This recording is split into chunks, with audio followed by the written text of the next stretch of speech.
That's a little bit more. Oh my The god. champ's in trouble. The champ's in trouble. Assassin Banana. This could be it here. DPT Pook has done it. Oh, it's DPT Pook. I mean, up into space. That's why you don't want to do it. The counter shot is brilliant. The hooks, the up. Oh my god. Jab overhand. Blue still coming off beautifully, and it's.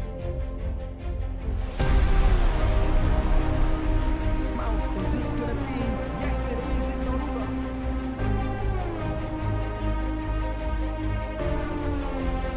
Shots again.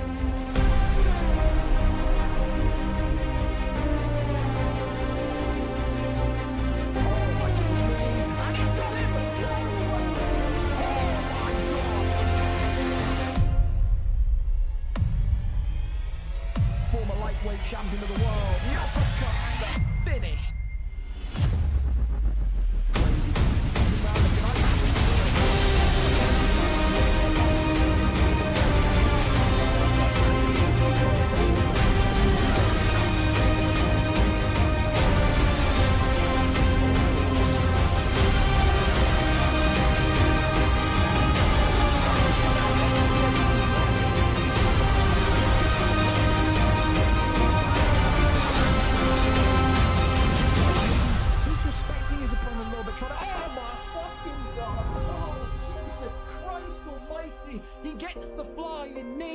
Absolutely slapping. Oh my goodness me! He's slapping something, and it ain't cheap. There's now 1-2's over. Tries to get the takedown and gets another big slam onto him. But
and we're here, fellas. Welcome aboard VFL 208 special one tonight. Mega card. Why are the labels not reset? Why does it keep doing this to me every single time? I've clicked the button. Reset, damn it. I don't know. I don't know. It shouldn't say 19 out of 10, but it does. That's okay. Who cares? I mean, why would Streamlabs ever work in a correct way? Hey, why would that ever work correctly?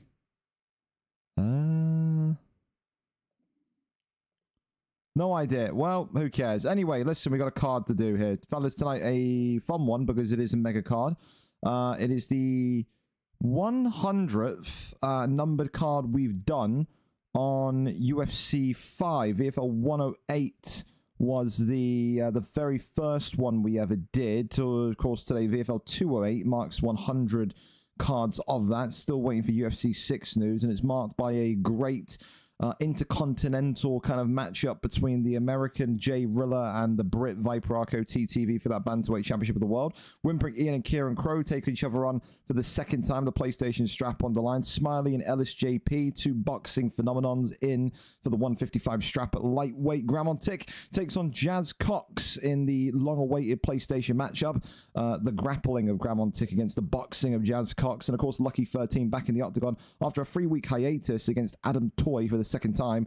Adam Toy going to be absolutely thrilled with this matchup. He says, I can beat Lucky. I can become world heavyweight champion or world undisputed heavyweight champion here tonight. Non-title fights just as nice. You got Warbsy against Rise, Zeus against Rush Milkman, Only J against Creativity, Lewis against T Stocky, Harold against Kieran, and of course Leviathan against Jack 9. With that though, we go all the way to the bottom or the start of our prelim card tonight. It is that guy 9824 against Shubs here tonight. Again, we're taking a bit of a risk. We're feeling risky. We're feeling like we're gonna dive in feet first by giving some new people to the league a spot on the stream card. You know me, usually last couple of months now I've kind of avoided putting people that are having their first or second fight on a stream card because I never know who I can trust to show up on time and who I can't trust to show up on time. Hopefully we're on for a good fight here tonight and a good start to the card here tonight. We are waiting for any sort of contact here from that guy and Shubs, and if that guy is not here, then of course Shubs, just stay active. You will very much be given a replacement opponent. So yeah, again, we took a risk. We tried to take a risk. If this guy isn't here, then yeah, again, he got a reminder. Everyone got a reminder. I can't do much more than tell people be here on time.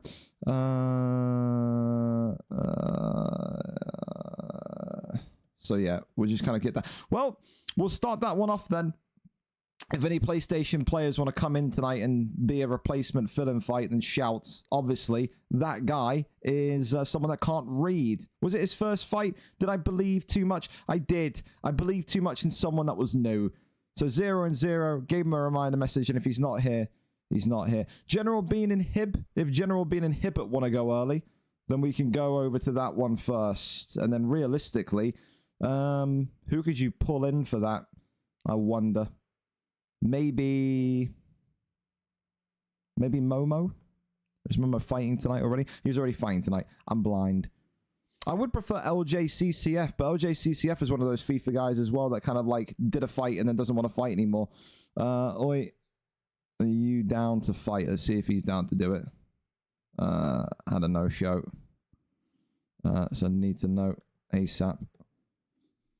Again, a couple of these FIFA guys, they come in and lose a few fights, and then they just kind of like disappear into thin air. General Bean, fantastic, excellent. So we do have no delay here for the second one. Again, big thank you to these two for being on time. Two people you can trust in General Bean and Hib. So we'll start here, and then we'll rotate back forward and get Shubs a new opponent. All good with me. All right, so first fight officially of tonight, then 2 0 and 0 fighters. We take a risk. Sometimes it works, sometimes it doesn't. In this case, it does work. Nothing known about these two. Two newcomers in the heavyweight division. Usually heavyweight division indicates more boxing than ground game tonight. Who takes their first career victory? Who tastes the canvas for the first time? It is a mega card tonight, fellas. That means all fighters are legal. So 5-star fighters are going to be used for the first time. Great way to make your debut, to use the fighters that you're so interested in to kind of get that start of being able to use John Jones and Tom Aspinall is always fun. So let's see where he opts to go. John Jones and Tom Aspinall are being loaded up, and it looks like we are all set to go. Here we are then. Ready, set, and straight into it. Is the volume good? The volume looks good. Yeah. We'll go up a little bit. There you go. We're to like 40. If it's too loud, you tell me. Here we go then. Up and underway. John Jones in the black tonight, whereas Tom Aspinall in the black and gold. So black and white or black and silver for General Bean, black and gold for Hibbert here, who come in tonight, both looking for their first ever win inside the VFL Octagon here in UFC 5. Of course, we know nothing about these two. These two could be jiu-jitsu wizards. They could be boxing phenomenons, as General Bean there shoots the first takedown. So Bean saying tonight, I'm happy to go and grapple you. Takes the back hit of Tom Aspinall, but in the end, nothing really happens there, and he gets back up. Maybe just wanted to show that he's not afraid to go for the takedown if required. John Jones, of course, maybe off. Oh, flies off with a flying knee there. Take off to the moon and back as Hibbert there eats a big one. Now another takedown comes in, and right now it just seems like maybe the pacing of this fight is too much for Hibbert. He cannot. I don't know why General Bean is shooting takedowns, getting to the back, and then abandoning position. That indicates that maybe he's not on purpose trying to go to the ground game here.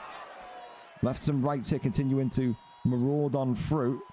If anything, when he shoots the takedown, he's giving Tom Aspinall a little bit of leeway as another flying knee comes forward. Hibbert hit. Has to find his feet quickly. So far, this is a one-way domination by Jon Jones in the opening 2 minutes and 20 seconds of this fight. There's big knees there coming out once again. Knees to the body. Just kind of taking their place against Hibbert here. Defends low. Finally, that body work is being stopped. Body shot that comes forward. The right hand of Jones there with a flying knee to follow. He wants that flying knee knockout. He wants the spectacular.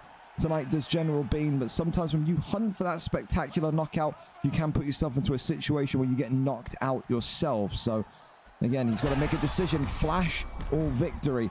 As the right hands continue again to give some problems to Tom Aspinall. Right now, Hibb is just not able to kind of find mojo. And again, a takedown. And are we going to see him actually stay in this position?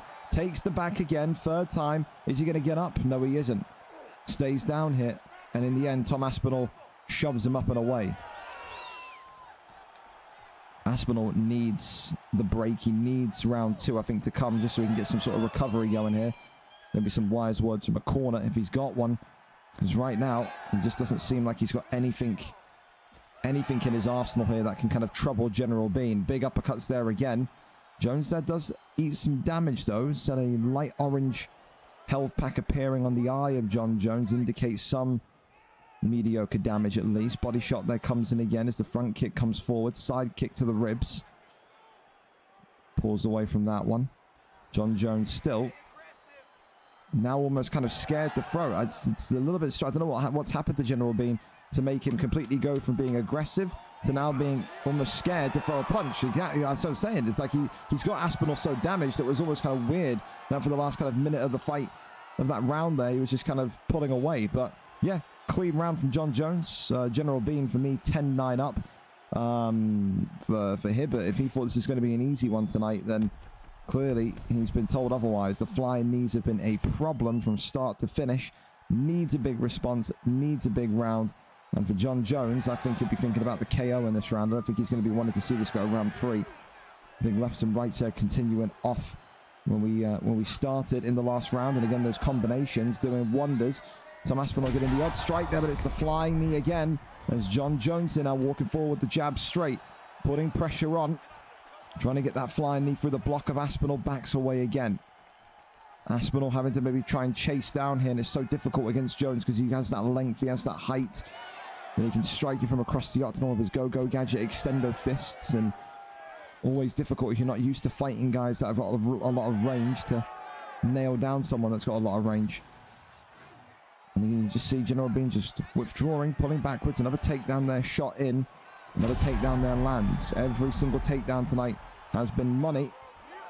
He's not been able to keep him down. Gets right back up again, does Hibbert. Oh, the overhand left hand there was nice. Both of them have a bit of a stare down, and look at this.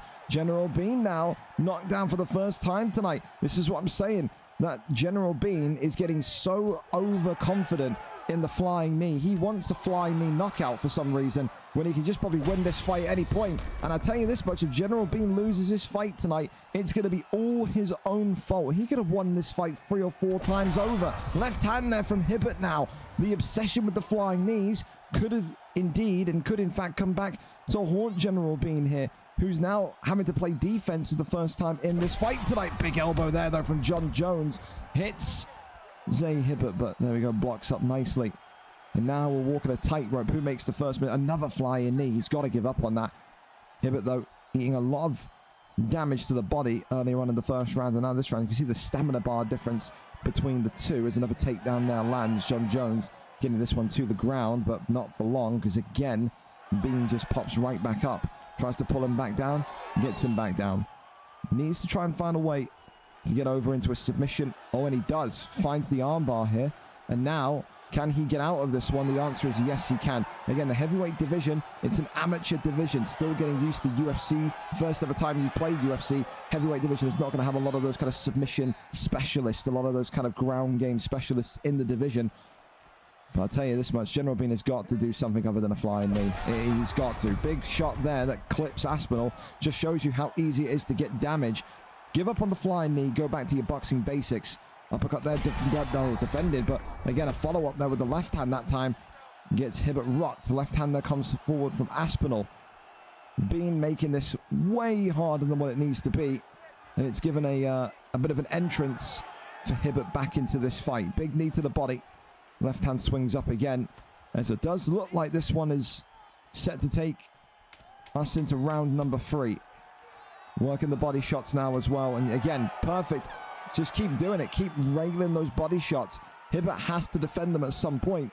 He is so... I think Hibbert is so scared of the flying knee that he refuses to drop his block to his body from his head.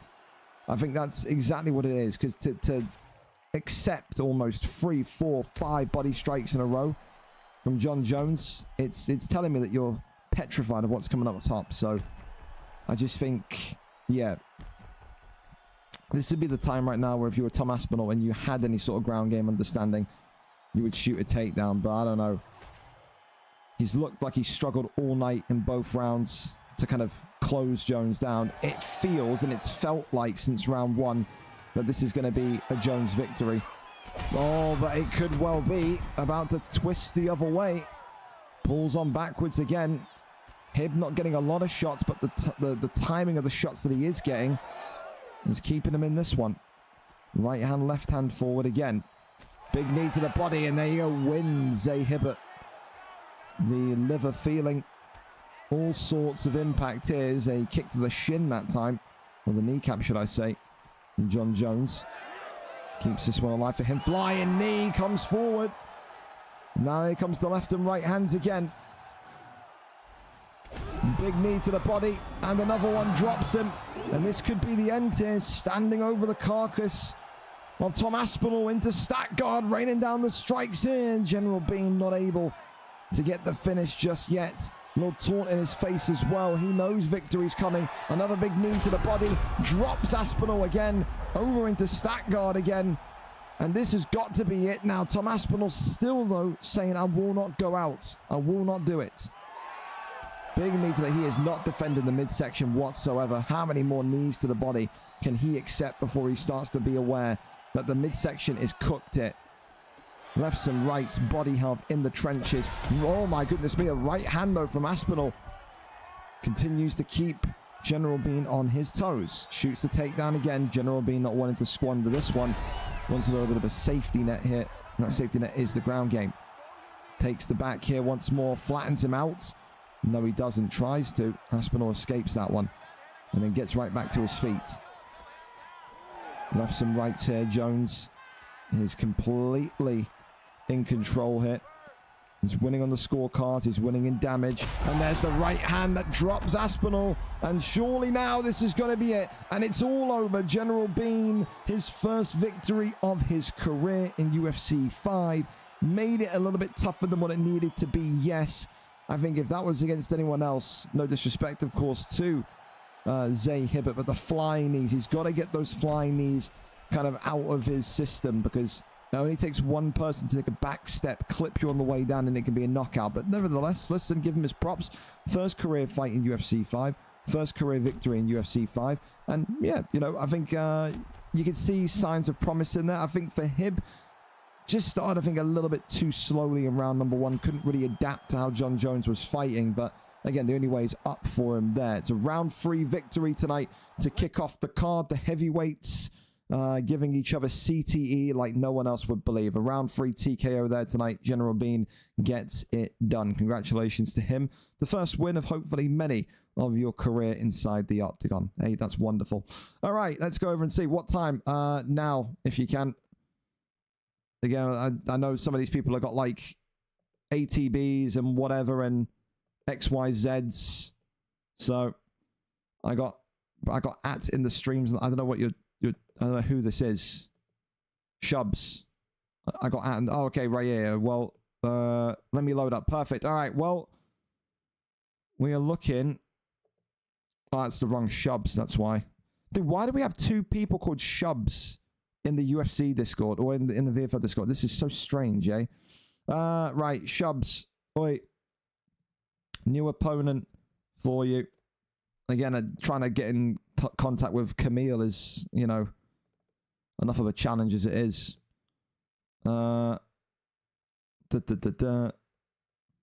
get lobbied up with him and drop a link. And again, if Shub's in here, then Shubs will be kicked. So yeah, I mean, he'll be here. He expressed a bit of concern that the other guy wasn't going to be here. Read the stream section. Get lobbied up. We'll be there shortly. So we'll go over to the Momo fight just to keep things going as we wait for those two to get lobbied up, because I don't want to cause Momo and Co to be delayed. So there you go. Velatri and Momo up next in the PlayStation division. Velatri 2 wins, 3 losses.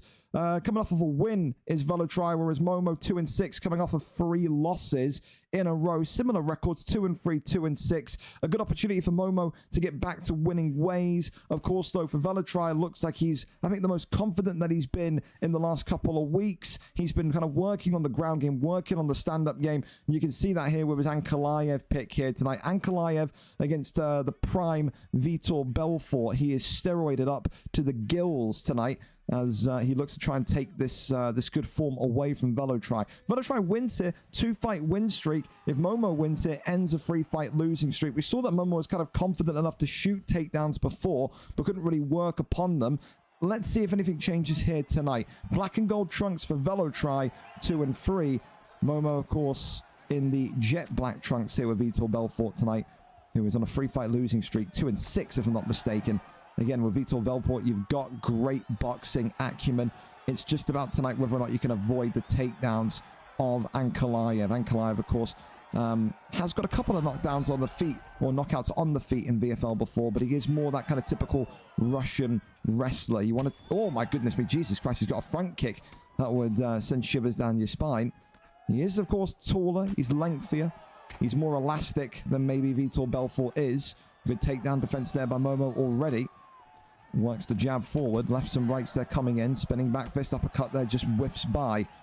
And these two PlayStation competitors tonight very much looking at the top of this division. This new PlayStation division they've been placed into and thinking, yeah, you know, get enough wins. I can definitely see myself ascending towards a title opportunity. So far, inside the pocket, I must say, Vitor Belfort is getting the better of Ankalaev here. If you're Ankalaev, if you're Velatri, you got to shoot a takedown and make it stick ASAP, to which he does.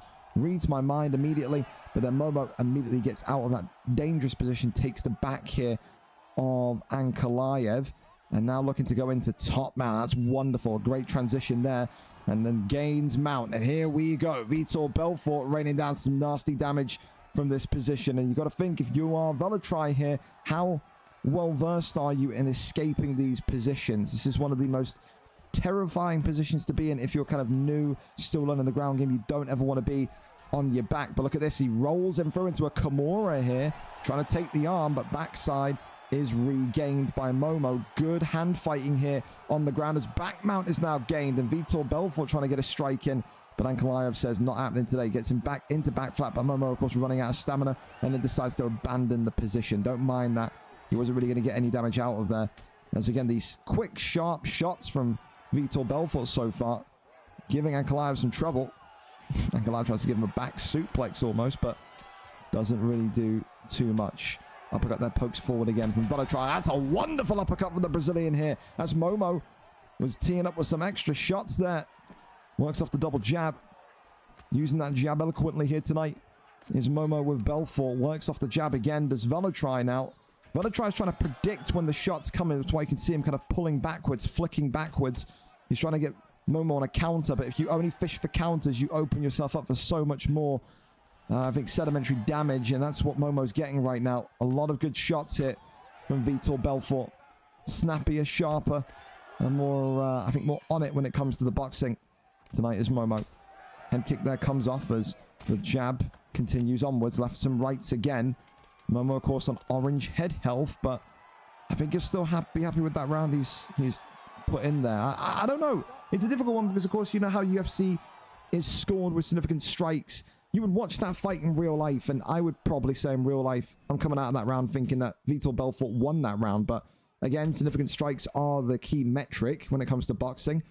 And therefore, you probably got to give Ankalaev that round. Doesn't feel right to say it, but that's just the way UFC 5 is scored, isn't it? So, close rounds, but by the metrics, Ankalaev will take that one. For Momo, he won't let that one deter him. He knows how many good spells he had in that first round. Body shot there was being lined up. The 1-2s down the center again. Uppercuts being looked for by Belfort. Another overhand as the elbows now coming in from Momo. Front kick there goes forward as well. Big knee to the body. That one there just shimmies out and away. Works off the jab. Left hand there comes forward. Body shot there is defended. Uppercut now coming again. I'm going to try and see here if Momo can just avoid the damage inside the pocket. Clearly it was a good clinch there from VeloTry and a good bit of dirty boxing with the elbow to give him a bit of comeuppance. And it works. He was looking for the counter all night. He couldn't jump on him though. Momo was in deep trouble, and he still is. Jumps in here. VeloTry looking for the finish of Ankalaev, and this one is all over. VeloTry in round number 2.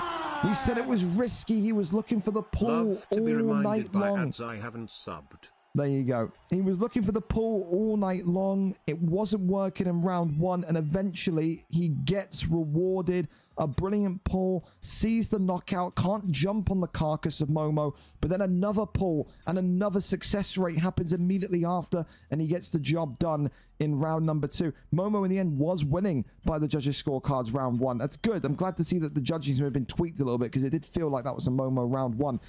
I think for Momo, he's got to trust a little bit more in his wrestling. I feel like he was really, really comfortable with the takedowns. Maybe he felt really comfortable. And to be fair, the Momo, I can't really blame too much in that. He looked comfortable in wrestling and boxing.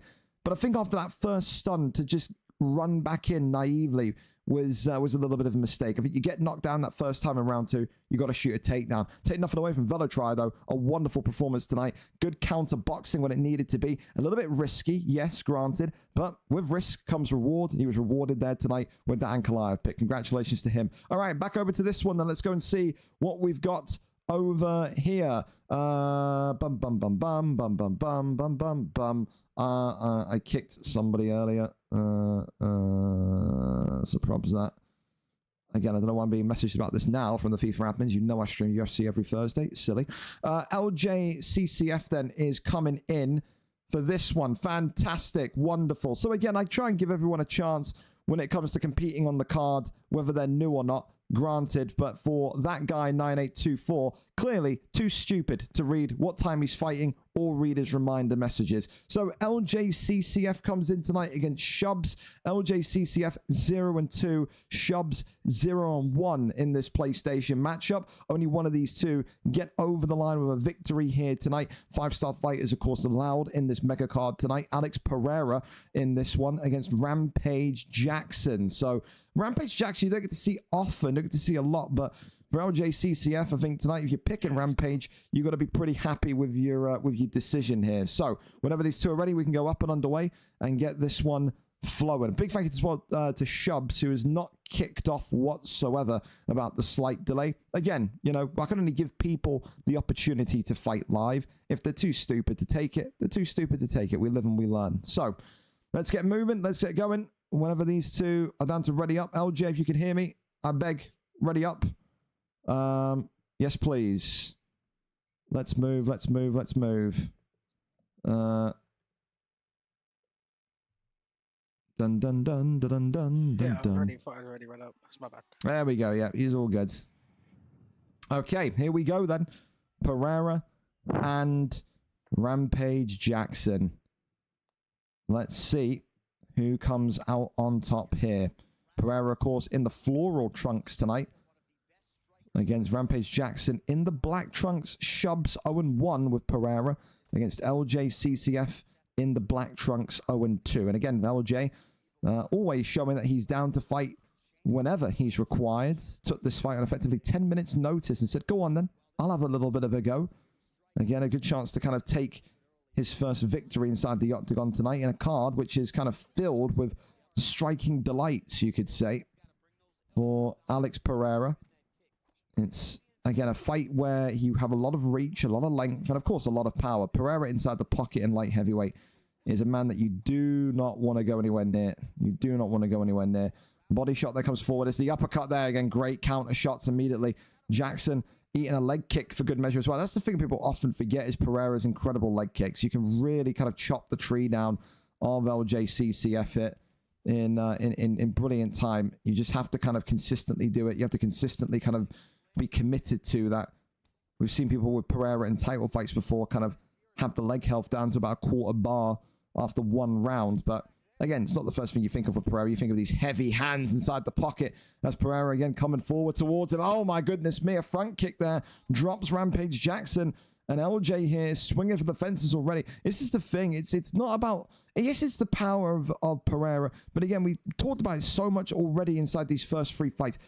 Every single fight, it just feels like there has been a height or a length advantage. Pereira is so much longer than Rampage Jackson that it's difficult for some of these guys that are very, very new to kind of handle this this reach. Pereira can sit about 2 feet away from you, throw a leg kick, throw a body kick, and still get you from one side of the octagon to the other. As a right hand drops him again. LJ here is being lit on fire. He doesn't know how to cope. I think if there was any chance now of LJ shooting a takedown, he's got to shoot the wrestling, and he's got to try and keep Pereira on the ground here. Every single time he walks forward, Pereira is knocking him senseless. Leg kick there was just being looked for. An uppercut there comes forward again. And there's another right hand. Wonderful timing. Pushes him against the cage here. Pereira doesn't want it, though. Eats an up kick for his troubles. Works off the jab. Pulls on backwards. Goes to the left hand. Right hand there comes forward again. Body shot there comes in. Jackson. Uppercut. Eats it again. He can't cope. This is just Pereira power. This is just what it is. Oh my goodness me, and it's an absolute bullet that sends him into the ground. Again, I can't be too critical of LJ there tonight. He took the fight on 10 minutes notice. Yes, for Shubs, it's a case of, yes, you have Pereira. You can't hate that he picks Pereira. Everyone and their mother is going to be picking Pereira in that light heavyweight division. And I think for someone like LJ, who is still so raw to UFC, to fight someone that has got so much distance, that has so much length, it's always going to be tricky. It's always going to be hard. So I don't hate the performance from LJ. I think LJ needs to be active. I think definitely. I think when you're new in UFC and if you want to kind of develop in UFC, you have to fight, you know, every other week at least. You've got to be doing something online. You've got to be doing the odd kind of unranked fight on UFC. If you kind of come on, and we've always said this for years, if you walk onto UFC and you say, yeah, okay, I'm going to do a fight, and you have no practice for 1, 2, 3, 4 weeks, you come in very, very rusty, you're always going to lose. There's so many guys in this division, in that beginner PlayStation division, that are consistently training, practicing, learning. So what if you take a week off and you do no fights, 2 weeks off, no fights, and then you come back in, you're going to see a real difference really quickly. A lot of those kind of beginners are developing at such a rapid, ridiculous rate. So, yeah. Give me just 2 minutes because we've got DMs coming out the ears here. New one, not shot. Seemed stupid. Do me a solid if you can. Delete his silent thread. And get Barney to empty out the roster to 0 on LR and then remove it from standings. There we go. It's fine. Cool. Give me just a minute. So someone stealth left the Discord. I'm not surprised. So again, another one of these 15-year-old kids that I got to deal with, man. It's terrible. Father time, eh? That's me. All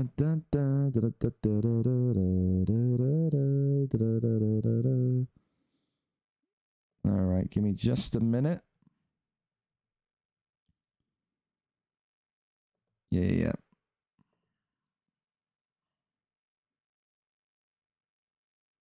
Oh, what's up? It's always these kids that are like copying and pasting a trialing thread from ChatGPT.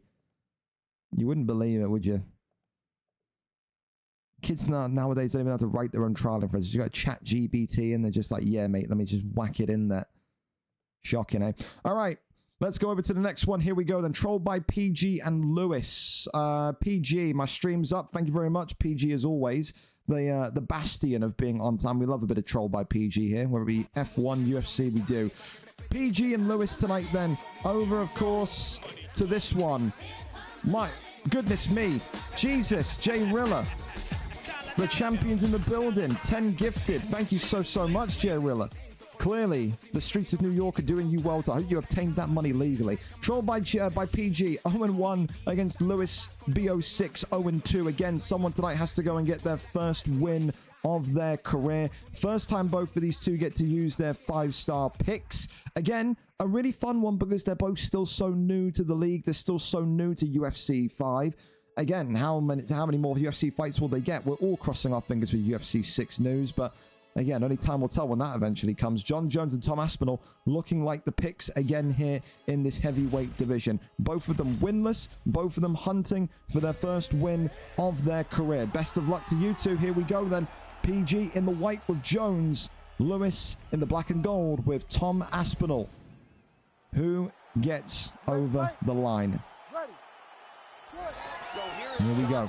Immediate leg kick. There's no glove touch in here. No friends here. It's all about the start of the fight here tonight. Right hand there coming forward. Overhand immediately swinging on by from Lewis.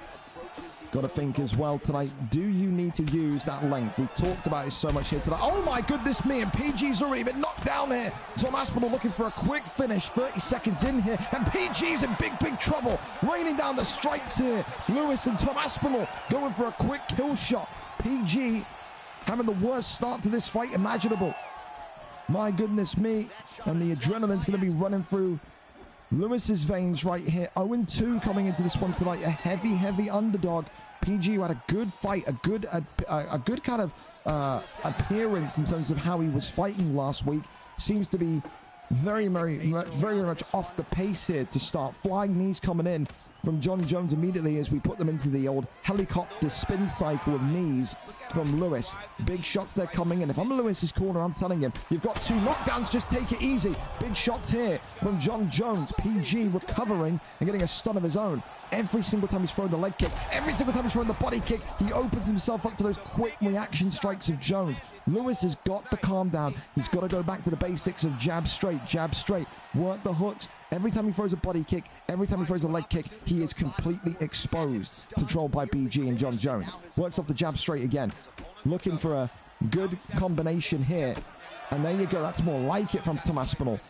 Going back down to basics and getting some good shots off here. This is when Trolled by PG needs to kind of use the distance of John Jones. Stay on the outside and then work those body kicks, work those teep kicks. You don't need to be in Tom Aspinall's face to get a knockout here. We've seen that already tonight with John Jones. Continues to just hover and pivot both of these two. A spin elbow there. Attempted. Not in range though. Lefts and rights here coming forward again from Aspinall. Head kick there comes up. Overhand there swings by. Uppercuts. Works off the jab straight. Wonderful jab straights again. Look at the head health of John Jones. It is dropping and dropping. Every single time Aspinall walks forward, Jones is in a little bit of trouble. Avoids that one. Good little avoidance there. Good little pullback and a great uppercut counter. Body shot walking on backwards. Now again, Lewis kind of doing the cha-cha slide towards John Jones again. Jab straight, body shot there comes in, still absolutely nothing. Works off the jab straight, there's the body shot in. Pulls on backwards. And there's that left and right hander. Right hand drops him, and John Jones again against the cage in big trouble. Round 1, PG's got to hang on for dear life here, and it looks like he's just about to survive it. This has been a nightmare round for Trolled by PG. That's probably the best round of UFC 5 Lewis has ever had in a comp setting. Hell of a round from Tom Aspinall. I think you got to give that one a 10-8. I think you do. I mean, that's absolutely a 10-8. 3 knockdowns? Oh yeah, that's a 10-8. That was a horrendous start. Horrendous start. Thank you so much for the follow as well. Horrendous start by Tom Aspinall. I mean by John Jones, excuse me, from Tom Aspinall. Every single time Lewis with Aspinall walks forward, there's no answer. 0. Round number 2 up and underway for these PlayStation minnows. Here we go. Glove touch and we're off. No, well, an attempted glove touch and we're off. The attempted sign of respect was there. Tom Aspinall backing against the cage here. Maybe trying to bait John Jones into walking him down. There's those 1-2s again down the center. Lewis here got to be smelling the center victory. He's got to be feeling like this is getting closer. Look at that overhand. What timing against the cage again. And PG could be in another big spot of trouble here. Lefts and rights coming forward. Shoots the takedown. That one lands. And there's the posture up. Rains down the big shots. Here, there's Jones. Needs a little bit of a break up in play, you could almost say. As there's another posture up once more. Big shots raining on in. Jones pulled back on down. Tries to go for maybe a guillotine, I think. No, circles and swirls back over into backside. And now raining down the strikes here. Tom Aspinall looking like he wants to finish from this position and gets the finish. Anticlimactic maybe, but the block was gone. The damage was done in round one. And Lewis B06 for me, someone that didn't look like he had a hope in hell tonight off of his last performance, gets the job done. Performance of the night so far for Lewis. They're very impressed with how he attempted to kind of close down the distance and how aggressive he was off the start. I think that's going to be one that he's going to be happy with. If he's in a camp, they're going to be happy with. Probably, as I said, the best performance that Lewis has had across UFC 4 and UFC 5 in the octagon. Controlled by PG, I think it was just a slow start. Didn't adapt to the fight and the speed and the rhythm of what Lewis kind of presented. And that's the thing. In these kind of beginner fights, it's those fighters that control the speed, the tempo, the momentum that usually come away with the victory. So huge win for Lewis tonight. And for Controlled by PG, it'll be back to the drawing board. Not his finest performance, as he now drops to 0-2. So there you have it.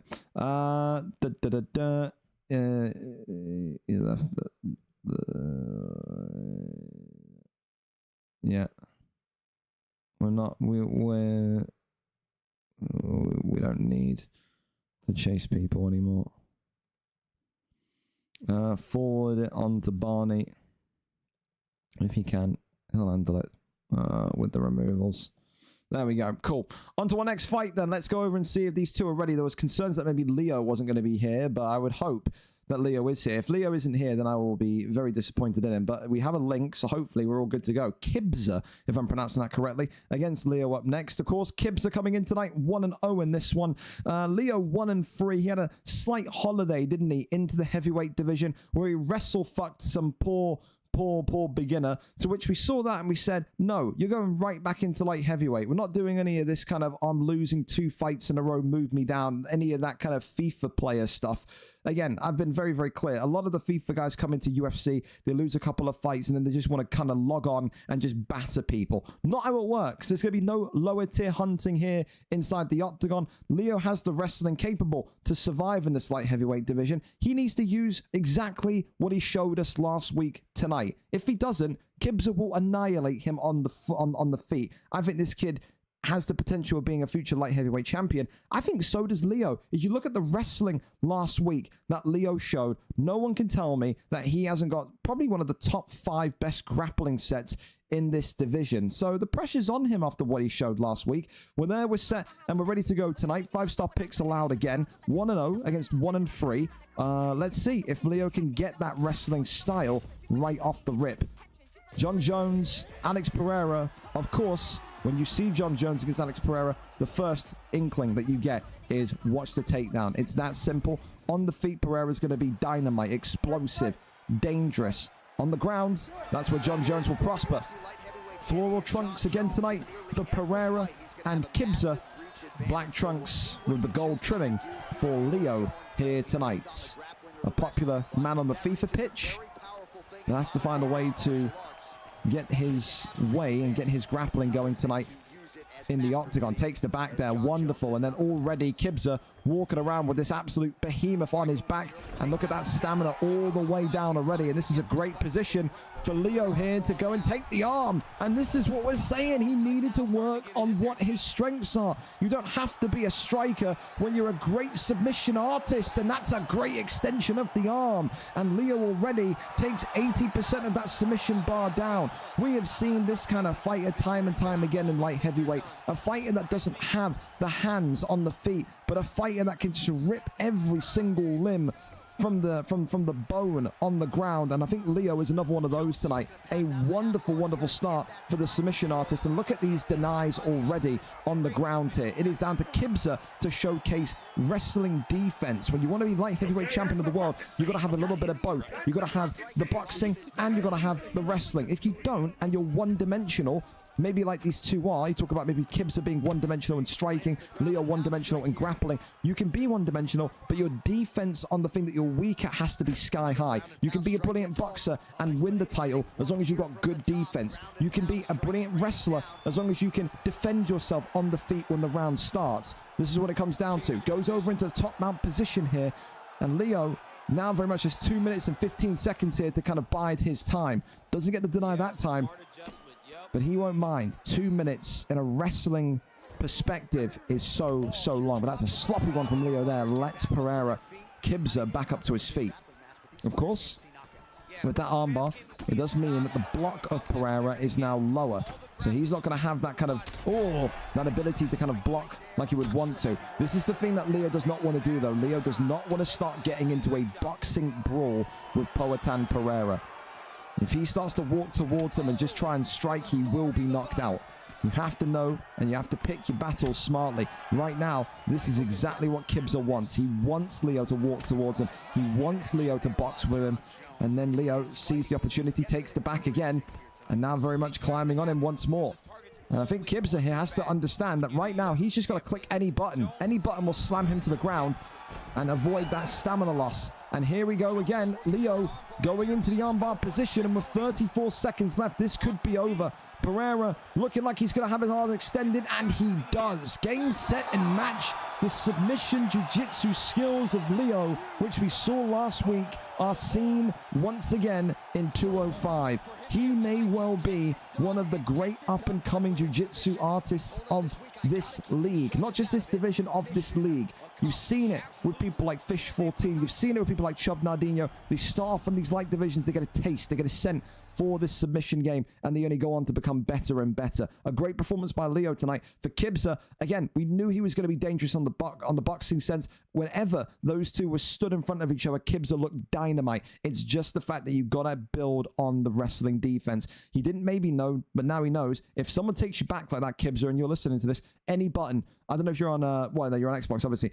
XABY. Click any button, you'll immediately fall to your back, slam him down, and you won't lose any stamina. You know now for the future. Round 1 submission tonight for Leo, who gets it done with John Bones Jones. And again, a further testament as to why I was so pissed off with him last week. Because, again, to lose 2 fights in light heavyweight and go, yeah, nah, not for me, move me down, and then perform like that. Again, I get it. We all come from a FIFA background. Everyone from the FIFA background wants to load up and instantly win and be great and live up to their FIFA rep. It's a whole different game. You're going to have to go through losses, and you're going to have to develop a bit of a mental toughness if you want to succeed in a game like UFC. A lot of it is mental. It really is. On to our next fight then. I think Jay Fuller said he may need 10 minutes or so because there was traffic. If this is all cleared up and good, then this should be okay. And that's fantastic. It is okay. Wonderful. So Jay Fuller and Sultan Pepe up next. Jay Fuller coming in 1-4 here this evening against Sultan Pepe, a returning hero, a returning icon of the UFC 4 featherweight division, back in lightweight for UFC 5 after his second retirement ends. 0-1 against 1-4. Someone has to end their losing streak here tonight. It is Joe Lauzon against Diego Sanchez. There's a lot of respect between these two. They've both been around in the VFL UFC 4 days. Today they say, listen, 5-star fight is great, but let's use our 3.5-star picks here. Black and gold for Joe Lauzon, yellow for Diego Sanchez, Sultan Pepe in the black and gold, Jay Fuller in the yellow. You don't know too much about these two. Diego Sanchez has so much CTE that it's sad. It's almost sad in real life. Just Google Diego Sanchez CTE. You'll see what I mean. This guy, his brain must be like a fucking bowl of mashed potato inside that skull. It's a devastating thing. It really is.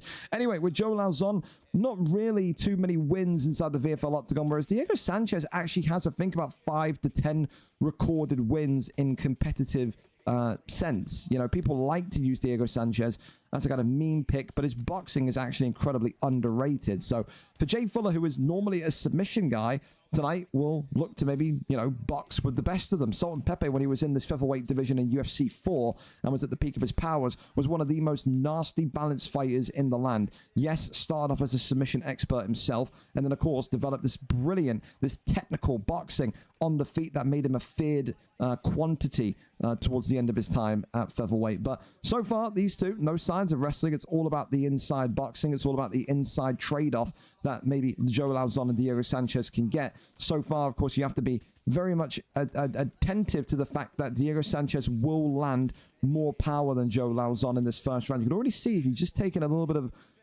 hyper increased notice. Look at the head health bar, the red bar of both Lauzon and Sanchez. I think already Sanchez has got an advantage. Ducks that one. That's a wonderful counter shot there as Jay Fuller walking forward again, not afraid of Sultan Pepe's ability to kind of counter strike. And always fun to see two icons of the league in Jay Fuller and Sultan Pepe, as well as two fun picks in Joe Lauzon and Diego Sanchez. In a card today, VFL 208, a mega card, the 100th numbered card that we've had on UFC 5. The very first numbered card on UFC 5 was VFL 108. Today, VFL 208. So 100 cards down the way. And it feels scary as a left hand there lands brilliantly from Diego Sanchez, pushes him backwards. Pepe there weathering the storm. But it feels scary to say that we're like now, you know, nearly kind of like 4 years into our, you know, VFL UFC adventure.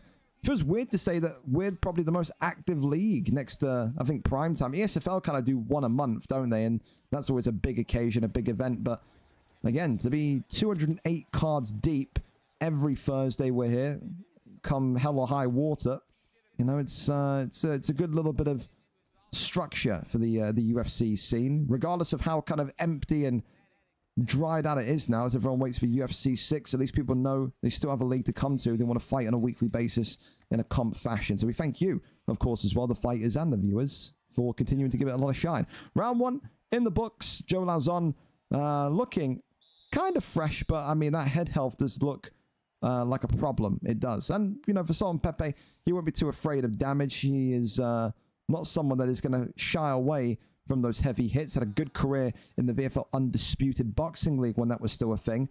Unfortunately for him, boxing is the most boring sport in the world. When we used to do the VFL Undisputed streams, I would have to walk out the room at 11 o'clock at night and put water on my face because it was so mind-numbingly boring for me. I was watching guys at 11 o'clock at night jabbing and walking backwards for 12 rounds, which is about 25 minutes. Absolutely one of the most horrendous things I've ever had to do. As a big knockdown here comes forward, Jay Fuller, who is now showing signs of bloodiness. The durability of Diego Sanchez now being tested. Eats the first knockdown here in round number 2 and of this fight in general. Body rock, though, here. And Sultan Pepe now is on the back foot ever so slightly. These two absolutely having a war of attrition as the body shot there lands brilliantly again. Leg kick there comes off left hand, followed by the right. As again, that little uppercut comes forward. Left hand uppercut was just being teased. Still, the right hand is being loomed and being set up to be a big factor. And there it is again. That overhand comes in, rocks the body. Oh, and it's the left hand this time. What a little shimmy to the side. That's Sultan Pepe 101 right there. And it's all over in round number 2. I love that from Nathan. I love that from Sultan Pepe. The little half shimmy to the left-hand side creates that gap, creates that space, and opens the door for a typical Sultan Pepe on the feet knockout. What a way to mark your return in this light heavyweight, he wishes, in this lightweight division.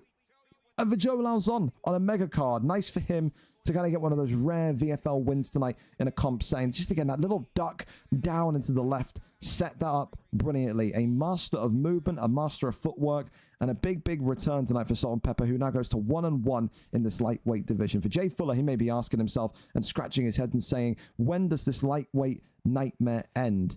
Again, now on a 5-fight losing streak, he's kind of at crunch time. He's got to get a win soon, or the welterweight division in November will be calling his name. I don't think he'll mind it, though. Round 2 victory. Wonderful fight, fellas. Probably fight of the night so far. Loved it. Said good boxing. Just the picks were nice as well. You know me, I'm a sucker for niche picks. And yeah, I think if there's ever an opportunity to do a Joe Lauzon match graphic, then yeah, I'm going to take it with both hands. So there you go. Sultan Pepe gets it done. Round 2, lightweight division return is up and underway. Congratulations. All right, then.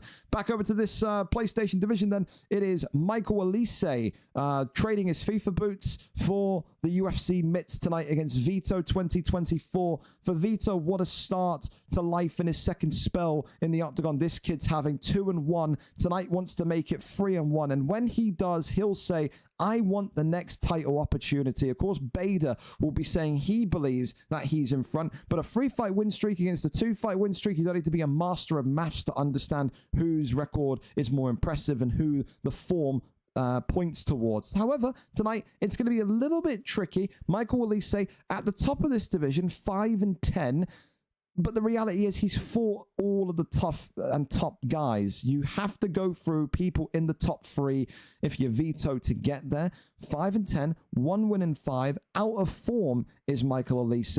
Tonight, though, he'll be saying, I'm in form or in good enough form to halt Vito's journey and therefore give Bader the opportunity. If you're Bader tonight watching this, you are rooting for Michael Elise. If Elise wins this, Bader is absolutely guaranteed next for that championship. If Vito wins, there's a conversation that Vito could absolutely be next as well. Light heavyweight division, once again in this PlayStation division. Should be a fun one, absolutely. We are there, we are set, and we are ready to go. 5-star picks are loaded. John Jones and Ankalaev once more.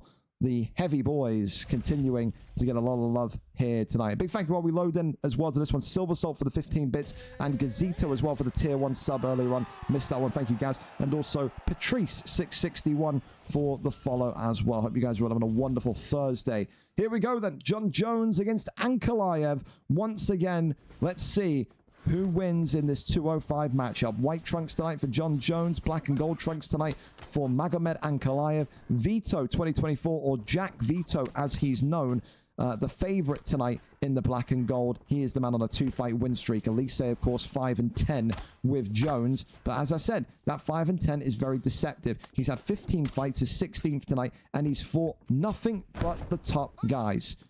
Tonight, he will be looking to see if Vito is indeed title ready. Of course, Vito comes with a great support system as well. He's always got his guys here, either in the party with him or in the chat with him, rooting him and wooing him on. And tonight, though, it's going to be one of the toughest fights he's had so far since his return. Again, in UFC 4 was a very, very kind of volatile career. Lost one fight, never signed up again, never asked to fight again. Still, no one really knows. You know, is Vito mentally there in case the loss happens? You know, the question marks do loom of what happens to Vito if he loses a fight. Does he retire again immediately and we have to wait another 1.5 years to see him? Or will he continue to kind of develop into a great fighter that he can be? The potential certainly is there.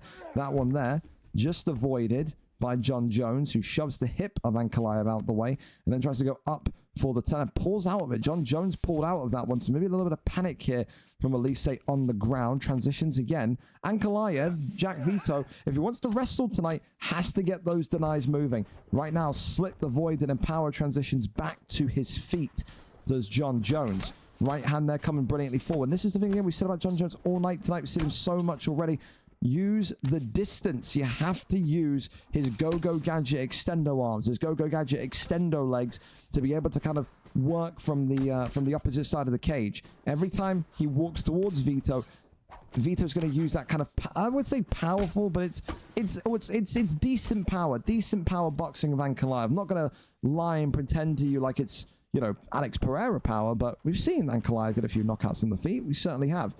Continues to low. Kind of evaluate the space as Vito again works off those pitter-patter strikes. The jab straight continuing to fly forward. Jones here again just trying to get that left hand round the side, round the bend, but eats a couple of shots for his trouble on the way back down from the flying knee. Leg kick there is checked, and now the leg is in some difficult standing. I think if you're, John Jones, I was going to say, work the leg, mix in those leg shots. Because again, if you damage the leg, people that are maybe beginners at UFC don't know this. If you continue to damage the leg, takedowns are harder to land for the other player. Good grappling here, though, from both of these two. A reversal by one, a reversal by the other. And Jack Vito now back on top again with the last 13 seconds of round 1 counting down. Big shots there coming in, pulls him on down. Tries to go for the arm. Absolutely nothing there. as this one is over and into round number 2.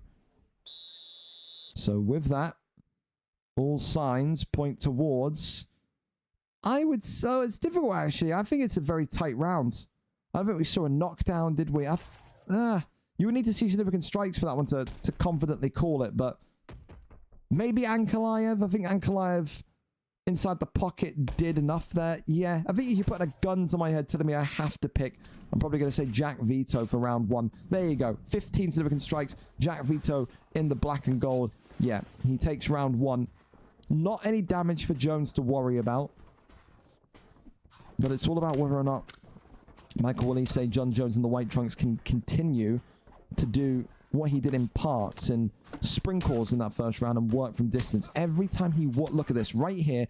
This is what we call pocket position. When he's in pocket position, Jack Vito is firing the cannon at him. He needs to avoid being nose-to-nose with him as much as possible. Has to stay on the outside. Has to.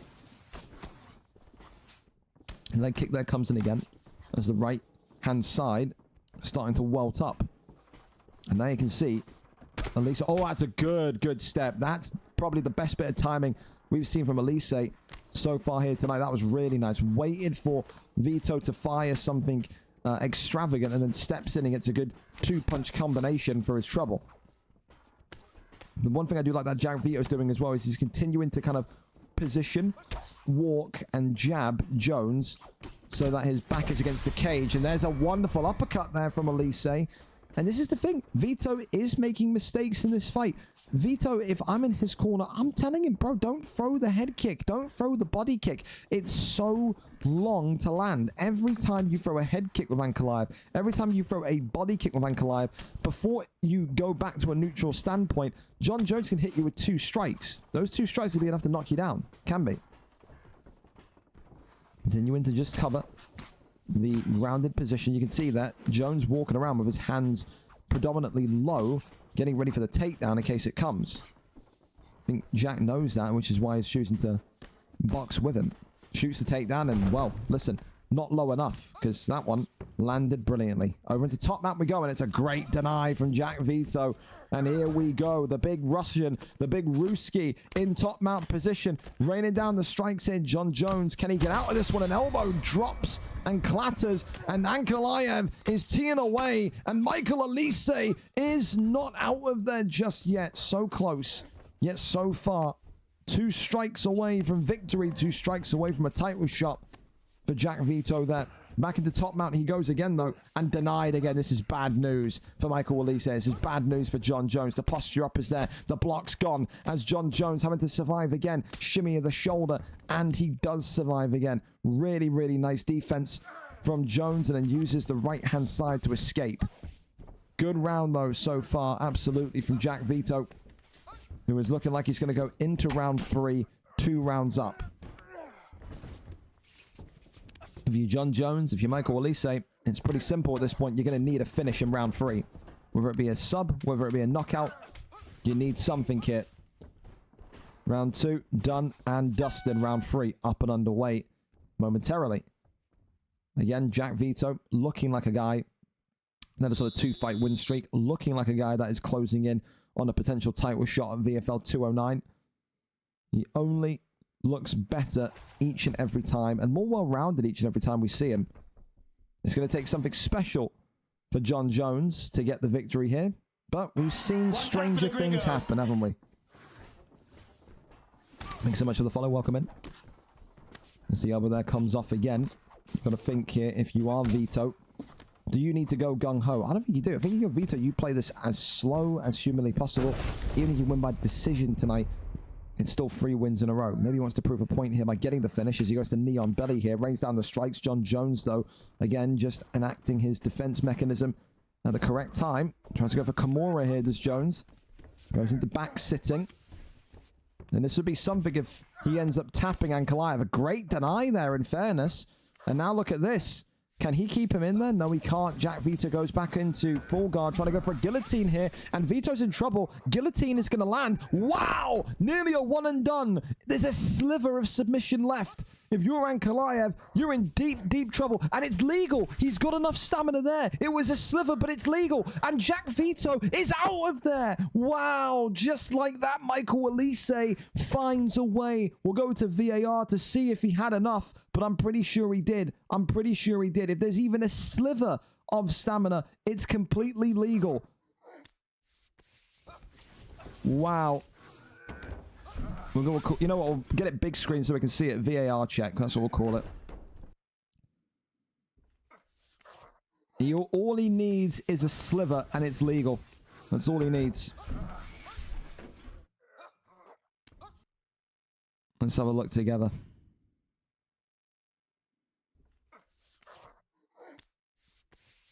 So where's the first one? Okay. All right. So that's his stamina on the top right there. There's a sliver.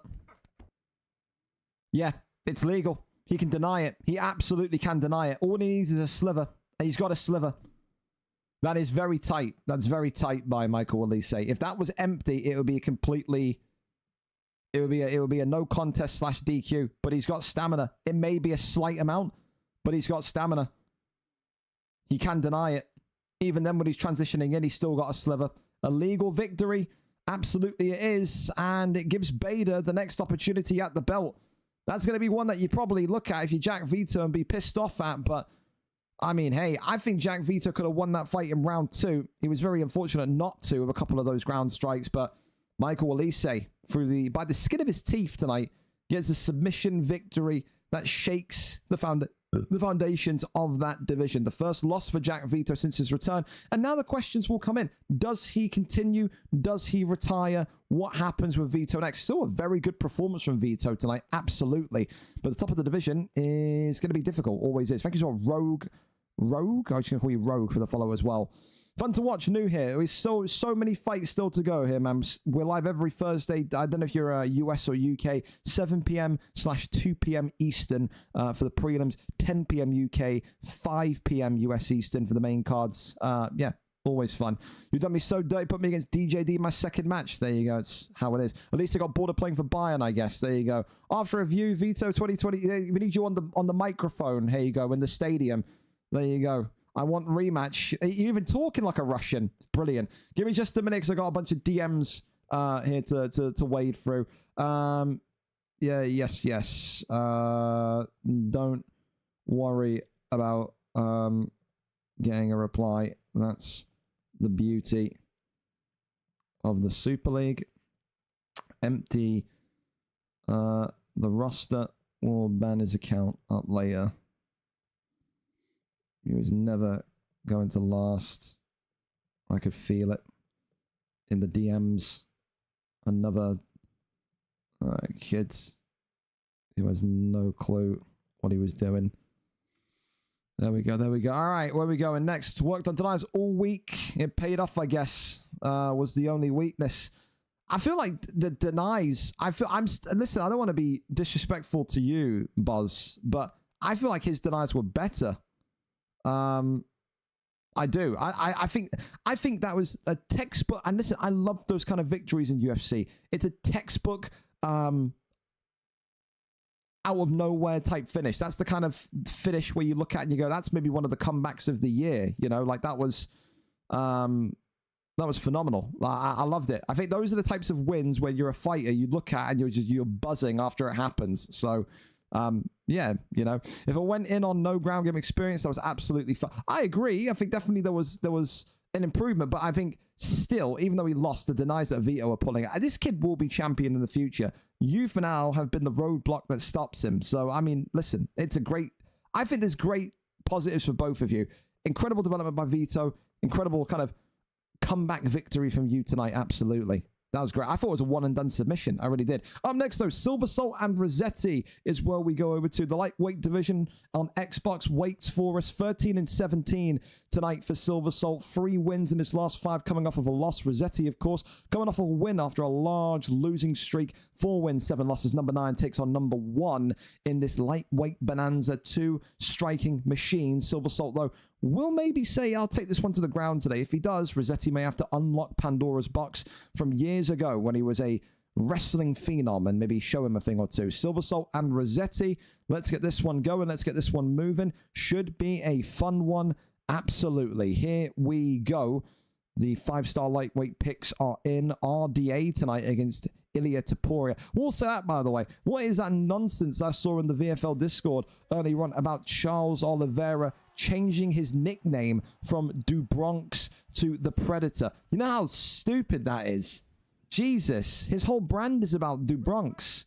Charles Dubronx Oliveira to Charles the Predator Oliveira. Terrible. What a downgrade, eh? Anyway, let's give these two the respect they deserve. Red and gold trunks tonight for Silver Salt. For Rossetti, a VFL veteran of the last 4 years, in the blue with RDA. Of course, what can we tell you about both of these fighters? Well, Silver Salt is a multi-time lightweight contender. This is a guy in the red that is, oh my goodness me, who may just have been head kicked into the stratosphere. Big shots here raining in from Rossetti, and this one nearly is over in one. He's been in the limelight, has this Topuria pick, Silver Salt. He's been competing for the title multiple times, but he's never got over the line. Rossetti, formerly in UFC 4 years ago, a bantamweight phenom, formerly a featherweight great. But of course, he gets older, life gets more busy, and he slips down the divisional system into lightweight. 4-7 here tonight, but look at how he's competing. This guy looks like he is on fire. This guy looks like he's won 5 in a row. Not like he's won one in the last 5. It's incredible. He is looking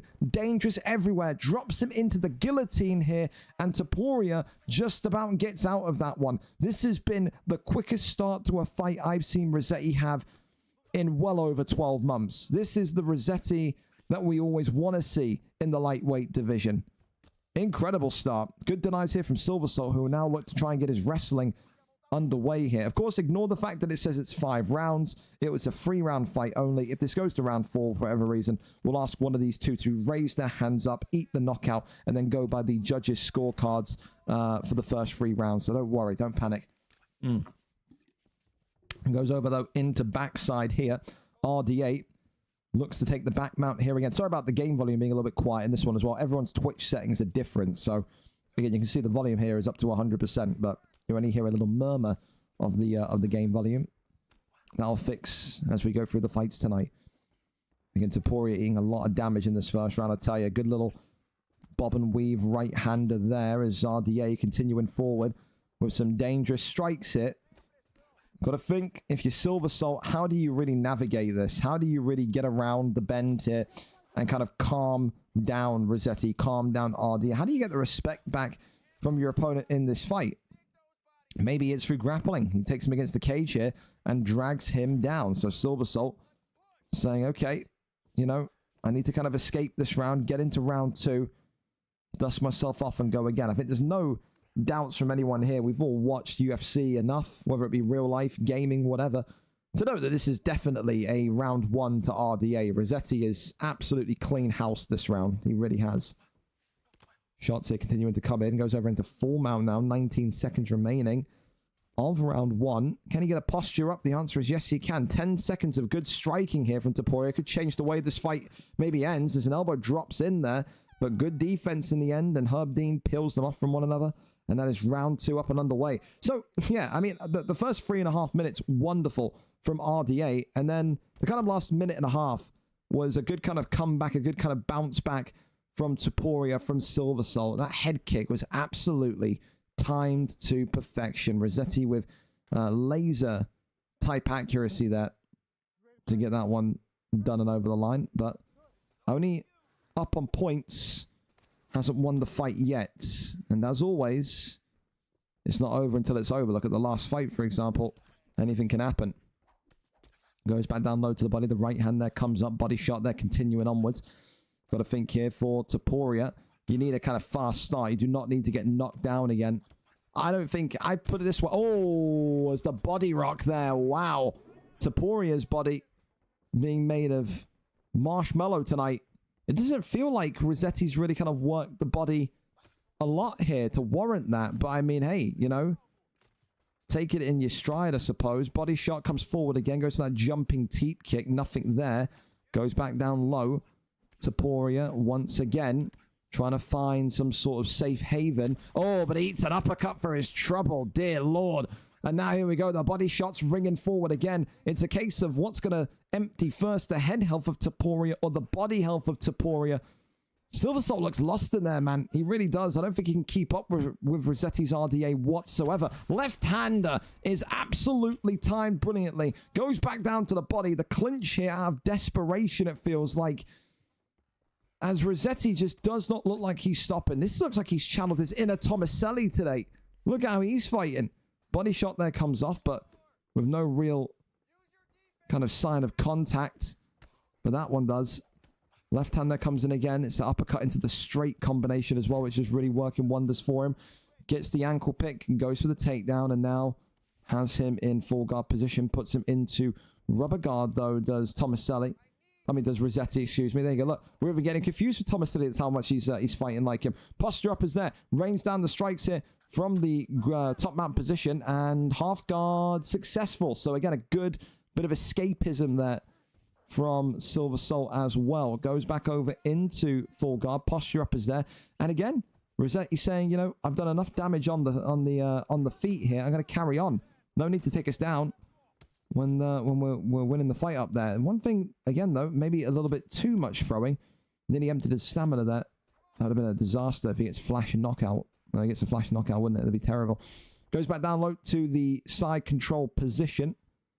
Elbows here coming off, and that's a great deny from Silver Salt. As again, the last kind of minute and a half, he's coming back into this fight. But again, if it ends like this, I still think Silver Salt with Taporia is going to need a finish. I think he's going to need a knockout. He's going to need a submission. Little taps there, but that one there is denied. Fakes that one, fakes it twice, and then goes upwards. Rains down a couple of big strikes again, goes back down. It's smart from Silver Salt because he knows, you know, with the stamina compromisation, he has to kind of make it to round 3. Is this one going to get in? The answer is no. Herb Dean breaks us off. Obviously, you know, we've seen submissions before where the bell goes, but because the animation has been started, the submission counts. So one of those. But yeah, I do. It's I can't lie to you right now. It feels like Performance of the Night is going to get peeled off and into Rosetti's possession. I really do tell you, this is the most brilliant, whirlwindy, torpedo, hurricane-y type performance. Those are the kind of words I'm thinking of when I'm thinking of the RDA performance tonight that I've seen from Rossetti in a long, long time. If Silver Salt gets a victory from here, we could be talking about comeback of the year. Uppercut, though, clips him, and that may well be a fair dream, because this now is looking like it's RDA country. Big shots coming in, drops him against the cage. Rossetti does not jump, shoots the takedown, does Taporia, and then gets the takedown. How much he needed that to succeed. Oh my. That was nearly a disastrous start to the third. Taporia now climbing over into top mount. Looking for a way to maybe get the wrestling going. Looking for a way to maybe get that ground and pound striking going. Tries to go up and goes into sprawl. Maybe going to catch him with a guillotine, perhaps. Rossetti there deny. Goes for a Darce choke. This could be dangerous. Hang on a minute here. Taporia looking for the finish here. For a submission, for a Darce choke. Could it be the tug of war between the stamina bars is going on, but he gets out of there. Silver Salt going to be absolutely gutted. I think he felt like he did enough there to get that one over the line. I'm amazed that one didn't go. I'm amazed he didn't get the tap. Game of inches. Game of centimeters in that case. Body shot continuing to work forward. Another body uppercut goes down low. Works the right hand. Left hand, though. Look at this. He's gassed himself out. Rossetti's got to get out of there. Why is he still striking? Oh, my goodness. Imagine Silver Salt collapses back down and his eyes must have lit up. Wherever he is in the world right now, he's got to be thinking that there's a possibility here. Works the strikes to the body. Goes to backside. Goes back up onto his feet. Tries to get the suplex. Nothing there. Body shot comes in again. Right hand. Body shots. Left hand. Clips RDA. Another body uppercut. These two are absolutely gassed. Look at them. Flying knee comes forward. Uppercut there, though. Silver Soul. Oh, wow. Knockout of the night. Book it, hang it in the Louvre. And that there is one of Rossetti's finest. Oh, my goodness. A lofting uppercut that sends him into Mars. Wow. He goes low and commits his jaw to the left hand of RDA when both of these two are completely gassed out. What a fight from those two tonight. What a fight, what a performance, and what a knockout. Unbelievable. For Rossetti, knockout of the night in his clutches with a 3rd round stoppage. For Silver Salt, listen, he may be a little bit disappointed with that. I think he was inches away from winning that fight because of how much Rossetti had gassed himself out there. But, I mean, holy hell, that's the Rossetti that you want to see competing every week. That's the most entertaining version of himself. Can't say anything negative about that performance. A wonderful victory and performance there tonight from him. Up next then, Harris Campbell and Daichi are set and ready to go. We are just looking at the link here because the link doesn't go blue. So hopefully this works. Yes, it does. Perfect. And they're here as well. Brilliant. Thank you to YouTube for being on time. Harris Campbell and Daichi up next then. A little bit of a tail of the tape here. Harris Campbell 3-2 in this featherweight division, coming off of a 2-fight losing streak, the once upon a time #1 contender. Daichi, of course, 2 wins, 5 losses, ending a losing streak in featherweight and winning his last fight. So one guy that has been used to winning and now losing, one guy that's been used to losing, now winning. Can Daichi get this one over the line here tonight? That's the big question. Taporia against Diego Lopez in this one. Here we go. Harris Campbell getting ready to enact his slick boxing that got him to the top once again. Let's see if Daichi can counteract that with Diego Lopez and his grappling ability. Here we go. As we cross towards the halfway point of our prelim card this evening. Some great fights, some great moments already. Red and gold trunks tonight for Taporia, for Harris Campbell. Green trunks for Daichi, the man coming off of a win last time out, looking to make it a first ever win streak in the featherweight division in UFC 5 for himself. Body shot that comes off immediately. Again, you can see straight off the rip this height difference, this distance that Diego Lopez will be able to create. But Harris Campbell is one of the most Pitbull-esque fighters in the featherweight division. This guy is like a dog with a bone. He will walk you down. He will try and kind of end your life in the first round. He does not like these slow fights, these kind of, methodical fights. He wants this fight done and dusted. He fights like he's got places to be, people to see. It's one of those.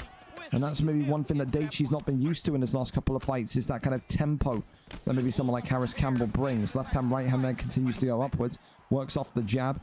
Left hand goes forward again. Uppercut then fires forward. Body shot, leg kick comes in. And again, I tell you, so far, Daichi giving as good as what he's taking here. Do like it. 1-2 down the center. Left hand that comes forward, and it's all over just like that. Daichi in 1-2 in a row, and a huge mistake from Harris Campbell gets him flashed and done for. One of the Daichi highlight reel knockouts. Absolutely. Put that in the montage, you'll say. And that's 2 wins in a row for Daichi, his first ever win streak in the 145 division. You gotta love the energy of Harris Campbell. You gotta love the fight style of Harris Campbell. But as always, we've seen it with the Tomasellis, with the Bass Infernos. When you fight like that, it can get you in so much trouble so quickly. Wonderful knockout tonight from Daichi. He gets it done within 2 minutes of round number 1. He is absolutely loving life in this 145 division. 2 wins in a row. Sky's the limit for him. Congratulations tonight. He gets it done with Diego Lopez. Only 7 significant strikes landed. It just takes 1 with perfect timing. What a finish from Daichi. Incredible. And for Harris Campbell, it's kind of like a slippery slope at this point. You were once upon a time the guy, the best boxer, the best up-and-coming boxer in this division. You were fighting for the belt. You were fighting for the gold. Now 3-3, 3 wins in a row to 3 losses in a row. When does the skid stop? That's the big question.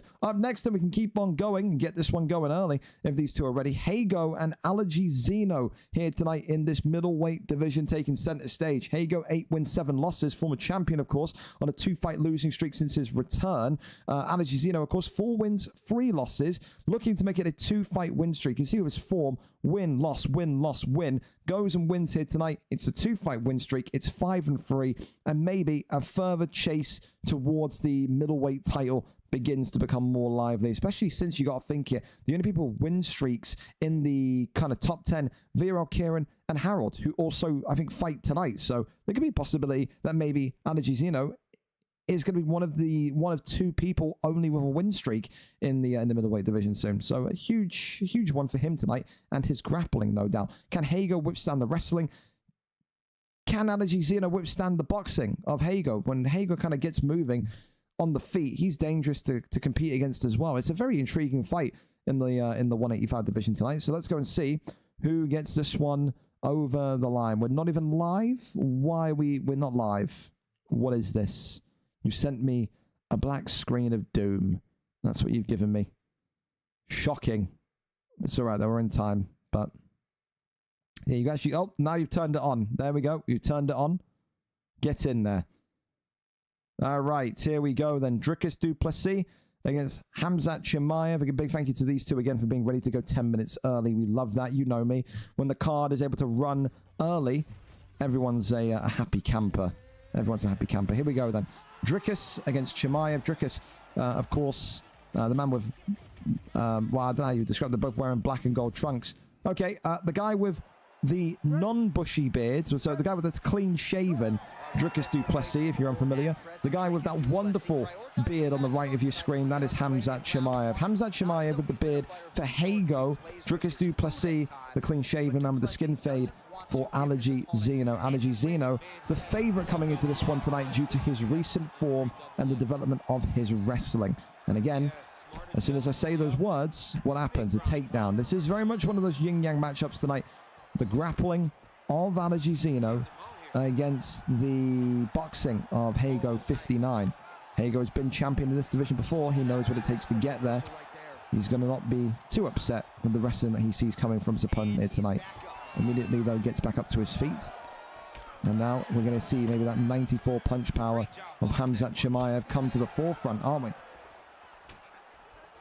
I'm going to think here as well for Dricus du Plessis. He's not bad on the feet. Good boxing from the South African, but again, do you really want to test yourself with that kind of brute force power of Chimaev standing opposite you? That's always difficult. Uppercut there comes forward. A couple of tags there already from Hago 59, who then eats another takedown. That's a brilliant shot there from Allergy Zeno. As we go over now into sprawl position. Goes back over into backside. Tries to roll through into back sitting and does get there. Little tap here to the dome. Goes over into full mount. There's now a posture uppers there. Rains down the strikes. Big shots coming in. As du Plessis looking to end this fight in one. And this one nearly over. Allergy Zeno is looking for the finish here. He's not giving up. Hago 59's out of there. Former champion, butchered, defeated, dominated by Allergy Zeno. And the calls for a shot at that middleweight title will only get louder. We said that he's looking like one of the most complete wrestlers in the middleweight division. And he's just done that to a former champion here tonight. Since his return, Hago maybe a little bit rusty, yes. 3 losses in a row since that championship reign. But for Allergy Zeno, 2-fight win streak now, and very much will be in the conversation for that middleweight strap. Only 2 significant strikes landed tonight from Hago and Hamzat Chimaev. I have to wonder if that was the correct pick for him. But for Allergy Zeno, in form, on fire, and looking and gunning for that middleweight championship. A hell of a victory for the young man there tonight. And no doubt he'll be keeping his eyes peeled on that Kieran and Harold fight later on in the main card. That's going to be a big one in terms of maybe what swings the divisional pendulum for the next title shot. Congratulations. Up next, though, we keep on going as Sir DJD, a PlayStation favorite, takes on XDD YouTube Ghost. Now, listen, I think a lot of disdain from DJD. He looked at this division. I saw it in the Discord. I see everything with my 4 eyes. And he said, listen, no offense to this division, but I feel like I'm a level above it. I feel like I'm better than most of the people in this division.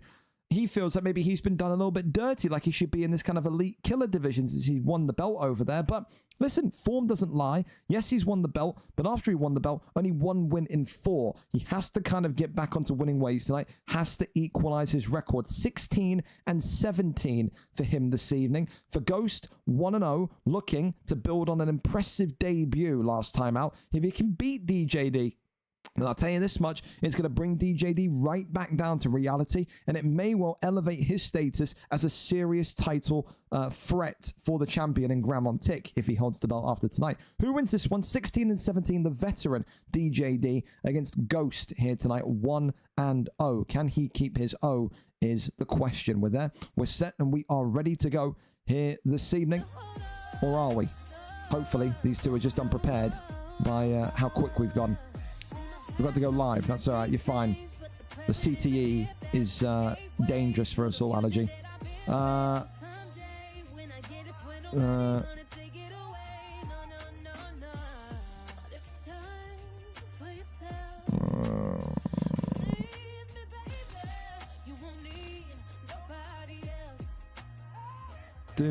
right, sorry, I was just replying to a DM. We're all good here, fellas. I can hear you in the background, so you're all set. Whenever you're ready, you can go.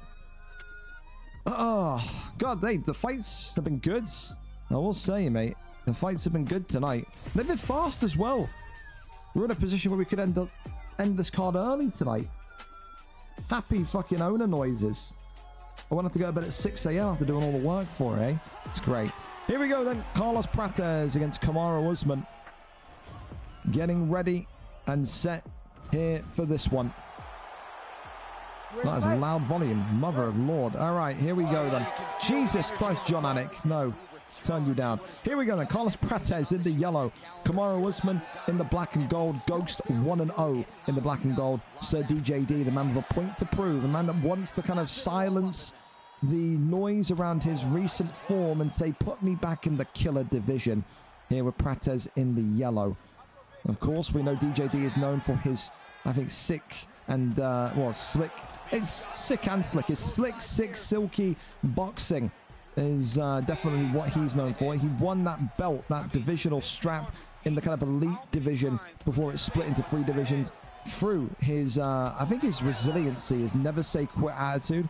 This is someone that kind of, peeled himself off the bench, late notice, and managed to win the belt. And probably one of the most kind of shocking ways possible. Always fun to do that as a fighter. However, the divisions keep growing. The player and the quality of the player keeps growing. He tonight has to make sure that he's got everything lined in a row, aligned perfectly to make sure they can go 17 and 17. After saying what he said, again, it's not trying to say that he's cocky, but he outright said, I feel like I've been put in the wrong division. I respect the division, but I feel like I've been put in the wrong one. When you say stuff like that, you do put a lot of pressure on yourself to go out there and go and get wins. So he has to do so tonight. Kamaru Usman so far handling the inside presence of Prates well. Big knee there to the body comes in. Ghost here as well with Kamaru Usman has that kind of knowledge of knowing he's got those 5-star boxing combinations of Usman. And has given people some great knockouts in the past before, absolutely. Right hand there lands from Prates though. Continues to walk him down though, does Prates. 1-2's down the center, pushes him backwards, head kick there comes off. Tries to go back down low, but nothing there. Right hand there comes up brilliantly. More body shots coming in. And I think here the danger that exists here for Kamaru Usman are those elastic head kicks. We've seen Prates execute folks before with that kind of dangerous, sharp striking. However, it's easier said than done. You've got to get the setup correct, haven't you? Pushes him backwards, uppercut, left hand, right hand. That's beautiful there from DJD. Gets him with that incredibly slick right hand from Prates. Left hand there comes forward again.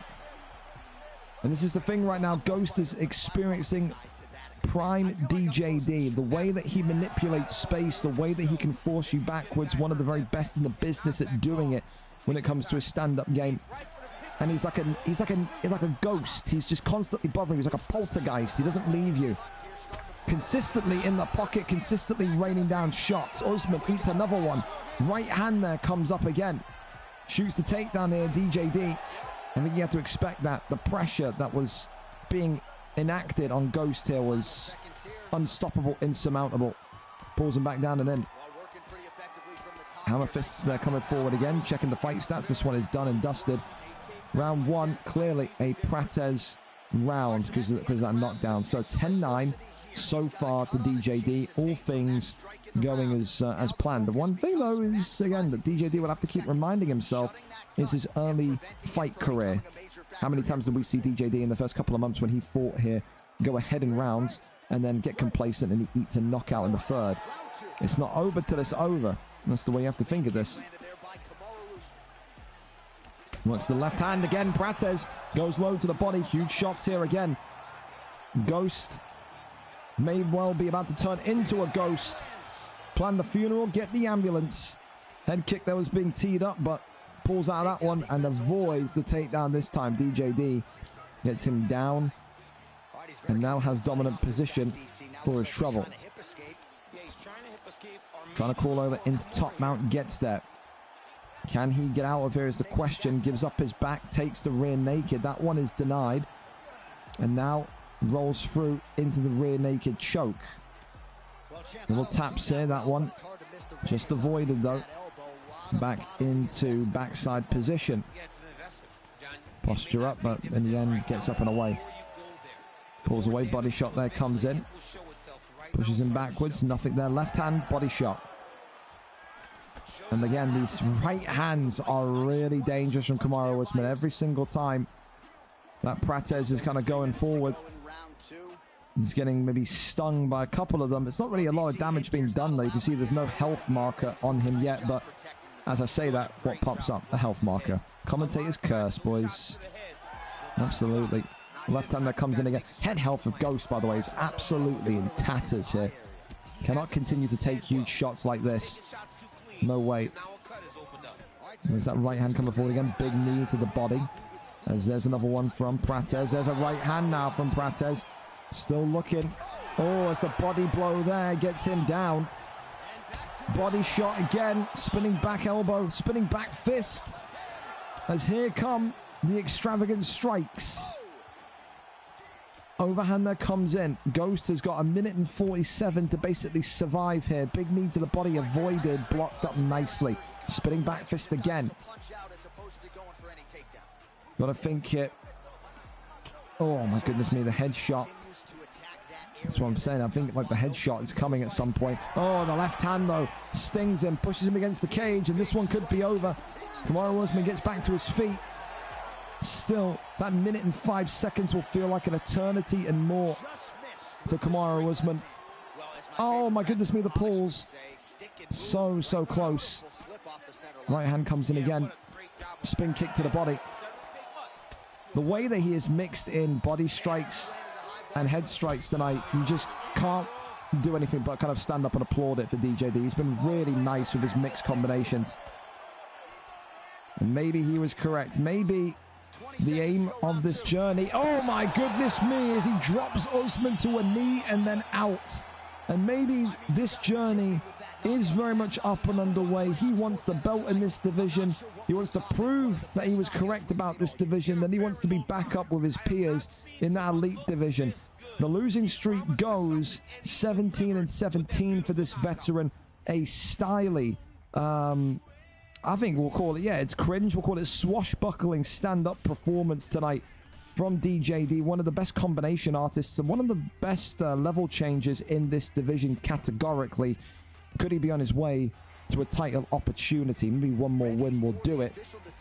But 17-17 for a reason. And for Ghost as well tonight, I feel for him because I feel like Ghost did well. I just feel like Ghost couldn't handle that constant in-your-face pressure that DJD brings. And I think, again, it's just difficult for anyone to cope with that at points. But congratulations, DJD gets it over the line and gets it done here tonight. A huge, huge victory indeed. Up next, we've got a West Coast derby. Pappy Gaucho, Cellular TV, both of them on the west coast of the USA. So for these two tonight, a very rare occasion where neither of these two will have delay, will have ping issues, will have anything to kind of disrupt their flow of the fight. If they are good to go, of course, then we'll see. Haven't got a response from my opponent. If Cellular TV isn't here again, I will scream. Are you here or not? Again, I'm not going to be too pissed off just yet because we're 15 minutes away. So I'm not going to get too angry until we hit the original time. So I'm sorry. I was asleep. But we're early anyway. Want me to do one more fight before so you can wake up? He was sleeping. Again, we're early, so I'm not too annoyed whatsoever. Okay, no problem. All right, so we're going to go to the next fight. So he's just waking up. Again, the West Coast, eh? There you go. So let's go to our next one. If Fish14 and Benji PP want to get out of here early, we can indeed go to you next. So let us know. Fish and Benji, a great time to see Fish14 back in the octagon tonight. Of course, no pressure. Fish and Benji can't go early. Swipey, Smithy, Freewag, Viper, Hands, and Dubronx, whoever wants to go next, so Cellarlot TV can wake up and kind of get himself kind of all corrected, then, yeah, you know, that's fine. So we're in a good position right now. So I'm happy as can be, fellas. We're in great timing. It's wonderful. So you let me know. Oh, and my black screen is back out in force. Don't mind me. That was me just looking through Discord. Because again, for some reason, when you look through Discord, it just decides, you know what, mate, Chrome doesn't exist anymore. That's fine. That's fine. Is Prates on Fent? And I mean, he must be. He must be. The way that he was moving was fentanyl enhanced, wasn't it? Well, tag Fish and Benji, see if they want to go early. Fish, Benji, go early? Question mark. If so, and we get like the yes from them, then I can do it. I'm loading up right now. I'm not gonna rush you, dude. We're early, so I'm not sweating it. Eating, I'll be ready in 5 to 10 minutes. Okay, so they can't. Dude, who eats at 8:30 at night, by the way? Do your parents hate you? Dear me. We'll see. I know Smithy's gonna need some time as well because he's getting home from work. Freewag and Viper, Adversary and Bully, Koros and Break Your Jaw, Hate Zans and Dubra. If any of you guys up here want to go early, then shouts. I'm completely fine with it. We're in great timing here tonight. We are. This is just a normal time to eat. It absolutely is not. There's no way people are telling me that 8:30 at night is a normal time that people's families eat dinner. You're a fucking vampire family. That's what you are. Normal dinner time, mate, is like, well, for me, because again, like I adjusted my dinner time because when I was at university, I was really fat. I was 23 stone at uni. I came home and I like lost a shitload of weight. So ever since then, my dinner time has always been like 4:45, 5 o'clock. Yeah. But like the people I know that work like normal 9 to 5s, they eat at like 6. So yeah, it's 8:30, 9 o'clock is crazy. It is. It's nuts. But hey, to each your own.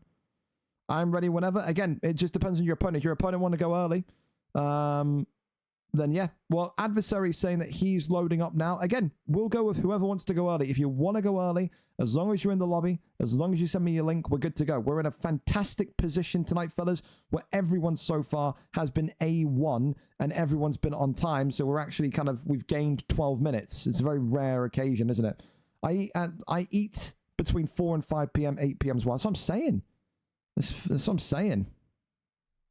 And thank you thank you. The pickles are thank you, Johnny. Thank you so much. I'm telling you though, 8:30 at night.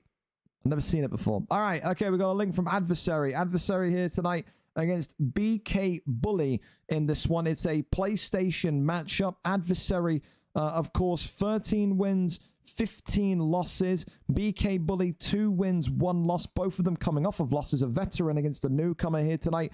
I need to have confirmation. Adversary, do you want me to do the integrity check, or are you withdrawing the integrity check? I don't know what's going on here. Tell me somewhere so I can see. I don't mind doing it. We've got enough time. So if we're integrity checking, fantastic. If we're not, then you let me know. I'm down for either. Why have I been pinged in the camp registration chat? Can you update this, please? I update it after every card. Don't worry. No integ check, we're all good. All right, fantastic. Wonderful news. Music in the ears for me, fellas. Absolutely, absolutely. All right. We wait and we see for this one here tonight. I imagine you're in touch with him, Adversary. Yeah, like you've told him and he's cool with it as well. In terms of like kind of playing early. Again, I know it's a bit of an early stream for him, but yeah, we sent me his link as well, so he's good to go also. So, yep, as soon as you're lobbied up and ready, should be good. Two excellent strikers on their day, Adversary and BK Bully. I always yearn for the day that we get crossplay in UFC 6 because I have got some incredible fight ideas for Adversary for the Xbox side. Some of these new kind of breed Xbox fighters.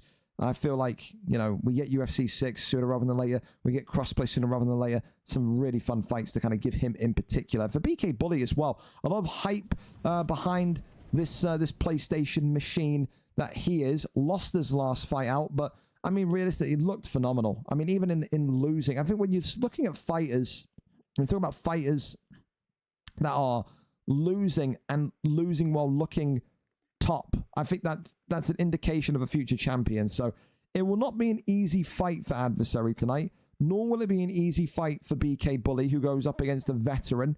But so far, all BK Bully has done is fight the best of the best in these divisional rankings. So there you have it. You know, it's one of those. It's one of those. Adversary, I've spoken to him, should be in a lobby in a sec. Absolutely fine. And then after this fight, we'll bounce back over to Papi Gaucho and Cellular TV. Like I said, I don't want to be a dick and be like, hey, get up and wipe the shit out of your eyes and let's go. Get a coffee in your system, splash some water in your face, and be good to go. So it's a fun one tonight for you, Cellular, if you're in here. Because, of course, you and Papi Gaucho both on the West Coast. So the ping should be a rare, smooth one tonight.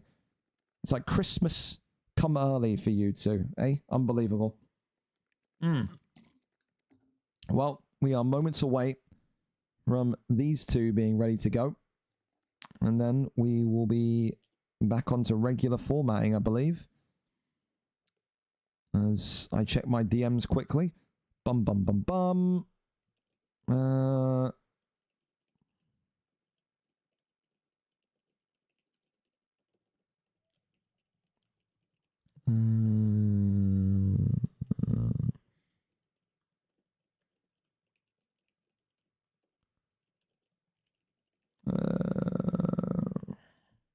Bum, bum, bum, bum, bum, bum, bum, bum. Give me a sec, me to jump ahead. We might be having some lobby issues to sort. Okay, we'll go over to Sell-A-Lot then and co. That works brilliantly. If they're good to go, then we'll go over to that one. So there's lobby issues there. So those two are getting ready. So we'll go to Papi Gaucho and Sell-A-Lot TV after all. There you go. Papi Gaucho then coming in tonight, 10 wins, 6 losses, former champion. Of course, losing his last fight out, but was on a 4-fight win streak prior to that. For Sell-A-Lot TV, his return has been entertaining to say the least. 6 wins and 4 losses for him in lightweight this evening. Looking to bounce back from that loss last time out. 7 wins, 4 losses will put him above the likes of T. Stocky for the time being. Number 3 against number 6. It is a West Coast Classic tonight in the 155 division. Let's go over and up to it and see exactly what there is to see here. We will be there. Do we have a link? Sell-A-Lot, let me know if there's a link on up, and then I'll go from there. Pop it in the stream section because I'm just answering DMs as well.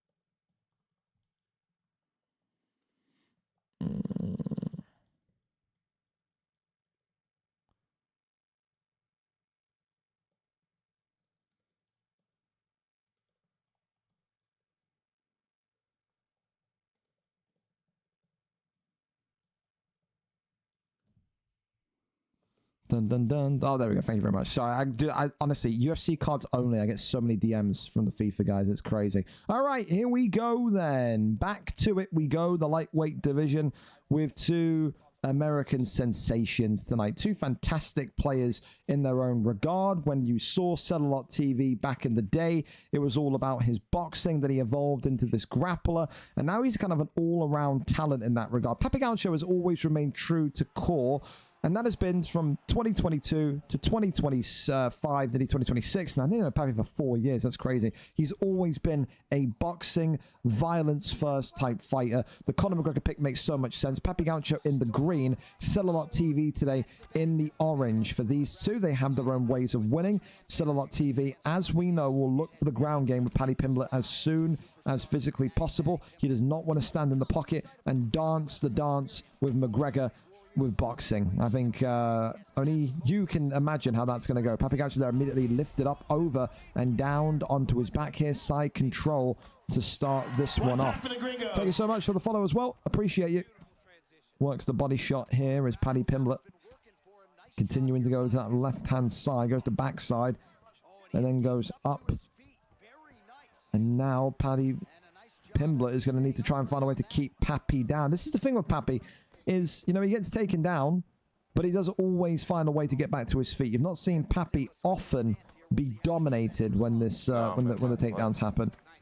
However, that could well change today. Works off the double jab here. Oi, Papi Gaucho lands a big left hand.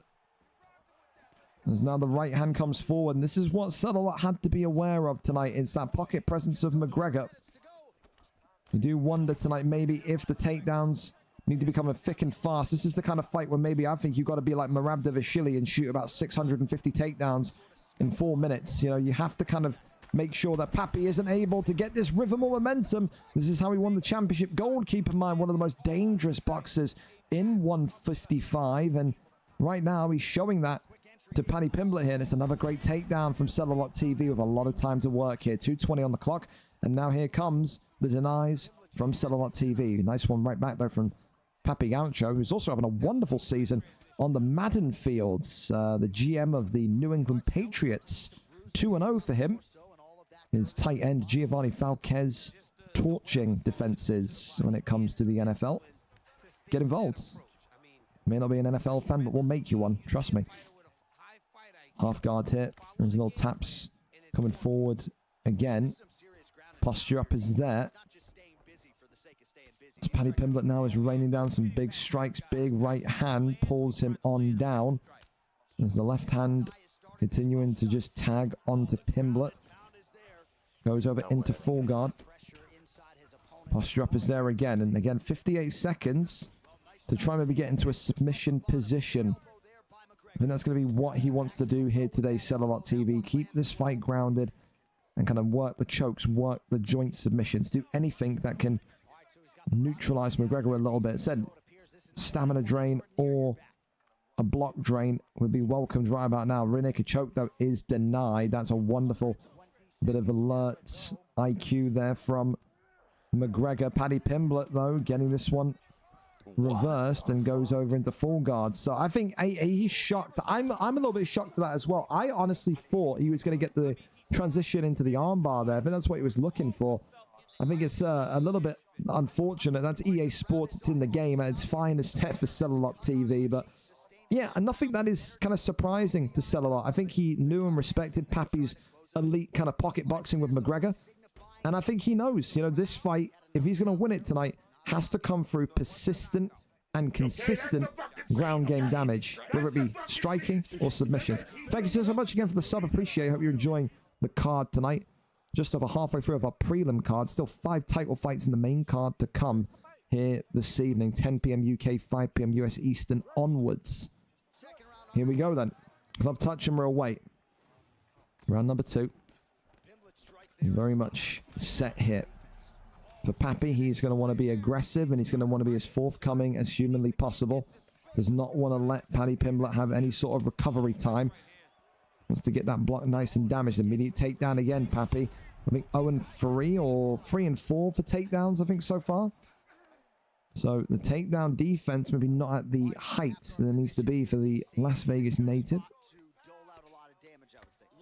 Half guard here, goes into full guard now. Crawls over to the left-hand side, half guard. That one there is denied as well. Body shots coming in. That one is denied also. Goes for an arm triangle. This is prime ViperrkoTTV right here. This is the kryptonite of Papi Gaucho. He's lost so many fights through submissions, but he gets out again. And ViperrkoTTV again, almost kind of surprised and mesmerized at how McGregor continues to get out of it. Uppercut that comes forward, left and right here. Going forward against ViperrkoTTV, eating some damage now as another takedown comes in. Tries to go for the leg. That one there stopped in its tracks. Big knees here to the body. As the elbows into the uppercut goes forward. Pimblett here eats some heavy shots. Block, though, is still okay, but it won't be if he continues to eat shots in the pocket like this. I think it only takes one submission. I think if JRilla gets one submission in, Papi Gaucho is going to be in defense mode for a large part of that third round.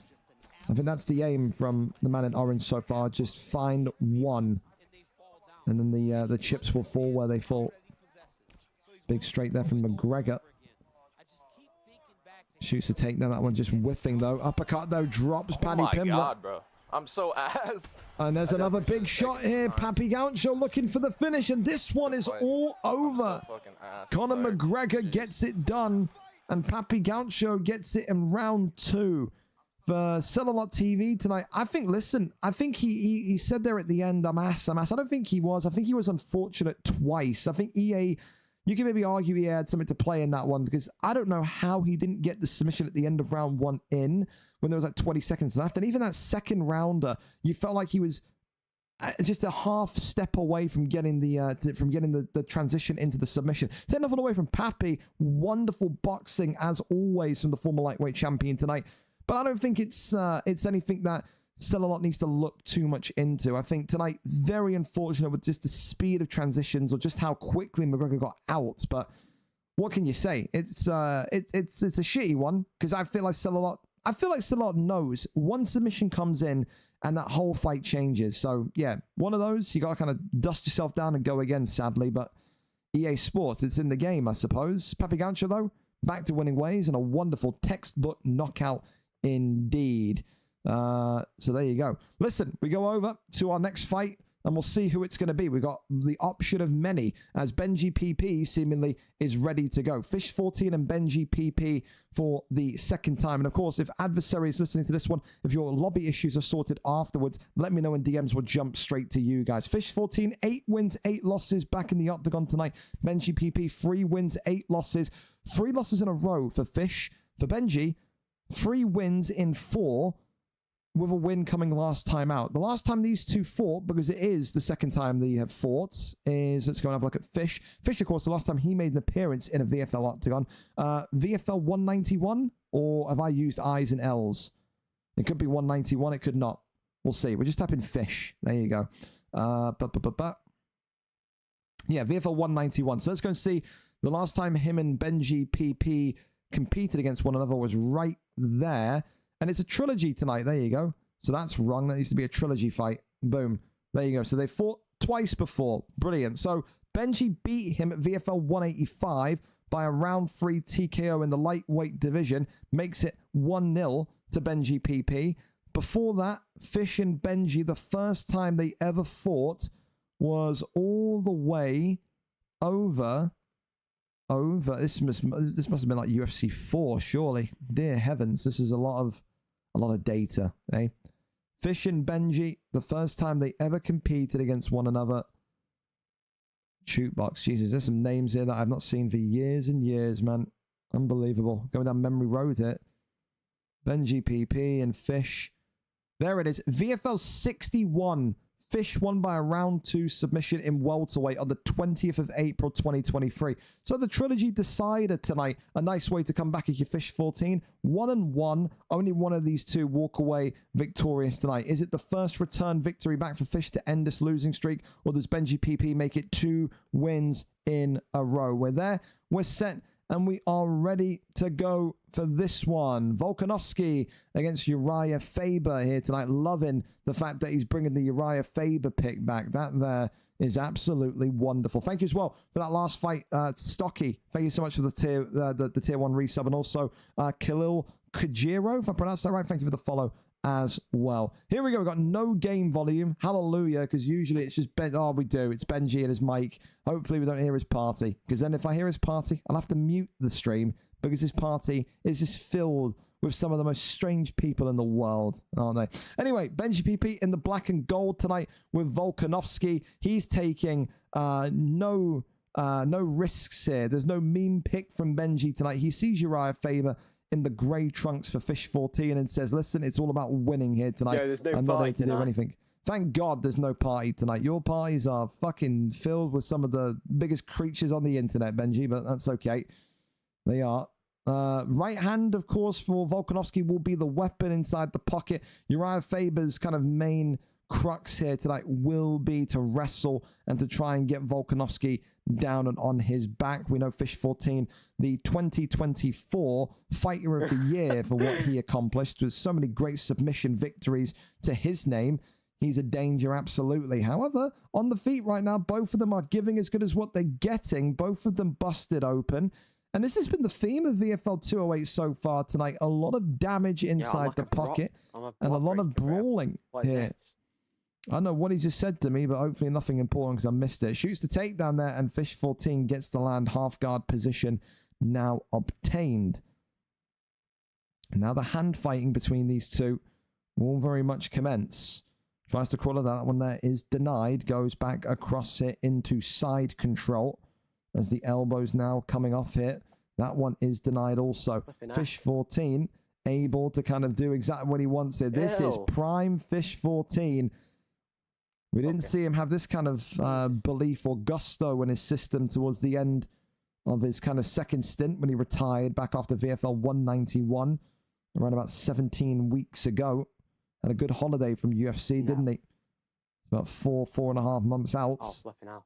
As this one fakes and goes back over into side control position. That one there finds half guard again. Yeah. Works the body shots here. Little taps to the dome. Tries to maybe cross over and find a way over, but happy to just kind of sit here and wait and bide his time. Back into full guard. Tries to fake that one. And then he keeps the GA moving. Gets the flip and rotation though, does Benji. A master on the ground game. This is what he's committed his time to. We saw it when the lightweight division was his home. We're seeing it here again tonight in this featherweight division. He does not hate being down here. If anything, Benji loves fights that go 3 rounds and go for a decision. Allows him to work. As look at this. This pocket boxing just too fast, too slick from Volkanovski. And you can see here, Fish is looking for the kind of pullback counter, but he's going to need to be very, very careful here because the amount of damage that is being done to him with these shots right now is scary. The head health and the block is starting to really race down. Lefts and rights again. Uppercut drops him, and that's round 1 in the books. Uriah Faber looks like he's been hit by a fucking ice cream van. That there is the face of a man that needs an ambulance immediately. Someone call one, please. He's got a family. Unbelievable. Round number 2 up and underway with Benji PP clearly leading the way tonight, using his boxing rather than his wrestling standards as the overhand there comes in and clocks Benji. Makes him respect the power of Uriah Faber. He says now he's copying his stance, he says. Well, he's not going to take that one too lightly. Good little shimmy around the left-hand side there from Benji as well, who I think needed a fight like this, needed to show that he has the ability to box and put that wrestling together with an eloquent boxing performance. What is this? Shoots the takedown and then goes and gets the takedown. That's a wonderful side control placement here. Elbows now coming in as the elbows continuing to hammer on down. For Uriah Faber, his head health is kind of dying more and more by the second. Now we're into crucifix, and if you get in here and you get locked up, it's dangerous. and Benji knows, he knows how close that one was to being over. If you got to deny there, it could have been game, set, and match early on into round 2. Elbows there continuing to drop on down. Volkanovski now back into half guard position. Tries to go up, but posture fails, and he pulls him back down. I want to get off. Then gets back up to his feet. Okay. So the boxing right back on course as a takedown immediately lands. So Fish14 happy to be down here. And I can't blame him. The damage that he's taken on the feet, you kind of have to be prepared to grapple tonight. Work shots to the body here more and more. I think if you're Benji, do you want to stay down here now? I mean, or do you just want to try and see if he will stand up whatsoever? Could deny here. And it could be an arm triangle that could be about to get in here. And he wants a sub. He wants to be on that submission leaderboard higher and higher each week. One of the top 10 submission specialists in the league is Benji. Career submissions. What the fuck am I doing? Well, you can do 2 in a row. He just has to have stamina available. that means it's deniable if he's got stamina available. Goes round over into No, but it gives him full GA, backside. so he's instantly out. and Oh this my one god, here why am I now, giving him a back? What the hell? giving him the back hit. What is it? No. As now there is a wait. Benji PP No. showing that he is You got me patient back. as ever, demanding Please. him to get off his back and even saying please on top. Don't think that's going to help. Shakes and shimmies him off though. Wonderful reactions there from Benji, who retakes the standing stance. So there's a right hand that there we go. absolutely Wait, 1-2 head kick. slots him. No. He says he wants the Move back a bit. 1-2 head kick. 1, 2. And then gets it. boom. 1-2 head kick drops him. He called that one out. Still 20 seconds left to go here. It's not over. Fish 14 hovering towards him. More heavy shots coming from Volkanovski. But this one is going to go into third and final round. Well, I don't know how Fish has survived it, durable as ever in JRilla favor, but he is going to need one hell of a potential miracle in this one here tonight. And with that, for Benji, are we going to see one of the age-old classic Benji PP bottles? We've seen him be in a position like this before and lose the fight. No! Oh, Oh my no. God. And This this could guy- be coming. Left hand, right hand. We may have spoke it into existence here. No. Go away. Oh my goodness me. He's petrified. He doesn't want to be inside that pocket with Faber anymore. And then he spoke it into existence there. It's just typical. It's what Benji PP does. Dominates fights and then throws them away. Bro, what is this striking? There's now, the Ew. uppercut again. Clips Oh my him. god. And Benji PP is in a lot of trouble here. The stamina was zapped for Fish 14, though. Benji can't believe his eyes at how close this has ended up being. Big knee to the midsection. Front kick Okay. there. No, man. As the uppercut there was just looming. Front kick there now from Faber. Overhand swings in. Uppercut there. Flies forward. Wait. No, man. 3 minutes and 20 seconds left here. And Fish will be believing that he can maybe still win this fight. No, why did I go for an elbow? It's the straight down the center. Left hand, though, clocks him. Yeah. And there it is. It's game, Oh, set, GG. and match. A bit anticlimactic. I'll tell you what, for Benji PP, he will be breathing a sigh of relief there. I think when he saw that second stun, not the first stun, the second stun in round 3 come up, I think he was dreading the worst. And for Fish 14, again, comeback fight, never going to be at his sharpest in his first fight back. But really put Benji PP for his paces there and nearly It was only a little stole. bit scary, like it was alright. There you go. Almost a little bit scary. He says, there you go. He felt it. There's a little bit of pee in his boxes there. But he absolutely needed that victory, did Benji PP. His good form in the featherweight division continues onwards. Yeah, I mean, listen, from a guy that was once upon a time 0-7 in this division to now 4-8. The wins keep on coming. 4 wins in 5. He's one of the informed fighters of this featherweight division. Maybe a potential shot at the title. Not near, but down the road is getting more and more like a real possibility for him. A huge congratulations to him tonight. Commiserations to Fish. Always great to see Fish back, though. A gem in the featherweight division, absolutely. All right, let's go and see what we've got here then for this one. Adversary. We may need a replacement for Bully. His internet must be a potato, and he can't get into online matches on UFC. Well, that's great. If we've got any PlayStation fellas that want to come in, then there is your opportunity. Eh? It would. I don't know what has happened to Bully's internet to fall down a wall. I don't even know what's happening with OV Viper yet, because Viper messaged me months ago telling me, hey, I'm now on PlayStation because my Xbox blew up or something. And then he messaged me literally today saying, hey, I don't know why he put me into a PlayStation fight. I'm Xbox only. So Viper better figure it out, because he's given me no DM since.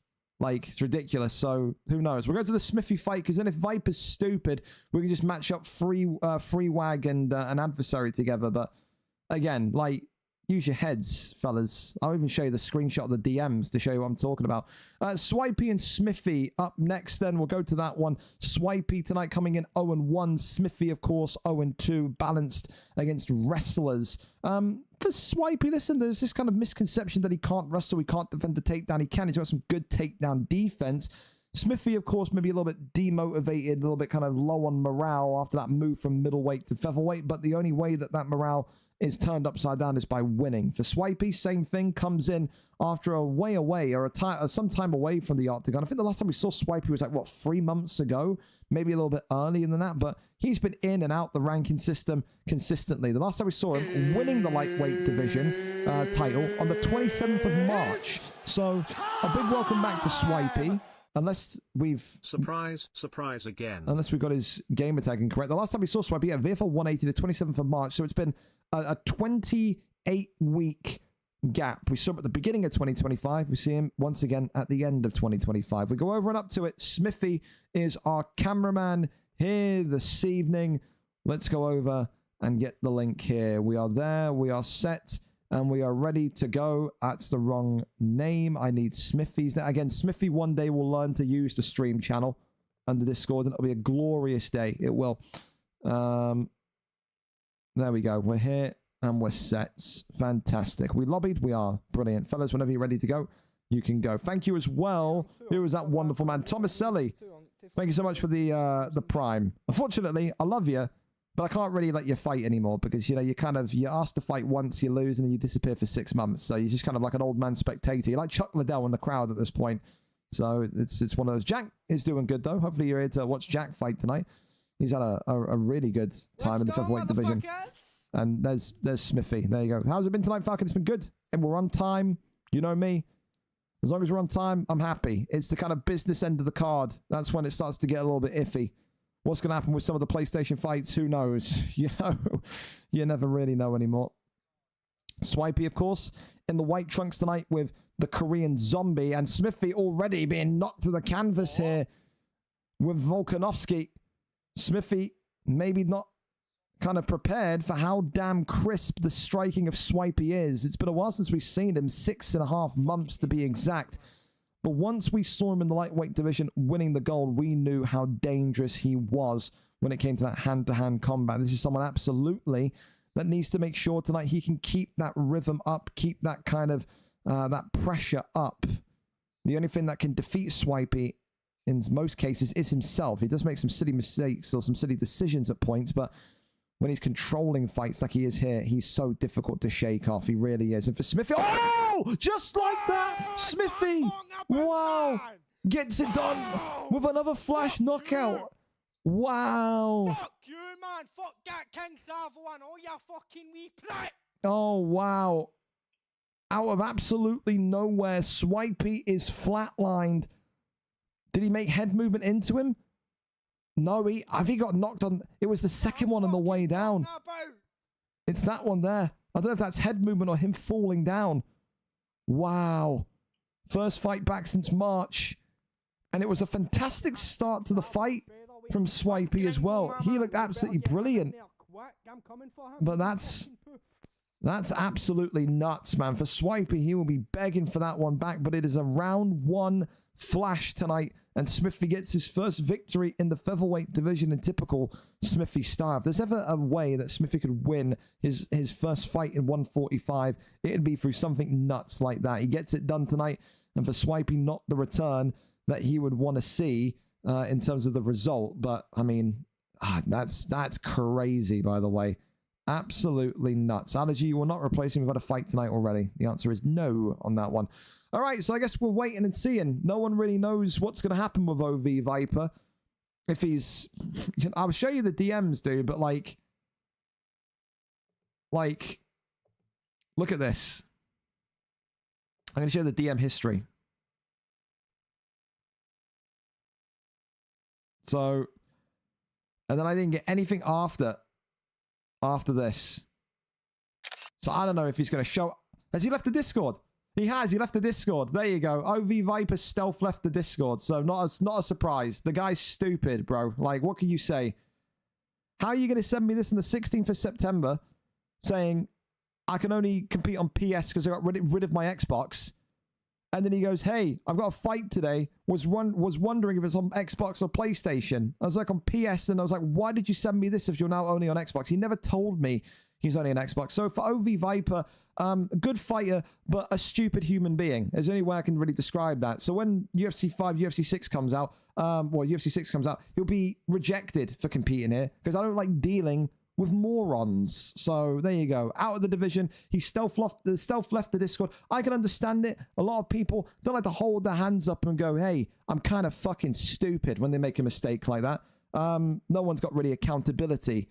OV Sniper, clearly, no accountability. Ain't one of those. So, or Viper, not Sniper, excuse me. There's too many OVs, dude. One day it's OV Viper, one day it's Sniper. No one knows anymore. No one knows with these fucking, with this OV group, dude.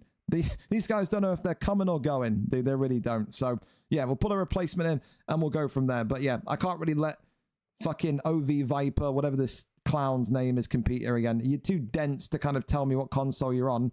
And then you kind of tell me, hey, actually, I've changed. And then you stealth leave the Discord, then get the fuck out of it, dude. There's no point. You're too far gone at that point. So we'll pull him from this. We'll pull him. Is he in the... Yeah, they're going to pull him from this as well. That's fine. And the glory of it is that these guys are usually the same guys that when UFC 6 comes out will be sending me paragraphs to get unbanned from the cord. Always same thing. Can I pull anyone in? That's the question. See, Tay would be a good shout. Fresh Asian pulled out as well today. So, can't pull him in. We'll see if Tay's around. I like it for Tay. Kruger would have been a nice one as well, but what can you do? What can you do? They put Tay in a fight. The Spooky could put in a fight. I could see Tay and Spooky. Let's see if they're down for it. You want me to fight Freewag? Give me a couple minutes, because if I can find 2 PlayStation replacements, then I'd rather do that. But again, am I surprised that the PlayStation guys are the people that are causing the delays? Am I? Tay, you down to fight? The fact that Tay's on UFC 5, if Tay says no to fighting, I'm going to be very pissed off. I can't lie to you. Because he's on UFC right now. Spooky, you down to fight? Let me see if I can get you both moving here. Kieran Crow's already fine tonight. Rakib will be a decent one as well. See if Rakib's down to fight. He's not in the card tonight. Rakib. Rak, you down to fight? Yeah, can do when. Now. There we go. We got 1. So we'll go as we can. All right. We're going to do Freewag against Tay, unless they've already fought once last time out. Dubronx. No, perfect. I'm happy with that. Freewag and... Freewag. Yeah, he's fighting a Reflection. There you go. Freewag and Tay on UFC. That's going to be the matchup to make after OV Viper pussied out of the fight. Not too much CTE. Perfect. This has got what I got from Bully so far. All right. Well, listen, we'll keep on going with the good news is that we're ahead of time, so I can't really... I'm annoyed, but I'm not the point of being too annoyed yet. So Freewag and Tay is where we're going to go next. Freewag and Tay, you're up. OV Viper stealth left the cord, so new up is here. The only thing here will be if Freewag is alive. Yeah, I can boot up what console, who and when. Perfect. PS, potentially like 15 minutes. So there you go. Spooky's down to fight as well. So everyone's happy. The world keeps on spinning. Eh? Wonderful stuff. Wonderful stuff. Again, if for some reason Dubronx and Zans want to go early, or Koros and Break Your Jaw want to go early, I'm down for whatever. Let me know. We're in, again, a good position of time. So you guys want to get out of here quickly, you absolutely can. Again, for Freewag, I would hope he's hit.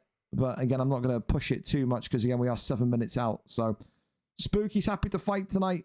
Tay's happy to fight tonight. Again, the guy's coming in clutch. We've got an unstreamed result coming in as well. A doctor's stoppage. Echo Doki wins by round 3 TKO. So while everyone's getting lobbied up, I can update that on the doc here. So Echo Doki gets a win on the unstreamed bouts here tonight. Round 3 TKO doctor's stoppage against Tucker. Good little bounce here for Ben. Echo Doki. 7 wins, 11 losses. 2 wins in his last 3. Not bad at all. Not bad at all. For Tucker, goes to 3-8, 2-fight losing streak for him. So one gaining form, the other losing form. Eh? There you go. 7 wins for you. And 8 losses for you. Smashing. Unstreamed results have been flying in as well this week. Fair play to you lot that have been unstreamed. Only 2 fights left to go for the deadline. It's good. It's good. It's really nice. All right. What are we doing? What are we doing? Me and Break can go early. Fantastic. If you two want to go early, then let's run it. Because, again, we're just kind of dragging our feet a little bit with the PlayStation fights. And you know me, if we can get you guys out quick enough, then that's great. So, toss me a link, Koros, if you're ready. I'm down. I'm down like Chinatown. I am. Bum, bum, bum. Ba-da-bum, bum, bum, bum, bum, bum. All right, Koros is live. Cameraman Koros, welcome back to him. Was supposed to fight Nav today. Nav pulled out of the fight at 12 o'clock in the afternoon. Fair enough. Again, you know me. Whenever you have to pull out, I say the longer you can, well, the earlier you can tell me, the better. So I've got no issues with Nav. He'll be back on the card next week. However, does lose his number 1 contendership position, and Mr. Break Your Jaw steps in. Koros tonight comes in, 13 wins, 10 losses. Former champion, of course. Has only got 2 wins in 5. Retired, comes back. It's his first return fight tonight. Mr. Break Your Jaw, a dangerous boxer who started off his career with a really debilitating loss. Didn't know if he belonged in the featherweight division after that first loss, but has bounced back since with 2 incredible, lightning performances on the feet. He is one of the most promising up-and-coming boxers in 145. Koros, of course, is a veteran. His 24th fight tonight, championship quality, championship caliber. Can he get it over the line in his first fight in what feels like about 2-3 months? So let's see. Gene Silva tonight against Max Blessed Holloway. Taporia is the pick. There you go. So changes over to Taporia and Holloway here tonight. And a big thank you to Koros and Mr. Break Your Jaw as well. 2 killers that are always on time, and we're down to fight early. Keeps the card moving. We do love that indeed. Here we go. Glove touch and we're away. Ilya Taporia in the red against Max Holloway in the black here tonight. Of course, Koros, a master of the ground game. Mr. Break Your Jaw, a master of the stand-up boxing that Max Holloway will have. And I think this Max Holloway pick continues to be, I think, the best pick for Mr. Break Your Jaw. I think he uses the length of Holloway well. I think he uses the snappiness of Holloway's punches so well. I don't really see a negative when I see Break Your Jaw come out with Max Holloway. The one thing that we need to kind of see, though, is has he learnt from his first fight? His first fight, he was grappled. His first fight, he was put into a chamber of depression when it came to the ground game. Tonight, he's going to need to show that he can handle Koros in these positions. And right now, he's looking like he's doing a good job here. As Koros trying to build the GA. And I think for Koros as well, that's a bit of an early one from Herb. Standing us up already, Herb? That's crazy. I've seen way longer than that. I think for Koros as well, he'll be actually relieved somewhat to see Nav pull out of the fight because of that New Zealand connection. A no contest last week after that horrendous lag when Nav revealed that he did not have a wired connection. He was playing on wireless. So realistically, that made a lot of sense. Now tonight, he comes back in, does Koros, and he goes in against a European where everything's going to feel a little bit more smoother. Everything's going to feel a little bit more snappier in terms of the fight flowing the way that it should do. Body shot that comes in as Max Holloway continues to stay on the outside, looking inwards. Right hand connects brilliantly onto Taporia's temple. However, it's still early days here. Koros has been through wars in his career. He's not like one of the Tomaselli brothers, or Tomaselli cousins, should I say, where, you know, it's a one-and-done type performance. We've seen Koros get a lot of victories spread across the rounds. A lot of round ones, a lot of round twos, a lot of round threes, a lot of decisions for Koros. He's done it all. And said in this division as well, he feels like he's done it all. Also, he's on the cusp of getting moved up to bantamweight flyweight before his retirement. As a clip here has very much sent Break Your Jaw backwards. So that's the one way that Break Your Jaw's got to think of it tonight. You're going up against a guy that is kind of toppled this division and was at one point close to being in that kind of elite conversation. So a win here will feel like a massive, massive sign of progress compared to that first fight he had. Both of them getting stunned on one another. The body weak of Taporia, the head weak on Holloway. But a very, very close fight and a tight ropey fight right now. Right hand was just being looked for. A spin kick to the midsection again. Left hand goes up. As the right hand there connects on Max Holloway. Lefts and rights once more. Goes forward, head kick, 1-2 head kick was being teased there for a slight second. Flying knee comes up, absolutely nothing though. But airtime. Right hand there. Again, this is the thing, it's that snappiness of Holloway. You can just see every time Kouros is in mid-combination, it's just that kind of electricity, that kind of electric snap on the jab, or the electricity of the striking in general that is catching Topuria out. The eye is swollen, nearly swollen shut from Holloway. He's got a cut underneath his left eye as well, so there is damage that is brewing that maybe could result in a doctor's stoppage if Breaky Jaw continues to eat so much damage and continues to kind of be on the back foot in these striking exchanges. Definitely a knockdown would change everything. It's a crane kick upstairs, and he points to the floor there. I think he was about to clap at him for a minute there, and Kouros gets one right back, and now the taunts aren't flying anymore. This round 2 starting with a bang, and he claps. There you go. So he's a fan of that one. Mr. Breaky Jaw bringing his charisma to the octagon here tonight. He likes what he's seeing from his opponent, and no doubt I'm sure Kouros likes what he's seeing from Holloway. It's a weird form of respect almost that these two have got going on. Right hand comes in as the body shot goes back down low. Got to think here, Holloway looking for those counter shots. Brilliant striking patterns once again. Counters upstairs. Left hand is good. Kouros kind of stalking, sticking to Holloway here. He knows, does Kouros, if he can get him behind the black lines, get him knocked down, he's going to fall against the cage, and that could well open up the possibility of a cage strike TKO. Left hand there is good again. For Holloway, he's got to peel around. He's got to get back into the center of the octagon and fast. A lot of damage now taking place once again. Right hand connects smashingly for Topuria. Head kick comes up. That one, though, is blocked. Body shot there is also whiffed. Still goes on round to the right-hand side. Holloway now almost looking stuck in the mud. Hasn't really connected with anything significant since that little mini exchange. Pulls backwards. Body uppercut there is good. Drops Kouros, and this could be it here. Wonderful body strikes from Max Holloway. And this one is not over yet. How in the hell has Kouros managed to survive that? Holloway points to the ground. He says, let's go. Right here, right now. We're swinging and banging. I don't know how much Kouros is going to oblige to that one with the damage that he's just taken. But you've got to love it. Big shot here again. Mr. Break Your Jaw. Left hand goes forward. Holloway. The hands are down. Almost looking unimpressed as the elbow that comes forward again from Topuria. You got to love this from Break Your Jaw. One of the funnest fighters to watch in this featherweight roster right now. Absolutely. And there's the elbow that sends Kouros out. For Mr. Break Your Jaw, we said one of the most promising and developing boxers in this featherweight division at 145, and he's just claimed a huge scalp tonight. For Kouros, yes, there's going to be an element of rustiness coming back in after so many months out, but for Mr. Break Your Jaw, from the first fight we saw in the featherweight division when he was self-doubting himself, to now being on a 3-fight win streak with some of the cleanest and sharpest boxing in this division, he will feel like nothing can stop him. Up next for him, it's got to be probably a contendership opportunity. He gets it done tonight in round number 2. One of the best Max Holloway performances that you will see. And yeah, for me, I'm going to go performance of the night. I think so. I think that's taking it off of Lewis. I think I was impressed with what I saw from Lewis, but for Mr. Break Your Jaw, every time I see him load up with that Holloway, it's just, yeah, it's fireworks, man. It is. Every single time. Round 2 or round 3? I'm drunk. Round 2. There you go.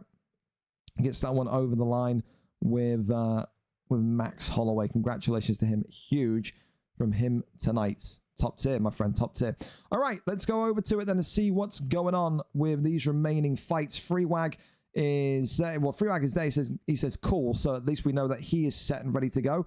So let's go to it then. Freewag and Tay on UFC. Thank you very much to Tay on UFC for being ready and able to come into this one. Again, for Freewag, apologies about the opponent change. OV Viper effectively told me earlier on this afternoon he's now Xbox only. I said to him, why didn't you tell me? He never replied, and then he stealth quit the Discord, so he's never going to fight here again. If you're stupid, you're stupid. I can't fix stupid. Well, thankfully, though, we've got Tay on UFC, always down to fight, always up for fighting. He is your opponent tonight. 7 wins, 6 losses for him. 1-0 for Freewag, who looked absolutely insane for his first fight last week. We're there, and for Tay, an opportunity to step in on short notice and add a win to his resume. We're here, we're set, and we're good to go. It is Pantoja tonight against Brandon Moreno. Let's see how this one unfolds. Again, always a classic is Pantoja and Moreno. Two elite strikers. Moreno, the more durable. Pantoja, I would say, the more damaging, the more dangerous. So, one of those tonight as these two get ready to go. And then, of course, we'll be heading over to Spooky, who is going to be our other replacement here tonight after BK Buddy looking like his internet is not going to be back in time. Maybe it will, maybe it won't. We'll see. Here we go. Let's give these two the respect they deserve. Pantoja tonight in the red and black. Moreno, of course, in the green. Red and black tonight for the fill-in or the substitute fighter in Teon UFC. And, of course, for Freewag, he is, of course, CD__Wales with Moreno. Two of the most impressive, entertaining, and I would say almost dramatic strikers that this PlayStation Elite Division houses. When these two get going, there's going to be no stopping them. Expect maybe a round one knockout here tonight because they fight at 100 miles an hour. No doubt there's tears in the Tomaselli household right now because this will feel like watching a mirror image of oneself. Right hander goes forward again, and there's that uppercut immediately. And Brandon Moreno here taking charge nice and quickly. Big shots coming forward already. Freewag here, CD Wales, already trying to put this one into the books. And for Teon UFC tonight, a case of coming in, putting on your gloves and saying, I'm a substitute fighter, I'll do what I can. And what he has done is initiate the takedown. That's a huge, huge moment there. The wrestling coming out here tonight. And he jumps the ghillie. Look at this. And Wales here could be in a little bit of trouble. Stamina here is slowly fading. And the mount there is denied. That's wonderful from Brandon Moreno. Gets over into top mount himself.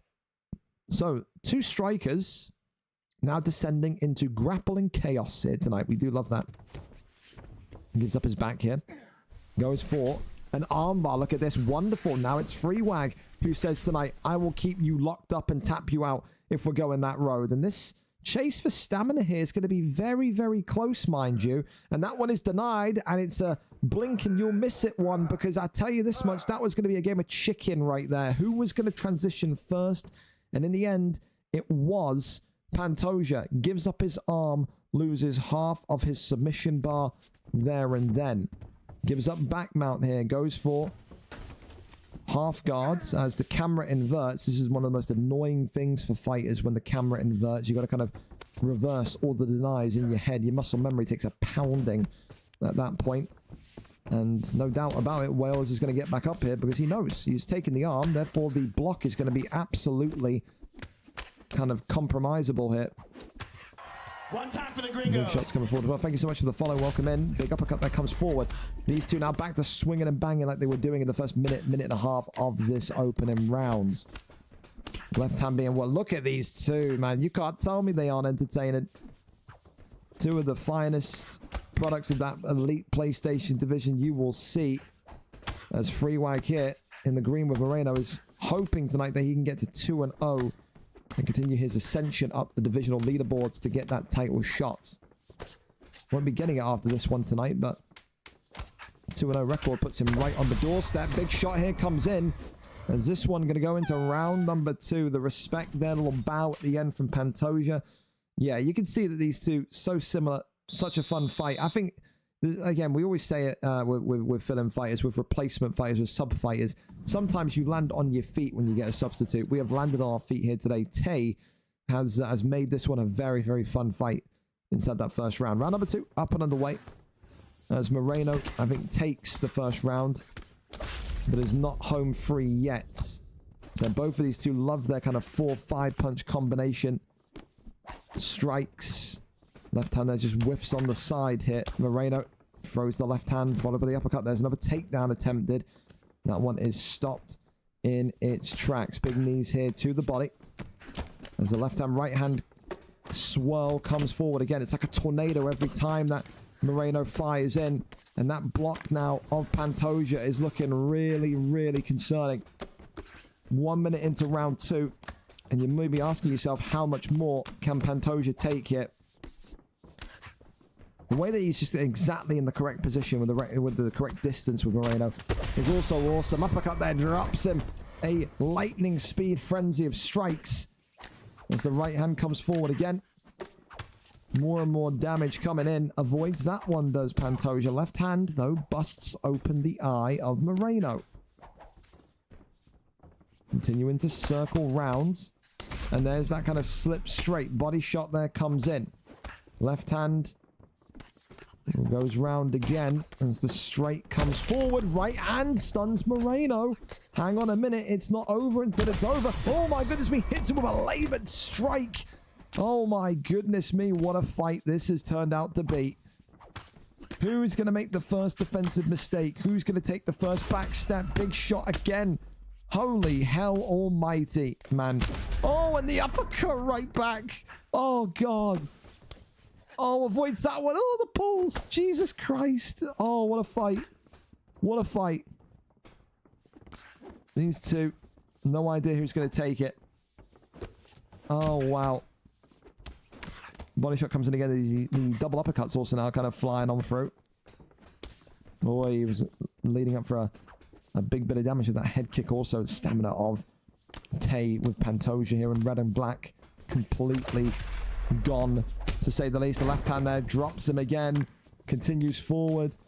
Brandon Moreno, free wag, looking for the kill shot here. Gets him against the cage. And this one could be all over. Top mount, big shots here. And it's game, set, match in round number 2.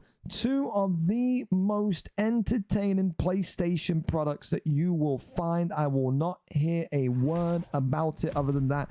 We land on our feet. OV Viper may be too stupid to load up the correct console and game. But Taeyon UFC always produces fireworks. Fight of the night. And it's not even close. That was probably the best fight you'll probably see here tonight.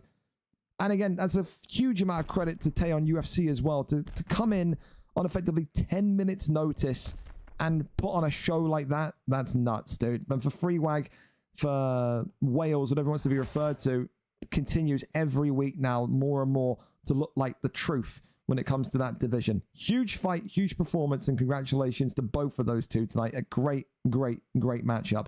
All right, let's go over and see what's going on then with this Adversary and BK Bully fight. If we need a replacement, we will have a replacement. I think it's a PS issue affecting some people. Spooky is having the same issue. I am going to scream, dude. Yeah, Spooky said there must be a server issue on PlayStation today. I can't connect. I can fight on Xbox if needed if someone's there, though. That's wild. Opponent can't get on the servers. Oh my goodness. Yeah, it's a PlayStation issue then. Well, that is absolutely awful, isn't it? The only thing I can say then is Adversary and Dubronx, if you two want to fight, then you can, because if you're both on the servers, then you may as well try, and we may have to cut a fight out. Do we have many PlayStation? Oh god, we got a couple of PlayStation fights on this one tonight as well. Only J Creativity and Zeus and Milkman.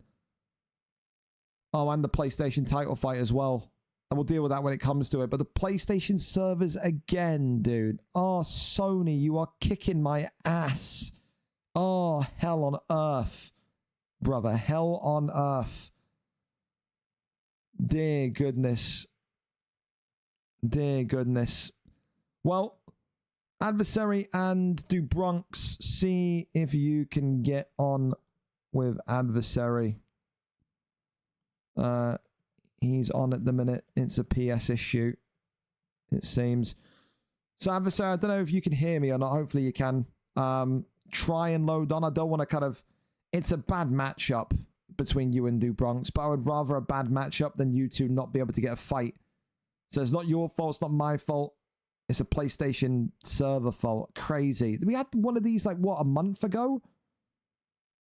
Absolutely stupid. Absolutely stupid. Well, let's hope that these two can load up and connect, and then from there, we'll cross our fingers. I'm on and in the server's fine. Well, let's just make sure you can actually get in with each other. It said you two know that you two are fighting, right? Dubronx and Adversary, so reach out. Get each other's PSNs and then go from there. Go from there. And then hopefully we should be all good. Dun dun dun dun dun dun dun dun dun dun dun. will answer after UFC card. Thursday is always super busy from 7 p.m. to 12 a.m. for me. Got people out the ass here, man, right now trying to get a hold of me. It's crazy. Let me know as well, adversary, if it's going to be you streaming or him streaming. Again, I can't be too harsh. It's that if the PlayStation guys are getting PlayStation issues, then what can you do? It's just the shit console. That's why we're on the right console, Xbox boys. So, yeah. We are just waiting and seeing. Thank you as well, Spear, free FW as well, 7 minutes ago for the follow. Apologies, I was doing comms, so I couldn't give you the shout out you deserve, friend. But thank you for being here today. Absolutely. All right. Adversary. I've sent an invite. If we get in, what weight do you want?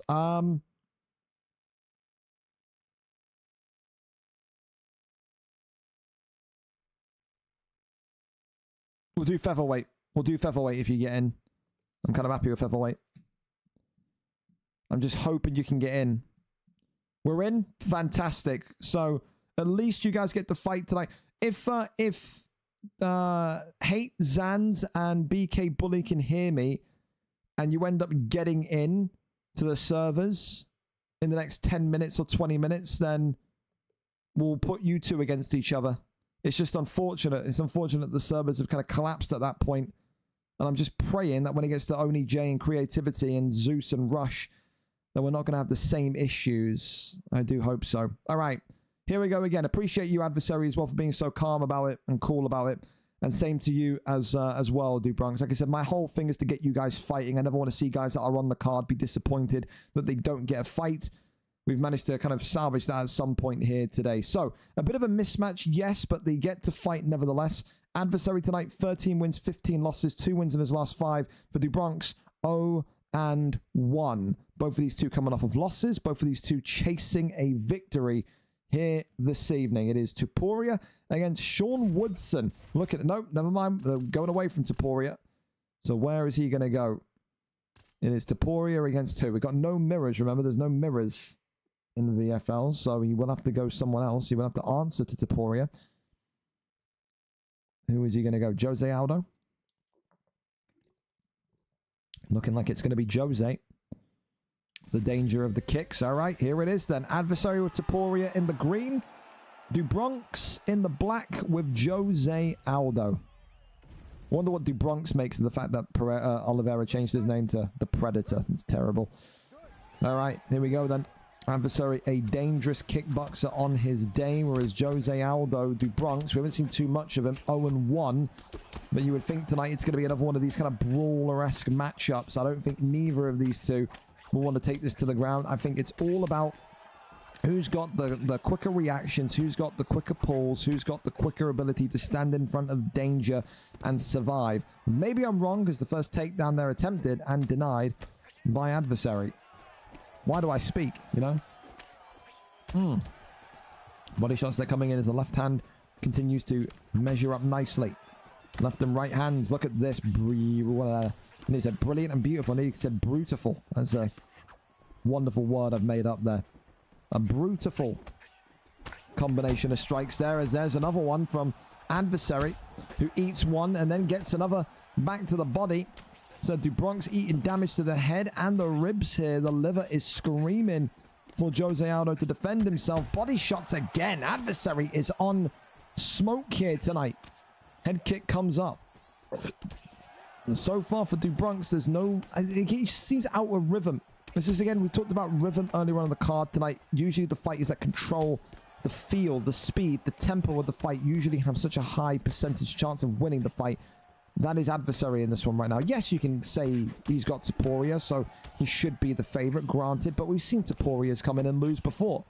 It's not just all about the pick. It's all about the pick and the fighter controlling the pick. Left and right hands go again as the uppercuts continue to swirl in brilliantly. Oh, it's a nice little sidestep there, though, from Dubronx. Body shots continue forward as the left and right hands carry on again. Left hand goes up as the big knee to the midsection continues onwards. Shoots the takedown. That one there landed. And now maybe a little bit of reprieve here for Jose Aldo. Goes into an arm triangle position. That one there is denied. Stops that one in its tracks. And look at this. Well.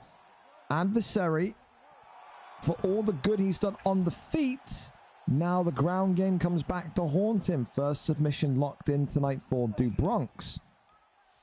He's going to probably need about 3 of those to get the submission over the line, but that's going to give him such a morale boost that he can, in fact, maybe go and seek the tap tonight. Left hand there was just being leveled up, but that one that is denied goes back down to sprawl position. Body shots, they're coming forward again. Left some right. Oh, the body shots coming forward once more. I tell you, since that submission's come in, there's been a little bit of a timidness from Adversary. He may not want to admit it, but I think that's kind of shocked him. The fact that the submission got off, I think that's kind of shocked him a little bit. I think it's quite simple. It's one of those yin-yang matchups. Adversary stays on the feet. Adversary wins this fight. If Dubronx continues to get this one to the floor, I think Dubronx wins this one by submission tonight.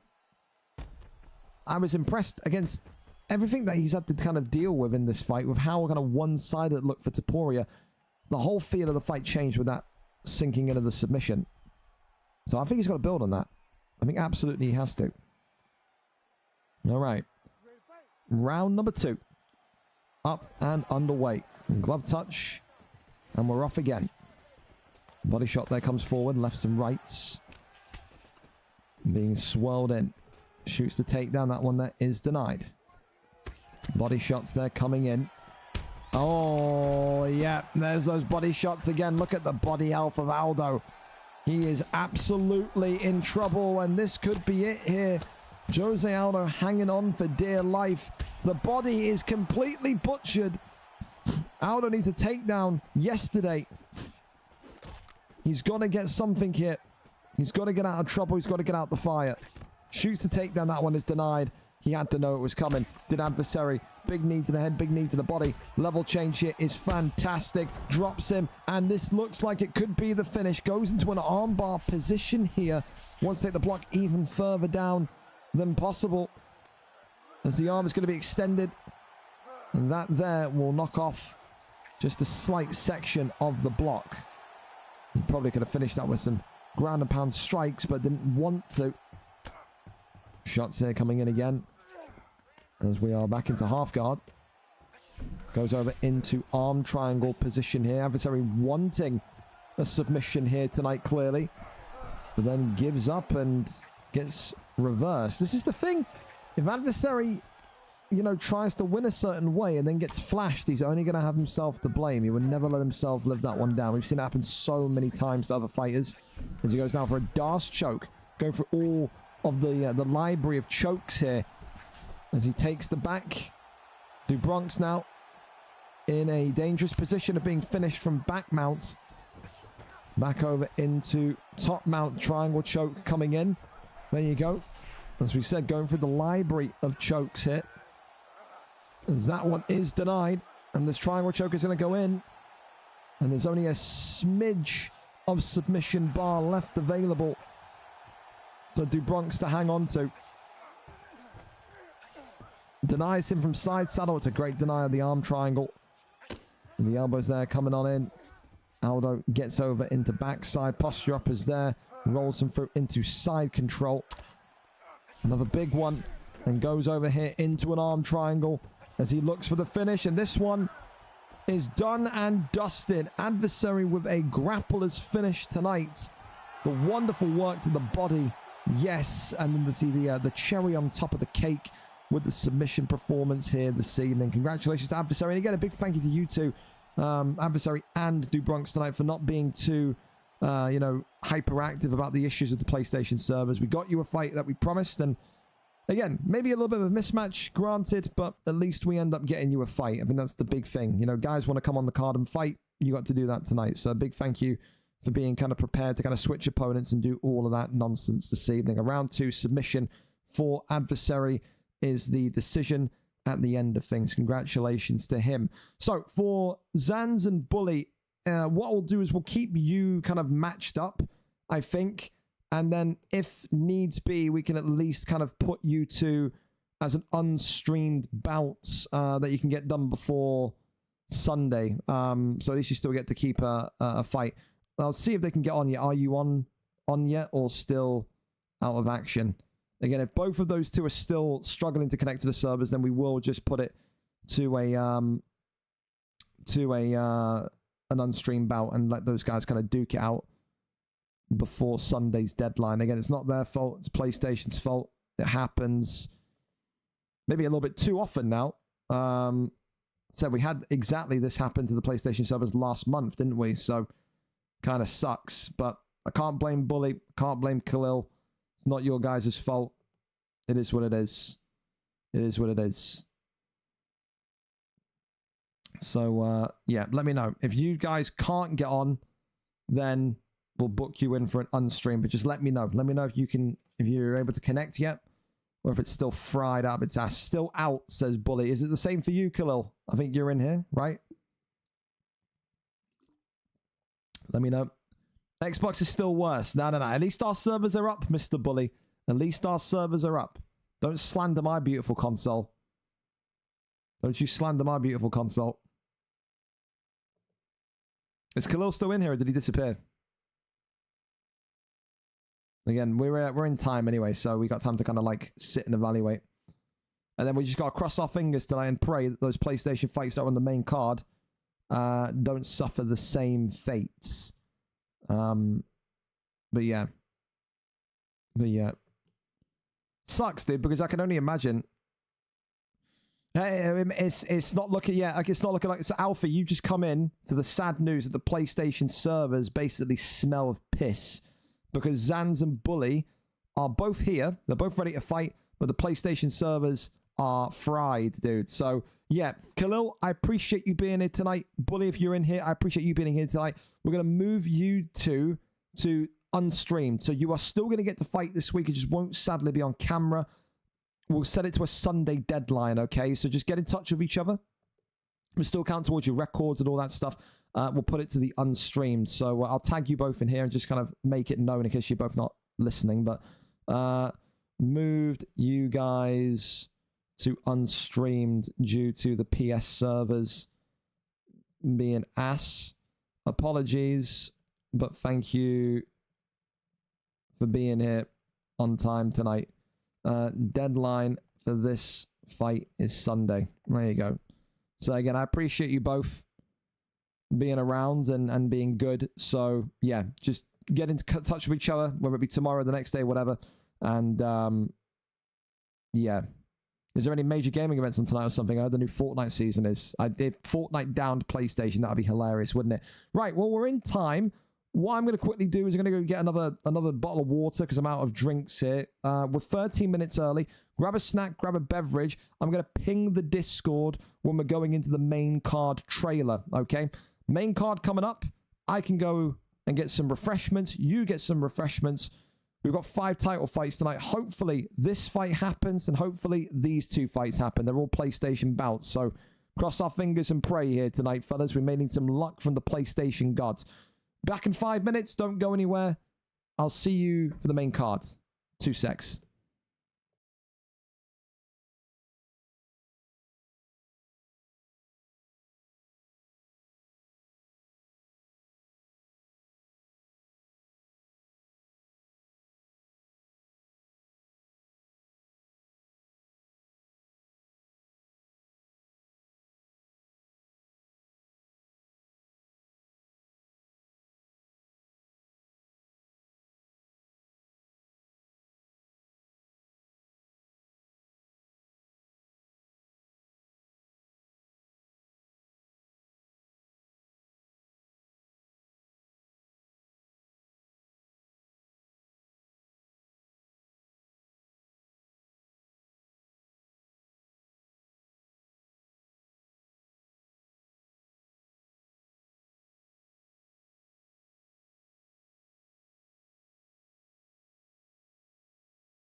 God.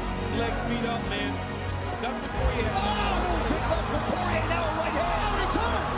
Oh my God. An SLG Jokers has put the former middleweight champion to sleep. Light heavyweight champion. Oh, goodness. It's time.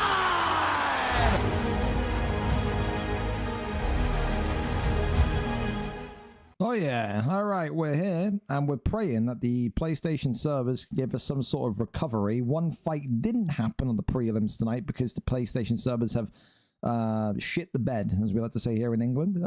However, it's only happening for some people, so it's very weird. Will it happen in the title fight? Will it not?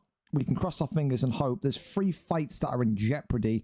Zeus, Rush Milkman, Only J Creativity, and of course Ground Tick, Jazz and Cox. So, oh, and also Whimpering Ian, Kieran Crow. Yeah, so there's like 4 fights on this main card that may happen, may not happen. We just got to cross our fingers and pray for the power of positivity that we're okay tonight. However, we do have some Xbox fights to kick off this main card tonight. OV Leviathan and Jack 9 entered the building in bantamweight tonight. 2 incredible fighters that both fight in very different ways. Leviathan came into the league being a striker-first type opponent. 1 win in 5, though, means he may well go back to that kind of balanced style of fighting that he had once upon a time. Great wrestling mind is Leviathan, and when you look at Jack 9 across the various divisions he's been in, lightweight, featherweight, now bantamweight, the big thing that Jack 9 has always struggled with is ground game, is consistent pressure in the wrestling.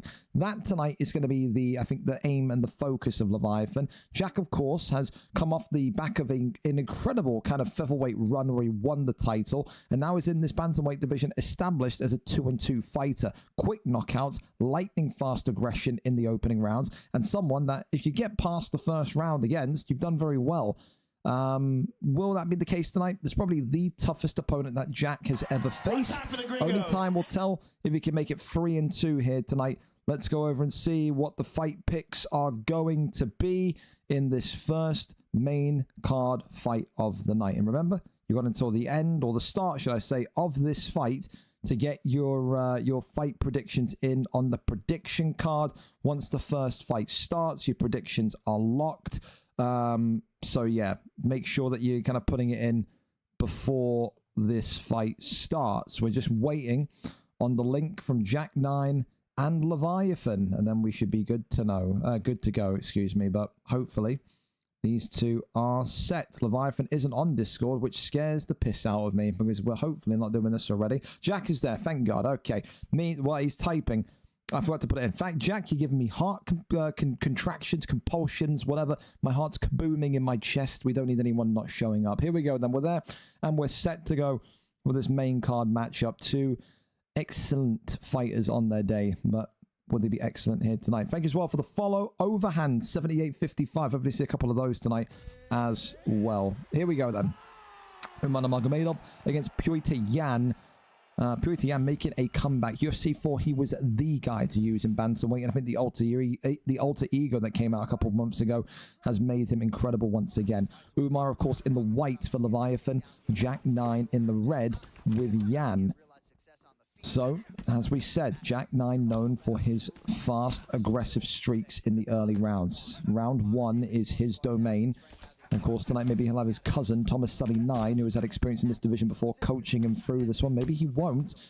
Again, Jack 9 coming into his own. He says he wants to be in the VFL Hall of Fame, and he wants to kind of be up there competing for this bantamweight strap. A win here tonight against Leviathan would be a huge, huge step towards that Hall of Fame shout. Someone that, again, you think only about 6 months ago was sat there potentially thinking, is welterweight the weight for me? Is lightweight the weight for me? And now here he is, you know, towards the end of 2025, almost a comeback year, or comeback half of a year that he's had, and he's finding himself in bantamweight fighting against a former #1 contender in Leviathan. It's great to see. Shows you that if you kind of have the time to put into UFC, you can become good. However, Leviathan, with great timing and precision there, just gets Yan knocked down. So the first knockdown comes against the grain, and it is for Leviathan, who now looks to get that wrestling going. And there's going to be no sympathy here for Jack tonight if the wrestling is his undoing. When you're in bantamweight, when you're in flyweight, at that point,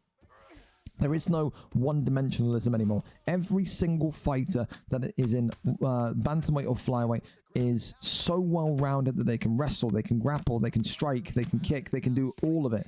There's no weak area of anybody in this division, and that's what Jack has to kind of get to the level of. He has to get to the level of being able to cope with guys that are going to maybe be prepared to grapple him for 15 minutes at a time. Works the body here as he looks to maybe get that fake transition into top mount. Not going to be possible though.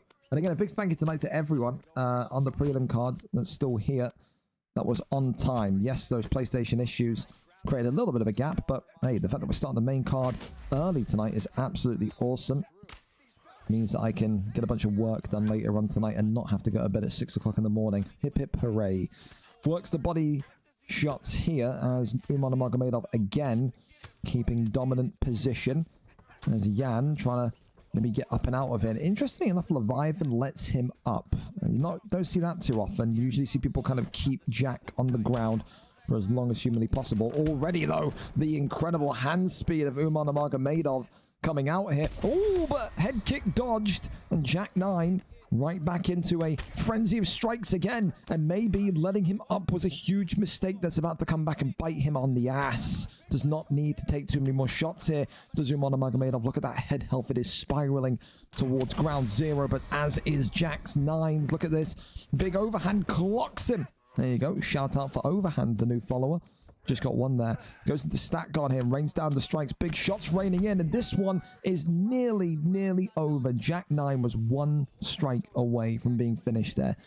We're going to talk about a fight which encapsulates what these two are about. That round is absolutely a snapshot of their careers, I would say. For Jack, maybe a little bit fortunate to have survived that one, but listen, he's got a new hope here now in round number 2. Cannot take so much damage. I think he was a little bit surprised at just how fluid, how speedy Umar Nurmagomedov was in that kind of exchange towards the end of the fight, or the end of the round. But now you know, as the left hand that comes forward again, 1-2's down the center as Jan with the left hand is trying to look to maybe open up a door. Both of these two are damaged. Both of these two are in a frenzy, and look at that, the flying knee comes up there. Left hand drops him, and Jack 9 putting in these 6-7 punch combinations like someone owes him money tonight. Gets the takedown. That's huge from Leviathan. Absolutely massive. Elbows there now raining on in. Gets over into half guards. Tries to maybe crossover. Doesn't happen though. No taps here to the dome. Posture up is there. Rains down a couple of big strikes here. Pulls him back in. Gotta think Jack's got to just remain calm and find a way out of it, and he does get the reversal. Really nice from Jack. Posture up is there. Gets right back up to his feet. Uppercut into the straight. Left hand there is good. Jan going back down low. Flying knee attempted. Jack 9 go for the extravagant left hand though is good, but right back. Umar Nurmagomedov hits him with a big one. Left hand is good though. Jack 9 looking for the finish here. Leviathan's in trouble. Big shots raining in. Big strikes here. Leviathan not out. He avoids the elbow. Both of them now have been on the cusp of being defeated. My God, what a fight this has turned out to be. Gets back up to his feet here. Leviathan and Jack continue to try and better one another. Leviathan now leaking blood onto the back of Pyotr Jan. Minute 55 left here. Takes the back. Is he going to look to try and sink in one of those submissions? The answer is no. Back into top mount. Not where Jack wants to be here.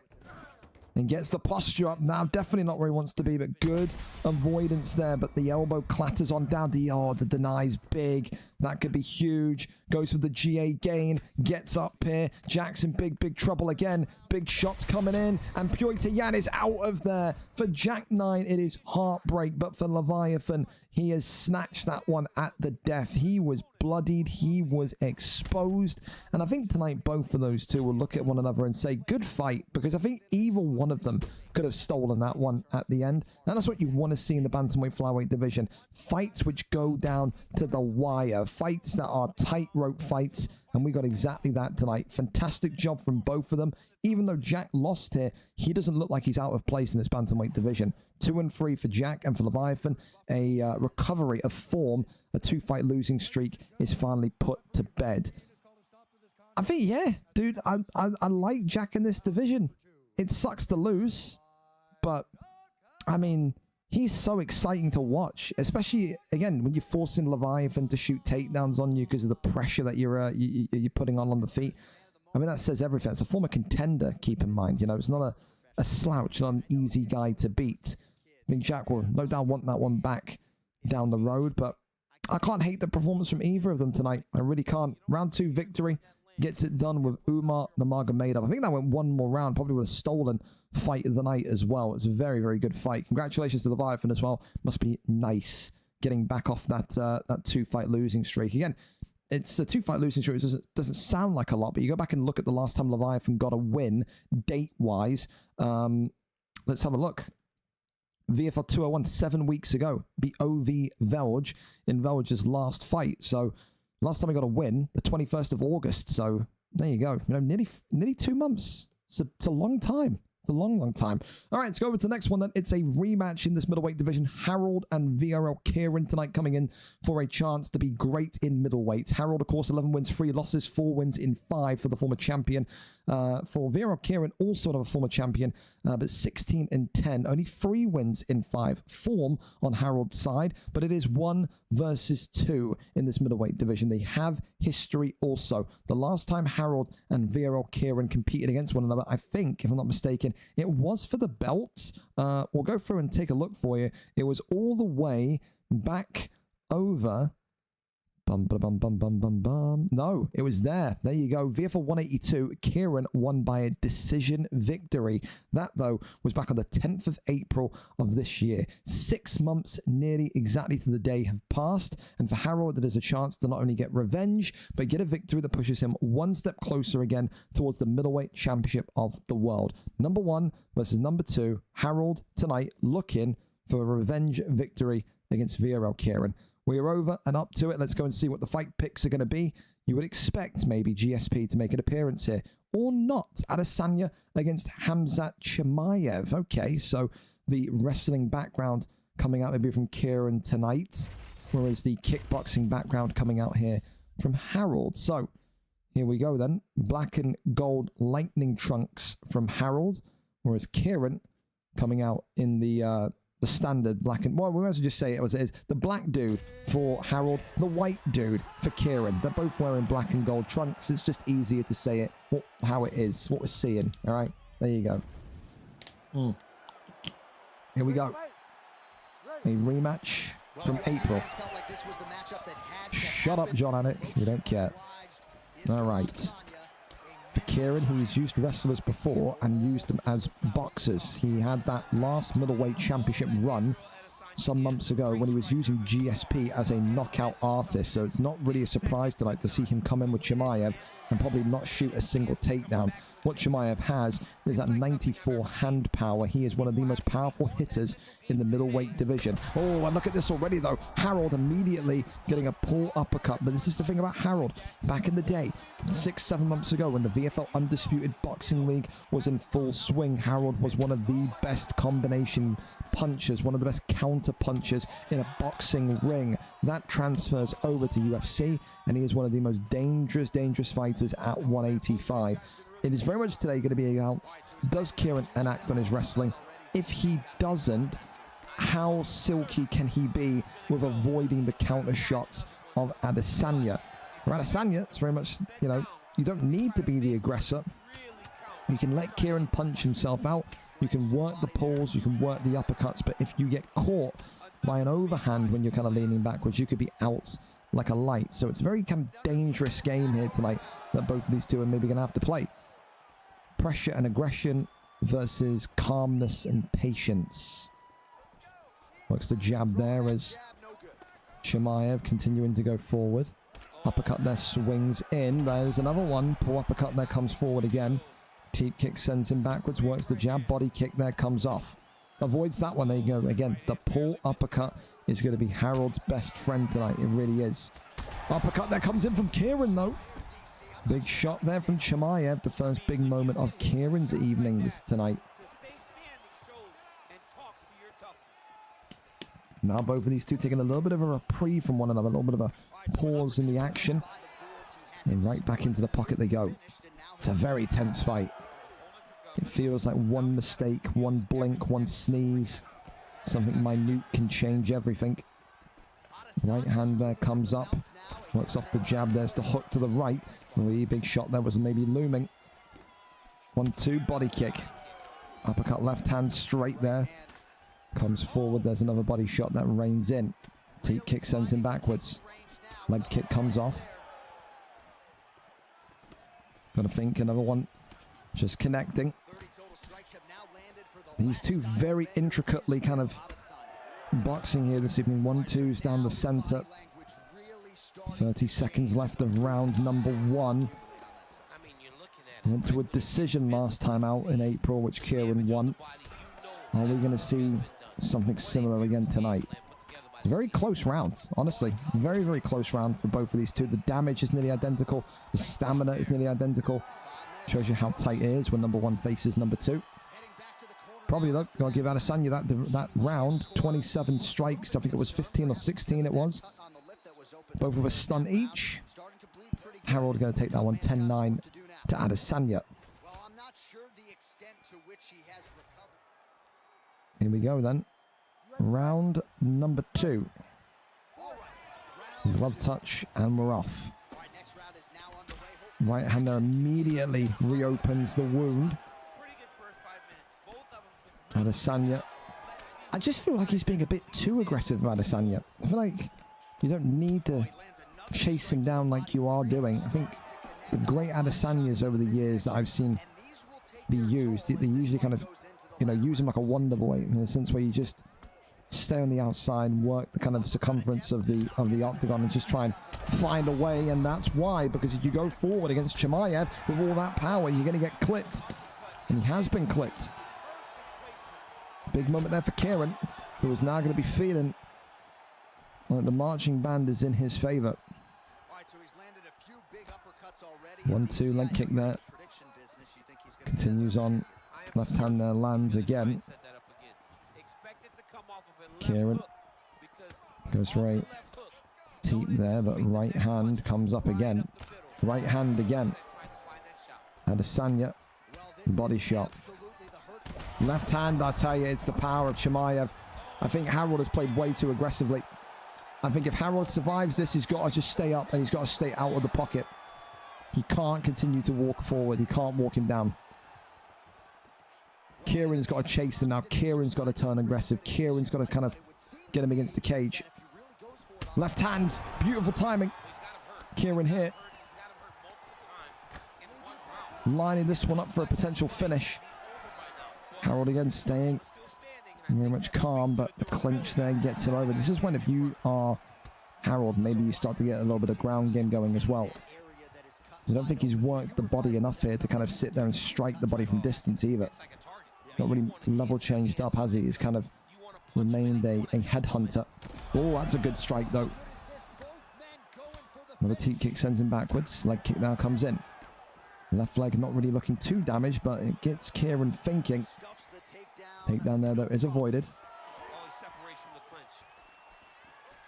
Left hand, right hand. Another one comes in. Oh, clips him again, and this could be it. It's all over, just like that. Khamzat Chimaev with 94 power gets it done again. For Harold, he instantly is out of there. I do feel for Harold, I do. But I think, again, he fought very well tonight, did Harold. But I just think when you go Adesanya, you can't be so aggressive. You can't be, and I think that's what did him over. I think you don't need as many strikes to land with Chimaev like you do with Adesanya, and I think he just took too much damage, and in the end, when Kieran gets that kind of consistency of stuns, the consistency of knockdowns, he's gonna pressure you, he's gonna walk you down, and he's gonna probably end up with the victory tonight. And I tell you, for Harold, I just think it was the incorrect pick. I think you're telling me tonight, you know, Kieran, his style, the way that he likes to pick wrestlers but not really wrestle, I think he should have used Pereira. I think he should have used a pure, the 5-star Robert Whittaker. Someone like that would have been perfect tonight. But yeah, I just think that was an incorrect pick from Harold. And listen, sucks, but the mountain has to be climbed again. Unfortunate, but it is what it is. Up next, we go over to Lewis and T. Stocky tonight in this lightweight division. A fun fight indeed. Lewis coming in 12 wins, 11 losses. 3 wins in his last 5. T. Stocky, 6 wins, 4 losses. Identical form. 3 wins in his last 5. A balanced fighter with good boxing and wrestling against a purebred wrestler in T. Stocky. We've often criticized his stand-up ability, but we have been in awe of his wrestling ability. Can Lewis defend the takedowns tonight? Can Lewis keep this one on the feet tonight?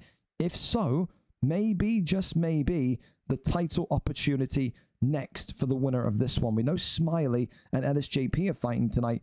The door is open for a number 1 contender. It feels like this could be exactly that, a number 1 contendership fight. We go over and up to it. They have never fought before in the lightweight division. Lewis and T. Stocky are next one up, and we have got Lewis as our cameraman here this evening. Ilia Topuria against, make sure you flip over, by the way, because if you select this and it's Rustam Kalibov, then it's not going to change. It was just load you in with Topuria and Topuria. But yeah, whenever you two are ready, take us in. Topuria being occupied by Lewis, which again is his right. He has the superior record or superior wins, 12 wins compared to 6. He is the veteran here tonight. Is Lewis. And it's going to be Charles the Predator Oliveira. Sage, it doesn't sound right, does it? You don't know what I'm talking about? Charles Oliveira, apparently through TNT Sports officially tonight or yesterday, has changed his nickname. No longer Charles Dubronx Oliveira. Charles the Predator Oliveira is now his new nickname. Horrendous, I know. All right, here we go then. Topuria in the black and gold for Lewis. Charles Oliveira in the floral trunks for Stocky. Huge opportunity for both of these two because, again, the inconsistency, win-loss, win-loss, win-loss, win-loss, you know, doesn't usually result in a title opportunity, but it does here tonight. Whoever wins this fight will more than likely be staring down the barrel of a title shot next. For someone like T. Stocky, that is incredible, considering where he came from in that middleweight division earlier on in 2025 to now being up there competing for the potential gold in lightweight. Same for Lewis, you know, had some great moments in the PlayStation division, never really kind of found consistency on Xbox, but then finds, you know, a grappling base and finds the way to mix in that boxing and wrestling together to become unpredictable. And now both of these two probably up there for the award, probably both going to be in the shortlist for the award of most improved fighter of 2025, have the opportunity to be great if they beat the other here tonight. Being left hand, right hand, they're coming forward. Oliveira already is really damaged. That power of Topuria is no joke. Not at all. As the shots, they're coming forward still, though. Handles himself well. Does T. Stocky, and look at that. The uppercut sends Topuria down, lifts him up and slams him down. And this is exactly what you want to be in a position of doing now. You've got 2.5 minutes, half the round, to kind of sit there and execute your will onto Ilia Topuria. And of course, as we said, this is the strong part of Stocky's game. You know, he loves to be in these top positions. He loves to be in these grappling positions where he can effectively kind of choke and suffocate the opponent by any which way. Gets back up to his feet here. Big knees here to the body. There's Topuria. Takes a backward step. Body shots. Left hand there is good. Right hand. Oh, and there's Topuria. Peekaboo uppercut. And this could be a big, big moment. T. Stocky, I think, was a little bit surprised that he wasn't finished on the cage there of how much damage was done. But that just goes to show you how dangerous the Spanish-Georgians boxing is. Although they're avoided. Another one right back, though, avoided by Lewis. Body shot there comes forward. Left hand just being worked. Straight was being looked for there as well at one point. 48 seconds left of round number 1. And for T. Stocky, maybe a case where he needs that recovery. Look at that damage on the eye. That isn't doctor stoppage territory yet, but fellas, if you're not familiar with UFC, it's getting close. He continues to eat that jab. He will continue to be a doctor stoppage threat all throughout this fight. Right hand comes in, works the left. Double jab that comes forward. Big shots once again, and that's going to be the end of round number 1. A very, very, very perplexing fight for me because I did not expect Stocky to eat so much damage. I feel like Stocky is in a position here where if the first 60 seconds in game of the second round goes terribly, he's going to need to shoot for dear life. He can't allow Topuria to get all of that boxing activated so quickly. There's no way. One left hand opens him up immediately. At some point the takedown's got to come, but it may have to come quickly here. Big shots again, body shots now. Charles Oliveira standing in front of the face of danger that is Lewis 19. And his Ilia Topuria. Body shot there. Ooh, the uppercut was centimeters away from connecting. And again, you can see what Lewis is looking to do here. Bait the strike from Stocky and get the uppercut in. And my oh my, how much does Stocky need that takedown? Bright red now. I think one strike, one teep kick, and the doctor will come in and take a look at T Stocky and maybe decide whether this fight stays or ends. So even more kind of urgency now for Topuria, for Lewis to get back to his feet. That one is denied. Wonderful transition deny there. And another one again keeps him inside control. And eventually does get out into sprawl. Works the shots to the body. That one there is denied. No jumping of the gilly yet from T Stocky, who now works the body. The one thing you will not want to see is Herb Dean stand them up. Over into half guards. Pounds the body.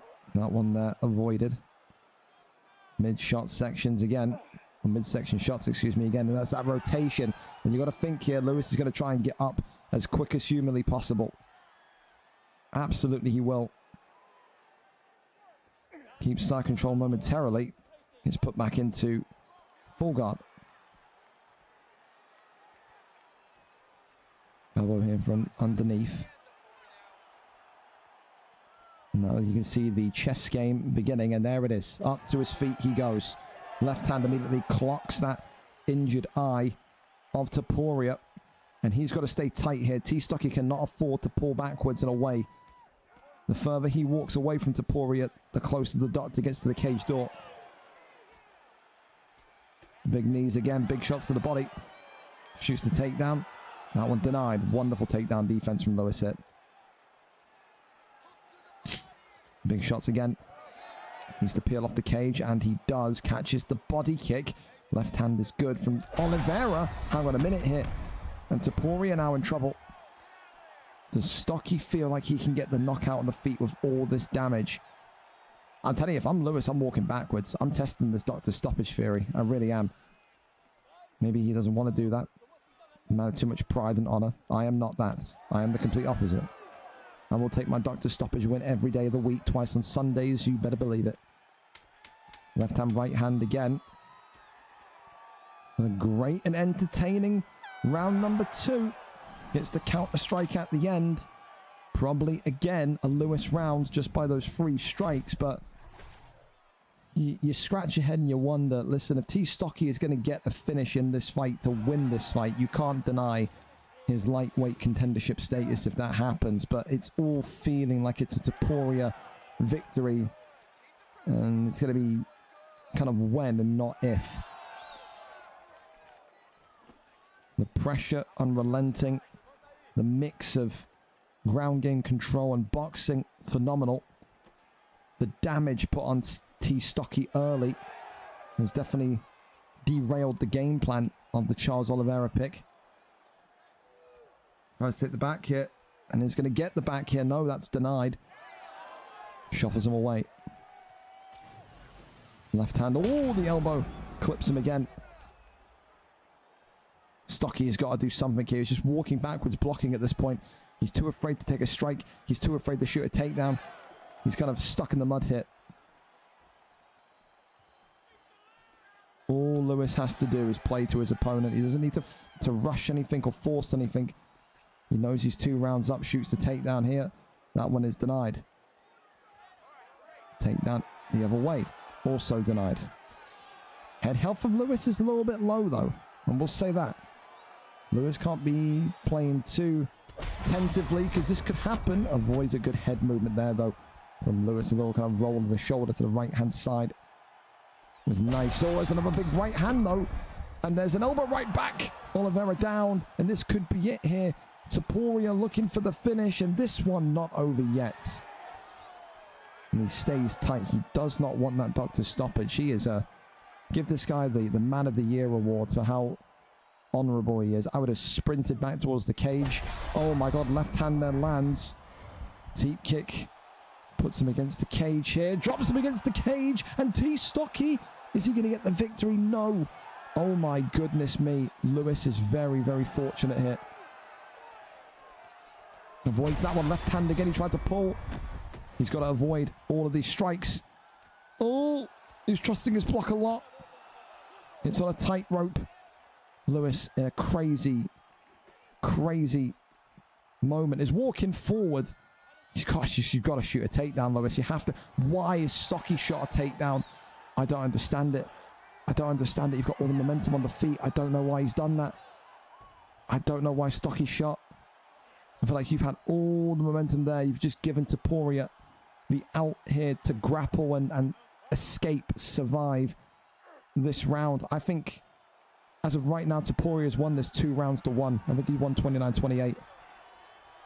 Goes to the armbar, and this could well maybe seal the deal here of a 30-27. And T. Stocky gets out.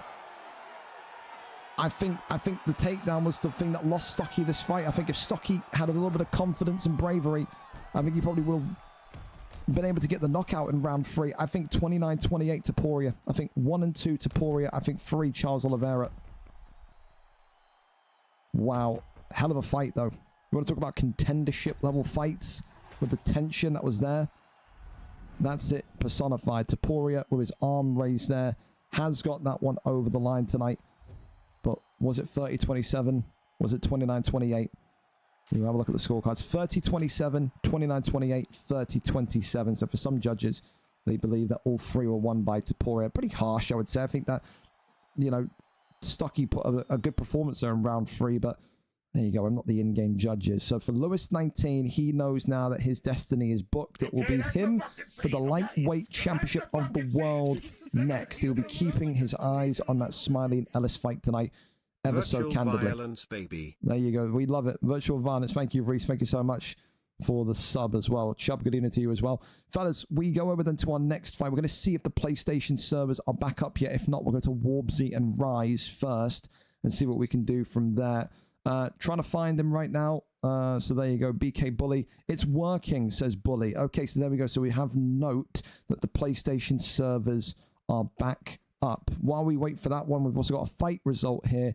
As C-Rod has beaten Baba in the unstreamed results by round 1 KO. So while we're getting ready for our next fight, we can go and update that. Thank you yourself, C-Rod, for getting that one done nice and quick. Like I said, everyone has got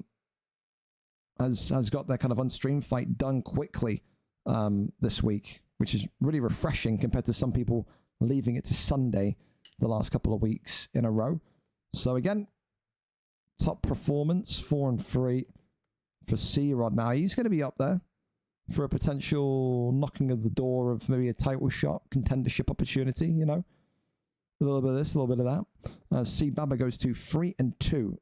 Second consecutive loss in a row for Baba. These divisions being made and split has maybe created some problems in his near future for how difficult they are going to be, but awesome. Thank you very much, C-Rod. Appreciate you. As now we go over to Oni J and Creativity. If, of course, they're both ready, then we can go into that one. Oni J, create link, please. If not, and these two need a little bit of time, Zeus and Milk, if you want to go early and rotate round if it gets you... Oh, never mind, creates here. Thank you very much. There you go. Ignore me, Milk and Zeus. We're all good. Okay, then Mr. Oni J and create, or creativity. Only J today, 16-12 for the UFC 4 veteran out of PlayStation. 28 fight going on to 29. It feels like he's the old man of the PlayStation side nowadays. Creativity, the hype continues to build and build after that incredible electrifying result last week. The victory against BK Bully heightened his stocks even more. Today, he will try and take out a top 3 name and continue his push towards an early PlayStation title shot. Maybe whimpering Ian will be keeping his eyes peeled on this one tonight. 16-12 for Ronnie J, 2-0 for creativity. We are there, we are set, and we are ready to go for this one. A huge PlayStation matchup here for these two. If creativity finds out how to turn his stream on. We love him, but the CTE has consumed him. It has. Featherweight division as well. Means some fun 5-star picks. Absolutely, positively. Has he given me the wrong link? Nope, he's just not on. He's just not live. I will go and tell him that his stream's offline. You aren't live. There you go.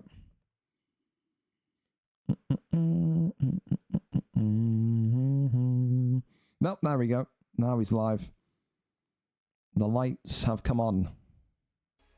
All right, fantastic. Fantastic. Now you are. Oh. All right. Get in and get going, fellas. Thank you for being on time here tonight. Top tier. Top tier, top tier. All right, featherweight division. Time to see what comes out. We've seen a bunch of Volkanovskis tonight. We're going to see Topuria and who? Topuria and who? Only J, of course, like I said, 16-12 against Conor McGregor. We always call this McGregor the UFO McGregor because of his movement. He just hovers and purrs around the octagon, doesn't he? He's got that kind of UFO movement. Difficult to nail down in one spot. With this McGregor, it's always about, can you get him feeling stuck? Can you get him being isolated in a position for an extended amount of time? Tonight, that could be maybe the test for Oni J, who does come in with good wrestling background. Majority of Oni J's wins have been on the feet, boxing, knocking people out. But again, when it comes to wrestling, he does have a decent background there as well. Here we go. So, black trunks tonight, Topuria. White trunks tonight, McGregor. Topuria for Mr. Oni J. Creativity in there with McGregor. And one thing you'll say about creativity, you've seen his fights the last couple of weeks, is that this kid's hand speed, with the combinations he pulls together, the danger on the feet and inside the pocket is a real presence tonight. Oni J's going to need to be very, very alert as to when to shoot, when to step out, when to step in. And I think he will need to do a bunch of this tonight. I think the wrestling will absolutely be a factor to try and take creativity out. Rolls him forward, though, into half-guard position. And now the 2-0 contender going to let Oni J know that it's going to be easier said than done to beat him tonight. Again, Oni J has had these kind of fights before. They're kind of, we call them torch passing matchups. You know, when you got these new kids coming into the league, they're 2-0, they're 3-0, they're kind of that level, and then they impress so much that they get Oni J, who is kind of seen as the gatekeeper of this PlayStation division. You either get past the gatekeeper or you push back to the start of the mountain to kind of begin again. Gets into top mount position here, though, does McGregor. Rains down the strikes. Of course, McGregor on top is never a good sight to see. Yes, not a wrestler by trade, but the power that McGregor can kind of, generate from those positions, always difficult to evade, and that's a great deny. And Mr. Oni J here may well be stuck and staring down a chasm of despair, because right now he can't find a way to get up and out from underneath McGregor. The more bops and jabs here. Goes over into side control. Denies that one. Another elbow. More elbows coming in now. The damage is pulsating. Goes over to sprawl and ends up departing the ground position. So creativity showing Oni J. Listen, we can wrestle if you want to wrestle, but you don't want that. Good start from the McGregor pick, who, again, as we keep saying, when we saw him against Bully, we said this is going to be a real test. Passed up with flying colours, looked phenomenal. Put him against Only J tonight, you're going to be saying again, it's a real test. He did well against another newcomer. How does he do against a 28-fight veteran? Right now, 1 round in, he's looking like he's the real deal. Uppercut that comes in with the right hand from McGregor, also being the follow-up shot. Left hand that was good. And look at that, a burst of colour on the health pack of Taporia. Orange health pack has been activated. And this is not what you want to see if you're really a Taporia. Body shot there, followed by an uppercut as well. And that's going to be the end of round 1. Incredible round for creativity. I think, again, he's showing Only J that he can do everything that Only J can do. And I think he's trying to communicate to him in-game through his actions at a higher standard. Can Only J bring this young gun back down to reality? So you can wrestle the momentum of a fight back into your favor of 1 strike, 1 knockdown, all it takes. Uppercut there comes forward from McGregor. Left hand continues to be the weapon, as we all know, from Connor.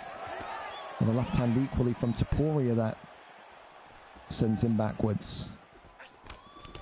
Left and right, there, uppercut left hand again. It's the uppercut into the left hand that is continuing to give Taporia some trouble here, to give ODJ some trouble here. Gets that trip, up kick there, saves him. Works off the jab, left hand is good again. Whee! Uppercut there is good. Avoids that one, good head movement. Excellent head movement, to say the least, from Only J. So when he's in trouble, his evasive kind of mechanics that he has as a human, as a boxer, come out here to roost. He is so difficult to knock out on the feet. Shoots a takedown here, but Only J not in range. Continues to just walk backwards. Left hand, right hand is good. Pokes through the center. And you can see Only J now retreating almost. Right hand connects upstairs again. More danger. And there's a takedown, but denied. Putting it takedown. Oh, not denied. Takedown defense was good for the first half, and then gets bypassed in the second, and now into full guard we go. Pulls him down and inwards. Left hand side, gets right back up to his feet. Really nice from creativity again. I'm telling you, if I'm whimpering Ian, if I'm Kieran Crow, I'm looking at this tonight and going, okay, kid's got some moves here. Left hand is good from McGregor. Body shots teeing away. Level change now being worked. Focuses on the gas tank of Taporia. 1-2 down the center again. Draws backwards. Left hand is nice. Just being teed up though. Right hand, left hand. Back down to the ribs. Body shot, uppercut, nothing there. Stops that one in its tracks, and again now knees to the midsection. Only J just doesn't look like he knows how to get the edge. And there's another stun. Yeah, Only J, as this round has gone on, has looked more and more lost. Started the round confident, ends the round looking sheepish. And that's a shame, because I love Only J and the way that he fights. Seen some great performances over the years, but right now he looks like this young buck has got his number. Round 2 done and dusted. It's all creativity. It's all McGregor right now. The old-timer, the veteran, the unk of the PlayStation division is going to need to find a way to kind of repossess control of this fight. Third and final round in this huge stakes matchup. Creativity looking like he's on the cusp of going 3-0 here tonight. Shoots the takedown, that one there. Stuffed. Big knees to the body. Right hand there comes up again. Big shots down the center. Lefts and rights. McGregor still pounding on forward. Uppercut that comes in. Shoots the takedown, that one there. Stopped and dropped. Oh my sweet God almighty. Oh God. The movement, the drop of the shoulder, you disgusting man. Oh God. He's the real deal, boys. He is. Every week, his debut was nuts. The fight against Bully was a real kind of eye-opener, and tonight he is just, again, and I say this respectfully because I like Oni J. A lot of people don't. I like him. He dog-walked Oni J tonight. He really, really did wonderful things. The boxing, the movement, the control, the tempo, the management completely had his number from start to finish. He is looking like serious contendership quality right now, and I think he will be expecting the winner tonight of Whimpering Ian and Kieran Crow. 3-0, and he's not looked in trouble consistently at any of those 3 fights. World class, one of the best boxers, one of the best debuts, one of the best kind of early rises to glory in the PlayStation division we've seen in a long time. He is nasty. 5 knockdowns tonight, or 5 stuns tonight, should I say. Did not look in trouble once. Hell of a fight, hell of a performance. And I think we're staring at a future PlayStation champion right there. Kid is crazy good. Well played to you, Creativity, and commiserations to Oni J. Hopefully we get you back in next week or the week after, because, again, you know, I don't think that's a fair representation of what Oni J fights like. He just looked outclassed tonight. It just shows you, though, the division's nuts, dude. Anyone can beat anyone on their day. There you go. Next then, our second to last non-title fight of the evening, and it is another huge one. 2 fan favorites tonight. Someone in Zeus's him that is gaining more confidence, more cockiness, you could maybe say, in recent weeks of how he's been performing against Rush Milkman, who is, it feels like he's the Wonder Boy Thompson of this PlayStation division. Not a negative word can be said about this kid. So energetic, so, I think, positive, so happy to be here, and tonight he gets a spot once again on this main card. The tail of the tape for this one, Zeus is him tonight. 7 wins, 3 losses, 3 wins in 5 coming off of a win. For Rush Milkman, 6 wins, 5 losses, 3 wins in 5 also coming off of a win. One of these 2 tonight goes on to a 2-fight win streak, and maybe, just maybe, would that be enough for a title shot? I think it would. I don't think you can give 2-3 years a shot yet. Maybe you put the winner of this against 2-3 years or Fear 209 for a shot at Grammon Ticket or whoever wins the title tonight. But this feels at least like a title eliminator, maybe a title contendership opportunity. It depends on the way the division kind of falls in line over the next kind of week or 2. It's a big one tonight, though. It is, of course, in this intermediate PlayStation division. Number 3, Zeus is him, against number 6, Rush Milkman. Who walks away with the victory tonight? We're there, we're set, and we're ready to go for this one. Rush Milkman, our cameraman tonight, as we venture into this welterweight division. A wonderful division that I think both of these two will be very happy to see. We know that Zeus was winning in that kind of elite division. Won the odd fight here, and I think he had a 1-2 or 1-3 record when he was moved into that elite division. But he always said, I want to fight in those kind of heavier divisions. I don't want to be in featherweight, bantamweight, flyweight. I want to be in the kind of welterweight, lightweight level. He gets his wish tonight. 170 is where we're at. Here we go. Rush Milkman in the black and gold with Kamaru Usman, whereas Zeus is him, the favorite, in red with Leon Edwards. Here we go then. Wrestling of Kamaru Usman and the 5-star boxing combos of Kamaru Usman against, of course, the sharpness of Leon Edwards. 720. Get this. I want 1060. There we go. Now it's crisp. Sort of, I think. Of course, with this one, Zeus has been known to be a problematic wrestler. You get this kid on the floor, he can choke you out, he can break your arm, he can take your leg. But look at this, though, the boxing of Rush Milkman completely dominating him here. And there you go. This is the yin-yang effect. The boxing of Milkman against the wrestling of Zeus.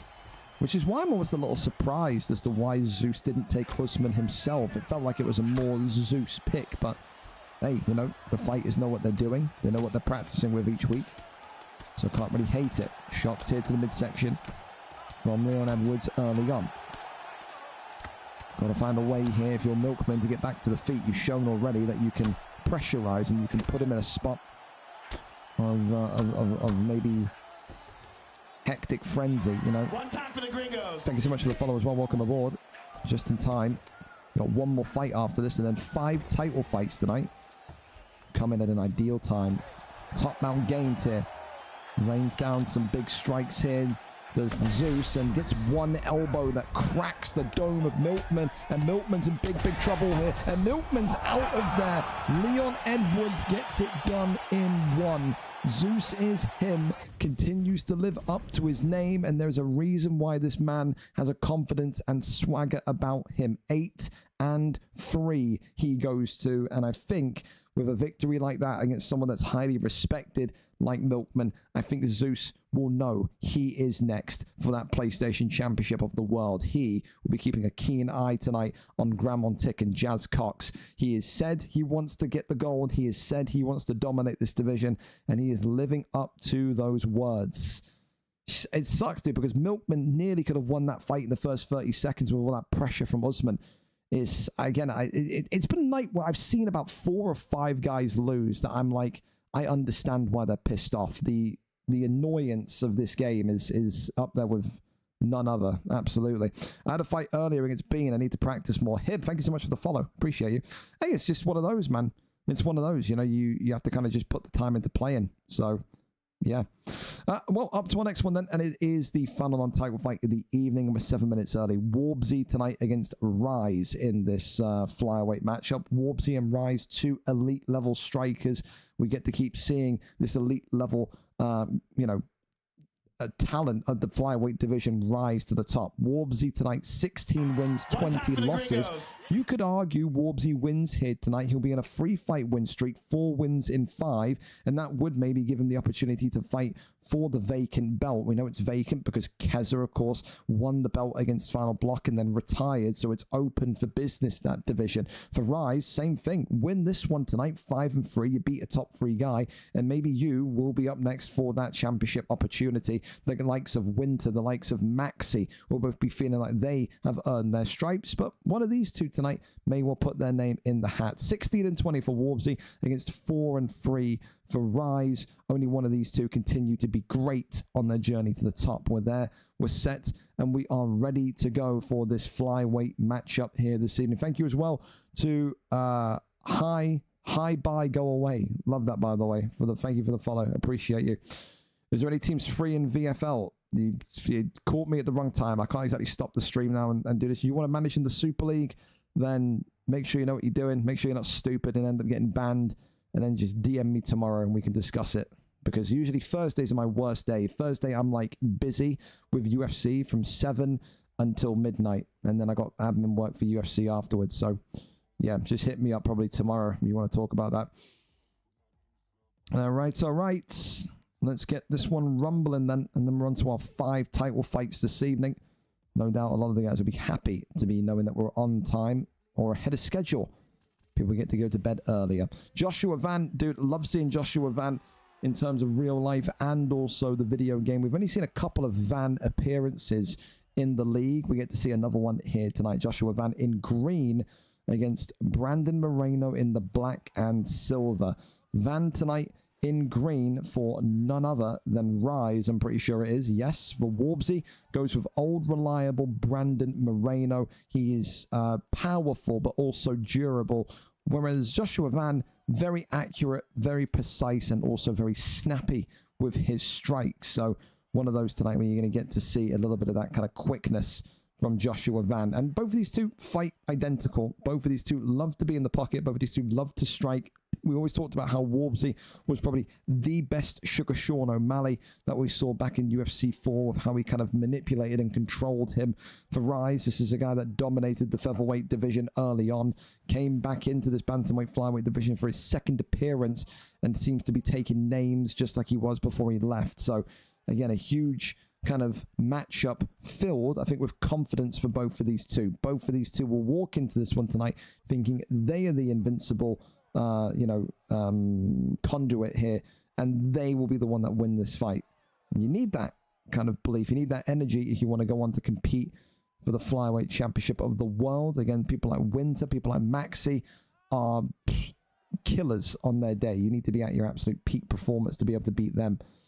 Of course, right now, I think opening round in this kind of fight between these types of opponents, you're always kind of saying to yourself, probably the first round is always going to be kind of a fact-finding mission, a bit of a kind of, you know, a puzzle-solving exercise as to what you can see or what the weak points are. Right now, Joshua Van and Rise finding that weak point on the left side of Brandon Moreno. It's the right hook that gets that damage. That's opened up the orange health pack. And I think right now it's more of a case of sailing the territory of the in-game jitter. You can see there's a little bit of a stammer in-game. It's nothing too disgusting just yet, but it is present. It is there, and that will obviously make the difference with combinations, with strike patterns, and so forth and so forth. Right hand there is good as connects again. Joshua Van there busted open. Again, though, you can see the shade difference, unless you're colorblind, as a knockdown goes forward here.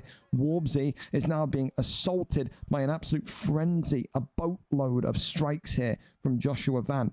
Got to have some sort of degree of separation. The head health from Warbsy is continuing to drop with every passing minute. It's that accuracy that Joshua Van has. But 96 accuracy that Van has, it's nuts. Right hand there comes across again. 54 seconds left of round number 1. And these two here continuing to stand and trade like no other. Left hand there comes up, avoids the uppercut, but gets one back to the body. Right hand and left hands flying. And you see Rise there was trying to jump onto the carcass, but not possible, not plausible. Left hand goes forward again. Uppercut there was just being looked for. There's the right hand. That's the left hand of Van now. It was the right hand in the early part of the round, but it's the left hand at the end. Gets one strike, gets up. And I think here you're talking about the incredible job that Rise has done on Warbsy's head health. I have not seen Warbsy concede this much damage with a Moreno pick, maybe ever. The amount of volume that's been thrown here, 40 out of 90 significant strikes. The gas tank on Van must be crazy to throw 90 significant strikes, but I don't know how Warbsy can, because Warbsy isn't a wrestler. You know, Warbsy isn't the kind of guy where you can go, all right, yeah, he's been damaged in the first round, a lot of damage to the head, shoot the takedown, defend position, and just kind of, you know, ride this round out. He won't. Warbsy is a boxing, you know, first, a boxing only fighter. He isn't going to shoot the takedown, which means he's going to have to kind of work defense into this kind of standing approach and try and get some counter shots hit. And I think the first stun, the first knockdown of this round is going to maybe tell a story as to who's going to win this one. Well, there it is. Right hand immediately from Van again. Walks down Warbsy, looking to get maybe the finish here in round number 2, the early stages of it. Continues to stammer all the way round here. It's no doubt going to be annoying for both fighters tonight. As the right hand connects again from Van. It's just everything. It's just so quick. Joshua Van may be the fastest person in this division. Maybe the fastest person in this weight class when it comes to striking. Maybe Demetrius Johnson has something to say about that. But the level of accuracy that he's got with Van as well is nuts.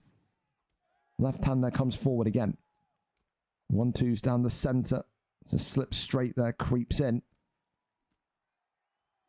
And there's that big straight once again. Left and right. Hand up.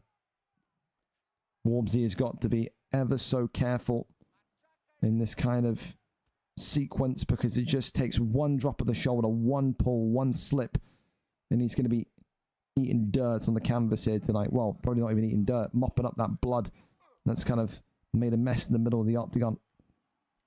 Right hand there comes forward again. Joshua Van, another big one, sticks it on. Brandon Moreno overhand comes in, but look at the brief or slight amount of head health durability he's got left. Brandon Moreno has been worked like a horse here tonight. This is one way. It is. The only thing that can maybe save Warbsy here is if maybe, oh my goodness me, stamina went, but here comes Joshua Van, and Rise gets it done in 2. And he may well say, I want the next shot. With a performance like that against an opponent of a high-level quality and caliber like Warbsy tonight, the boxing was on a different plane. And I think with Joshua Van, you've got the accuracy, you've got the speed. I think he's a real credible pick to use in title fights. People have maybe said maybe not after what we saw from Final Block last week, but I think if you can get the volume they did, 90 significant strikes in round 1 is nuts. And again, he didn't even look gassed. I think he had half of his stamina bar left. So I like it. I like it from Rise. I think it was a good fight tonight. I think maybe the stamina in game may have impacted it slightly, but I don't think it was enough to kind of be a mitigating factor to say that's the only reason why Warbsy lost. I respect Warbsy a lot, but I think tonight it was just the speed, the precision, the accuracy that got that one over the line. A very 50-50 main card so far. Red, blue, red, blue, red, blue. So again, no real corner tonight commanding the lucky feeling that maybe usually you would get from the red corner or blue corner. All right, well, listen, we're over to our title fights here tonight. We'll ping the Discord and get going into it. Title fights are now live as we're ready early tonight. And again, a big thank you to all the fighters tonight on the prelim card, on the main card. Phenomenal that we were all on time and top tier. So, yeah, a big thank you to everyone tonight that kind of got their shit together and yeah, managed to do that. So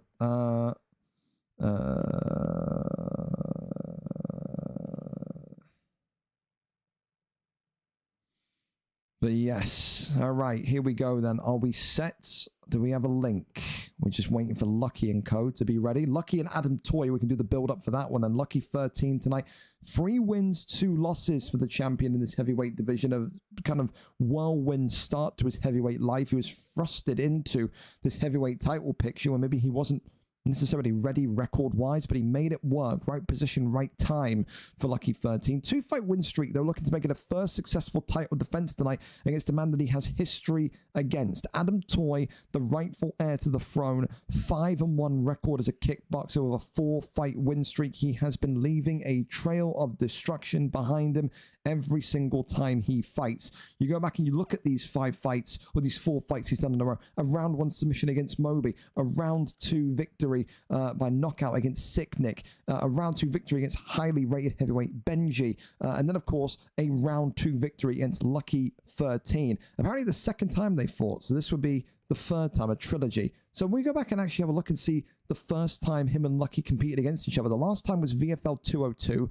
6 weeks ago, which was the 28th of August. But what about this first time? I must have missed that. It must have been very early on in Lucky and Adam Toy's career, back in like UFC 4. Because we know Adam Toy did take a huge hiatus away from the octagon, focused on FIFA. There it was, up here. VFL 134 in the middleweight division. Lucky won that fight. So these two are 1-1 for the trilogy. That last win for Lucky came the 2nd of May 2024. 1-1 against each other in UFC 5. Tonight, a trilogy for the gold. It's time to see who walks away victorious. We're there, we're set, and we're ready to go for this heavyweight matchup tonight. 5 rounds for the undisputed gold.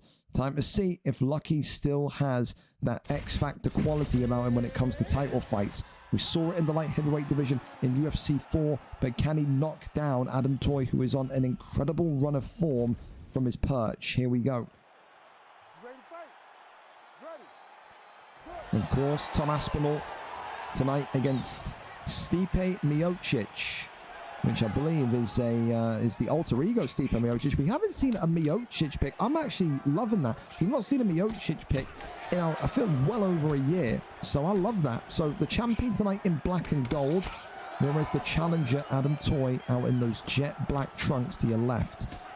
Both of these two strikers first. Lucky, though, of course, has had history of getting the odd submission here and there. Tom Aspinall does have a background in jiu-jitsu, so maybe he will need to use that here tonight to get out of the firing line of Stipe Miocic's tough boxing base. You can already see with some of the heavy shots landing, and it could be one tonight that Lucky may have to play the long game over. Uppercut there comes forward as a little pull there by Miocic was attempted, but nothing really landing. Works off the jab, goes back down low to the body. Right hand there comes up. Double jab goes down low. And just see here Miocic continuing to try and find a way, but look at this from Lucky. Double uppercuts here. Adam Toy, I will say, I like the the vibe of Adam Toy that he's putting out here, but I think he's a little bit too aggressive right now. He's leaving himself open with some big counter shots that Lucky is taking and landing. I think if you're Adam, you got to slow down just a little bit. 5 rounds, you haven't got to empty the gas tank and go for the kill in round 1. Lefts and rights here coming forward. There's more damage coming in. The head health of Adam Toy taking... Whoa, I tell you, Lucky didn't uppercut there by accident. I think he could have had a huge bit of damage to deliver onto Stipe there. And working off that straight. That's a really nice straight as well. Busts open the nose of Miocic. The first little bit of blood here tonight. An uppercut there comes forward. Lucky 13 looking for the finish here. He is emptying the gas tank of Tom Aspinall. Stipe Miocic fighting fire with fire. Shoots the takedown, and that's smooth. I think that was needed. This has not been a fight tonight that maybe Adam Toy expected to be close on the stand-up. Lucky has done incredible so far. No doubt the toughest fight that Adam Toy has had in his last kind of 4 or 5. Lucky is doing brilliantly now. The fact that you've got one of the best boxers in heavyweight shooting takedowns against you indicates to you that he's a little bit nervous when it comes to this ground or to this stand-up game. And look at this, the ground game now coming in for Lucky. Trying to take the arm here, the Kimura. Failing though. Little hammer fists coming out here. Fakes over to the left.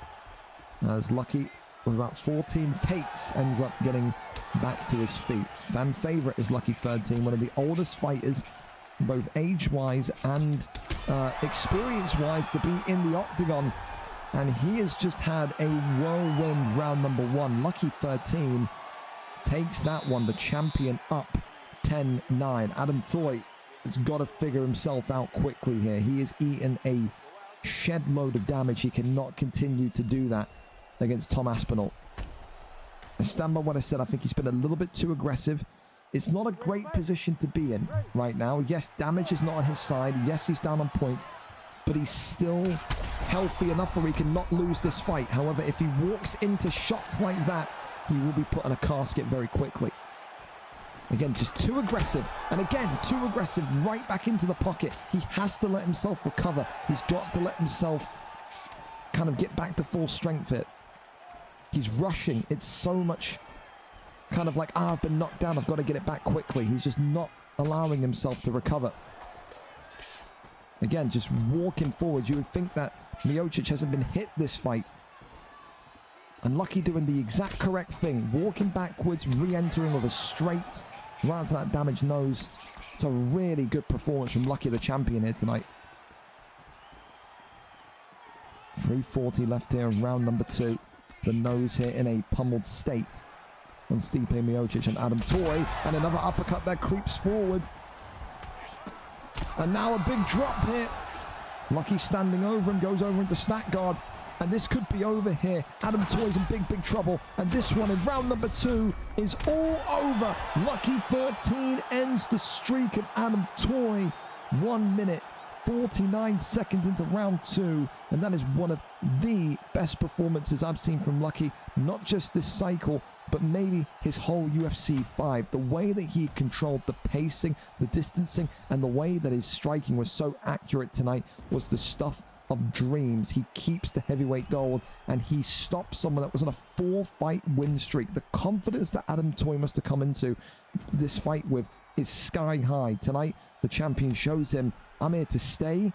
And the top of the table, the top of the mountain in this heavyweight division is a hard thing to conquer. For Lucky 13, a successful title defense and one of the best performances that he's ever shown as a boxing stand-up champion.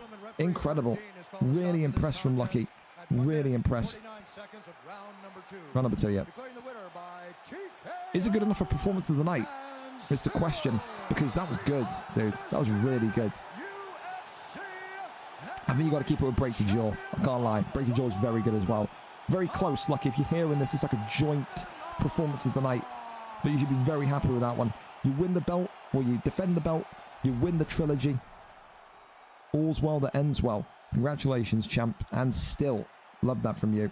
Up next, we go over to the PlayStation matchup, the first of 2 PlayStation fights tonight. It is Gram on Tick against Jazz Cox. Gram on Tick up there categorically for one of the most improved fighters, one of the best newcomers to this league this year. 5 wins, 4 losses, came in to this PlayStation division 1 and 4, and then has since gone away for 2 or 3 weeks and developed this incredible, this impeccable ground game that now makes him one of the most feared champions in the PlayStation ecosystem. Tonight, though, he takes on one of the most feared boxers in this PlayStation ecosystem. Jazz Cox is 6-7, yes, but he is on a 3-fight win streak. Those losses came when he was in that elite division, fighting against the very best to ever do it.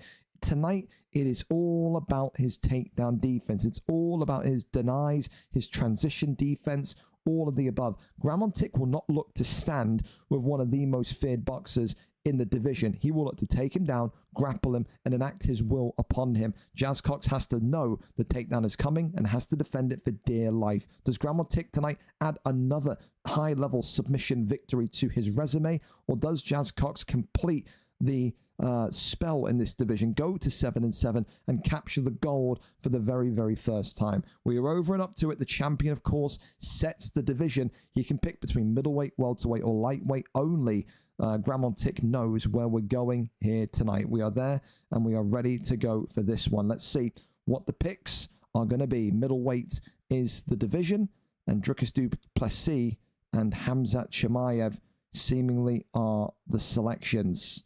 Unless we get a late change. Alex Pereira being looked at, but Adesanya coming out here. Already seen one, listen, don't want to be rude, seen one Adesanya disaster class tonight, I think, from Harold against du Plessis. This could be, oh no, it was against Chimaev, I think.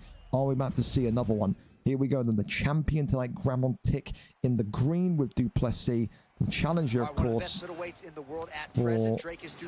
I hate you, John Amick. I hate you so much. The challenger, of course, Jazz Cox in the blue with Israel Adesanya.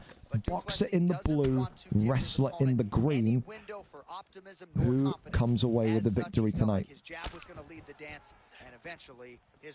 Now, the thing that you have to keep in mind of here is the same thing we talked about Adesanya earlier on. You have to kind of stay on the outside and work inwards if you are using someone as tall, as lanky, as Skeletor-esque as the Nigerian in Adesanya. And I think Tick knows that. He is going to be happy to stay on the outside. I think he's going to wait for a missed opportunity, a missed strike from Jazz, and then that's when you're going to see the spear takedown. That's when you're going to see the shot of the takedown. And there's been a lot of kind of interest in this fight tonight because of the defense of Gram on Tick on the boxing, but also the defense of Jazz Cox in the wrestling. It's more a case of whose defense is higher. Great takedown attempt, an equally brilliant takedown defense there. As a head kick, oh, and a front kick drops him. Welcome to the Adesanya show, Gram on Tick. That's huge. What a start from Jazz Cox. Tries to get that little slip straight going. Leg kick comes off, ducks underneath. Again, his footwork, his movement, his striking, all of it for Jazz Cox has been sky high since his debut back around about 3 or 4 months ago. Always a fun guy to watch fight, and finally gets an opportunity to fight for the gold tonight. Blocks up that one, goes back down low to the body. Left hand there comes up, goes back down again to the midsection. Attempted here as the jab continues to fend off du Plessis. Back down low to the body again. And you can see here, Gram on Tick is trying to get his boxing going as well. He knows he's got to try and disguise that takedown, but the reality is, disguising the takedown against someone that is so hyper-focused on the takedown is easier said than done, especially when you're whiffing with your takedown attempts. You just can't get in range here at this minute in time. Overhand comes up, and again, Gram on Tick was very complimentary. Oh, uppercut there was nice. Very complimentary to not only Jazz Cox, but also his division. Saw the division split, and there'd be 3 divisions. He said this division now is looking very, very, very tough. It's looking very interesting, very tough. Respect everyone in here. So I think he knows it's going to be a challenge to keep hold of the belt for multiple weeks. That's what you want. Competition breeds excellence, doesn't it? Breeds improvement. 40 seconds left here of round number 1. So far, Jazz Cox is leading the way, and he is doing a wonderful job in really kind of tenderizing the midsection of the champ. Right now, it's a case of the body damage and the stamina of Gram on Tick that is the concern. Teep kick sends him backwards again. Another body shot. GrandmaTick is not defending the body whatsoever. It is open season on those ribs. Round 1 in the books. That is an Adesanya round. That is a Jazz Cox round. If you were saying that GrandmaTick can win this fight, he's still potentially correct, but he needs a takedown. He needs some sort of controlled grappling ASAP. He cannot afford to continue to stand and accept these body shots in particular from Adesanya. Our respect there from the champ and the challenger. As round number 2 is up and underway. Works off the jab, that pulls backwards, the leg tap there comes in. As the left hand continues to go forward, a little peeking uppercut there attempted. He just can't get in range. This is the, again, I'm not saying it's like a poor performance from GrandmaTick. It's just he's about a half a step or a step away from the correct distance of shooting the takedown. He's missed about 4 takedowns in this fight so far. That's the difference between winning and losing the fight. Small margins. Right hand there comes forward again. Shoots the takedown. That one there is denied in its tracks. Side control there is avoided. Gets back up to his feet. Body shot there comes in. Right hand is good. Body shot comes forward again. 1-2's down the center. Uppercut there comes in. Right hand now landing and connecting. And there's the teep kick. Big knees to the body. Fighters separate from the clinch now. Right hand being looked for. That one there avoided. Clinches there. Takes the back. Drags him down and holds him into side control. Over into sprawl. Works the midsection here. Gets back up to his feet. Takes the gilly. Okay, this is good. This is more like it from GrandmaTick. Can he get the deny? No, he can't. Oh, that's gutting. And that is the slight slip that you would hate to see if you were a GrandmaTick fan or in his corner tonight. You needed him to get the deny. You needed him to get the choke. If he got one choke in, that would really send shivers up the spine of Jazz Cox. However, the right hand does open up a wound on Jazz Cox here. Continues to go back down to the leg. Minute and 30 left here, round 2. Still very much up and kind of underway for maybe the deciding kind of strike or knockdown that wins you the round. But the concern here is just look at the stamina difference. Top left of your screen, top right of your screen. That yellow bar being halfway full for GrandmaTick means he is not going to make it to those deep rounds of round 4, round 5. If I'm Adesanya, I'm just working the body shots over and over and over again. Nice spin kick there, though, to the midsection as well from the champ. Teep kicks him backwards, goes for a follow-up body kick. Definitely going into a bit more of a chess match now, especially since GrandmaTick with Duplessis in the green knows that he can't continue to throw recklessly. He can't afford to throw volume and volume and volume because he will burn himself out. Uppercut there creeps forward. Body shot comes in, right hand again. Avoids that one. Uppercut counter is nice. A definite improvement for GrandmaTick there. Still, though, that is a Jazz Cox round. That is a Jazz Cox round, but it's less of a Jazz Cox round than what it was in round 1. There is an improvement from round 1 to round 2. That's going to give Jazz Cox maybe something to kind of be wary of. He let GrandmaTick into that fight there. He let him into that round there when he could have maybe dominated with a little bit more smart striking. Round 3, up and underway. Oh, one body strike. Jesus Christ, Adesanya. It just takes one knee to the body, immediate shot there. That is what we like to call in the business a desperation takedown. And thankfully, it works out somehow, but no, gets back to his feet. Jazz Cox, though, wrestled right back down. This is actually brilliant from GrandmaTick. He needs to keep this fight here for the whole round. I'll be honest, he needs to keep him down here for the entire 4 minutes.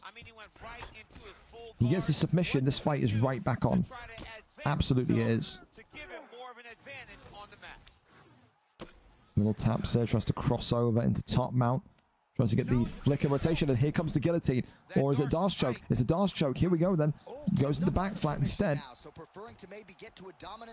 Now postures up and now raining down the strikes. Jazz Cox could be in trouble with a couple of those strikes. I think he should have went for the sub. I don't think he should have went to the back flat so soon. I think he's absolutely mindful of that lack of stamina and knows that he needs to really catch Jazz if he wants to submit him here tonight. And that's why I think you're going to see Jazz Cox do minimal movements on the floor. Gets right back to the feet. It's wonderful. Oh. Oh, no. Oh, no. EA Sports. It's in the game. Well, it's down to these. I mean, we'll see. Well, I think they stay stuck here in round 3. It is up to you two. We can either no contest and run it next week, or we can restart the fight and go again from scratch. It's impossible to recreate the situation. It's an EA fucking bug 101, fellas. Welcome to EA Sports video games. Oh god, the glitches even when the round ends. Yeah, absolutely. Well, it's over to these two. They can make a decision. If they want to run it back immediately, we can. If they want to no contest it and they run it back next week, we can. It is up to you, Graham and Co. All right, less than a minute here to go now in round 3. All right, well, we're going to see what happens here. If they want to run it back, we can. It does not reset. It's well, breezy it might reset. I've seen it before where the round ends and you just don't walk back to the corner. So it's tricky. It's tricky. Tricky. I can't even speak. So we'll see. We'll see what they want to do. We've got time, thankfully. So what do we do? You can either NC and run it next week, or both agree to restart again tonight and go now again. It's completely up to you two. It's completely up to you two. I'm not going to force it because I know it'll be annoying, especially if you feel like you're in the draft. Well, Jazz Cox is saying they'll run it back. So it's all on Graham on Tick here. If Graham on Tick wants to go again, it looks like we're going again. All right. Well, listen, it's good because we're right on time. So I got no complaints. And I was hoping we would get to see it again. But EA, dude, honestly, please, how is that happening in a game in 2025? It's crazy. All right. Well, here we go then. We run it back 5 rounds from the beginning after EA completely screw us over. I don't know who's going to be more. I think obviously Drickus Duplessis, Ramon Tick is going to be buzzing his balls off that this fight is getting restarted because his stamina, his body health was completely depleted. And again, the thing is with fights like this is you learn people's patterns. Over the first 3 rounds, no doubts about it, Ramon Tick, the champion, would have learnt a little bit about what Jazz Cox is going to fight like. Maybe he's going to be more attentive now to defending the body. This is what I'm saying. Some people prefer to go the no contest route and run it back next week because players will forget about how they fought, you know? So to go in and say we're going to run it again right from the start, usually when this happens, it benefits the fighter that was losing the fight. And I don't think it takes a rocket scientist to say that we know that Graham Tick was losing the fight. So now there's going to need to be little adjustments from Jazz here in his kickboxing. How do you kind of make yourself difficult to read again? And for Graham Tick, it's going to be about defend the body and try and get the wrestling going straight away again, you know? It's a fresh set of cards. It's a blank deck. And from that, Graham Tick has the opportunity to very much retain his belt. Big knee there to the body as another one comes right back the other direction from Adesanya. Big one that comes forward again from Drickus. You can already see the difference here. A lot more, I think, cautious, tentative, and counter-active is Graham Tick. Elbow that comes in nicely. That's really nice. Body shot that comes forward again. Same thing he did in the first round, keeping an outside distance, an outside lane, and working those kind of strikes to the midsection. Big knee to the body. Stays on the outside. Spin kick there. Whiffing head kick there is nice. You can see there. Oh, and look at this. You see? Now the first bit of damage comes from Drickus. This is what I mean, dude. It's so... You've got to be really, really confident in yourself when agreeing to run it back the same night. Because it flips, dude. It flips so much. You're just joining us. We're in round 3 of this fight before EA'd, and we got stuck in animation and neither of the fighters could move. So they've agreed to run it back here. We're 3 rounds in. Oh, big left hand is good. Jazz Cox, body shot, they're coming forward. And now ripping shots to the body. Takes the back though, and then collapsing him down. Straight into a rear naked choke and gains position here into half guard. Crawls over into top mount. Posture up there is being looked for. And that's the end of round number 1. Good rounds. Adesanya and Jazz Cox probably takes it. Big thank you as well in between that round to HSS288 for the follow. I'm not doing fights, dude. I don't even have a controller in my hands. We do a live card every Thursday. These guys are currently in a title fight for the PlayStation, well, one of the PlayStation Championships of the world. Glove touch, and we're off. Right hand there was coming forward again as a front kick continues to maybe land the dome of Duplessis. Ducks underneath, good movement again, head kick. You can see as well, Jazz Cox trying to sneak in that head kick time and time again, because I think Jazz is relying on Graham defending the body because of what we just saw in the first fight. He opens up the wound on Graham on tick. Head kick there is blocked up. 1-2 down the center. The punches there though avoided. Knee to the body, that one there just held up nicely. Let's see who gets the job done at the end of this. Deep kick that was sent forward, walks him back to the cage, spinning back elbow was nice. Big knee to the body again. Overhand comes in, it's nice. Elbow response is really nice. These two are going blow for blow, strike for strike at this minute. It's like a target. I mean, you can just see Graham does not want to be inside that pocket. Well, Jazz whatsoever takes the back again and drags him down. It's smooth. Really nice.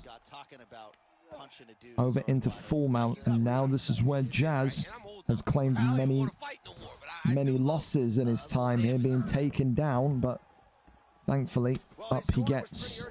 Graham on tick, not able to get the posture up from top mount, but at least doesn't kind of give up any kind of damage on the ground himself.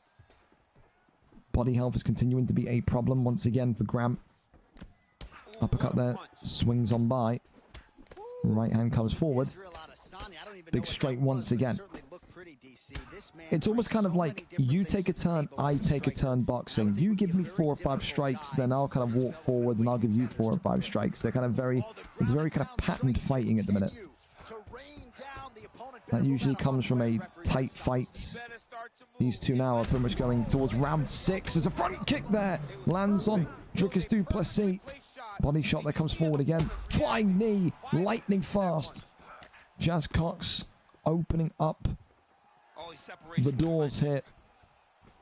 He's unlocking Graham on tick. Is unlocking the champion. Spinning back elbow. Spin kick to the midsection there again. Uppercut there goes forward, but body uppercuts coming in from Adesanya.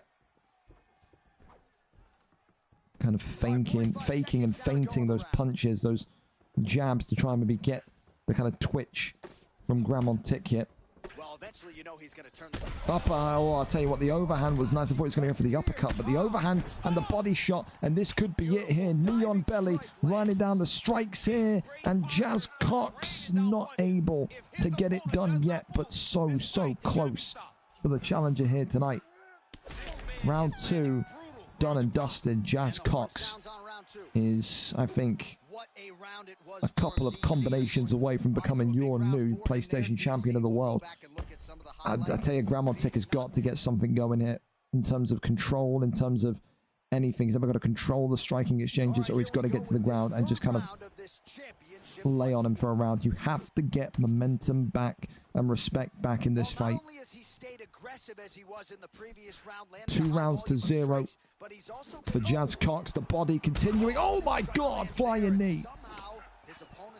Body shot comes forward again. There's so much now that's wrong for GramOnTick. He doesn't know whether to defend the body or the head. Both things are compromised. Body uppercut against the cage here. Jazz Cox looking for the finish. Not able to get it yet.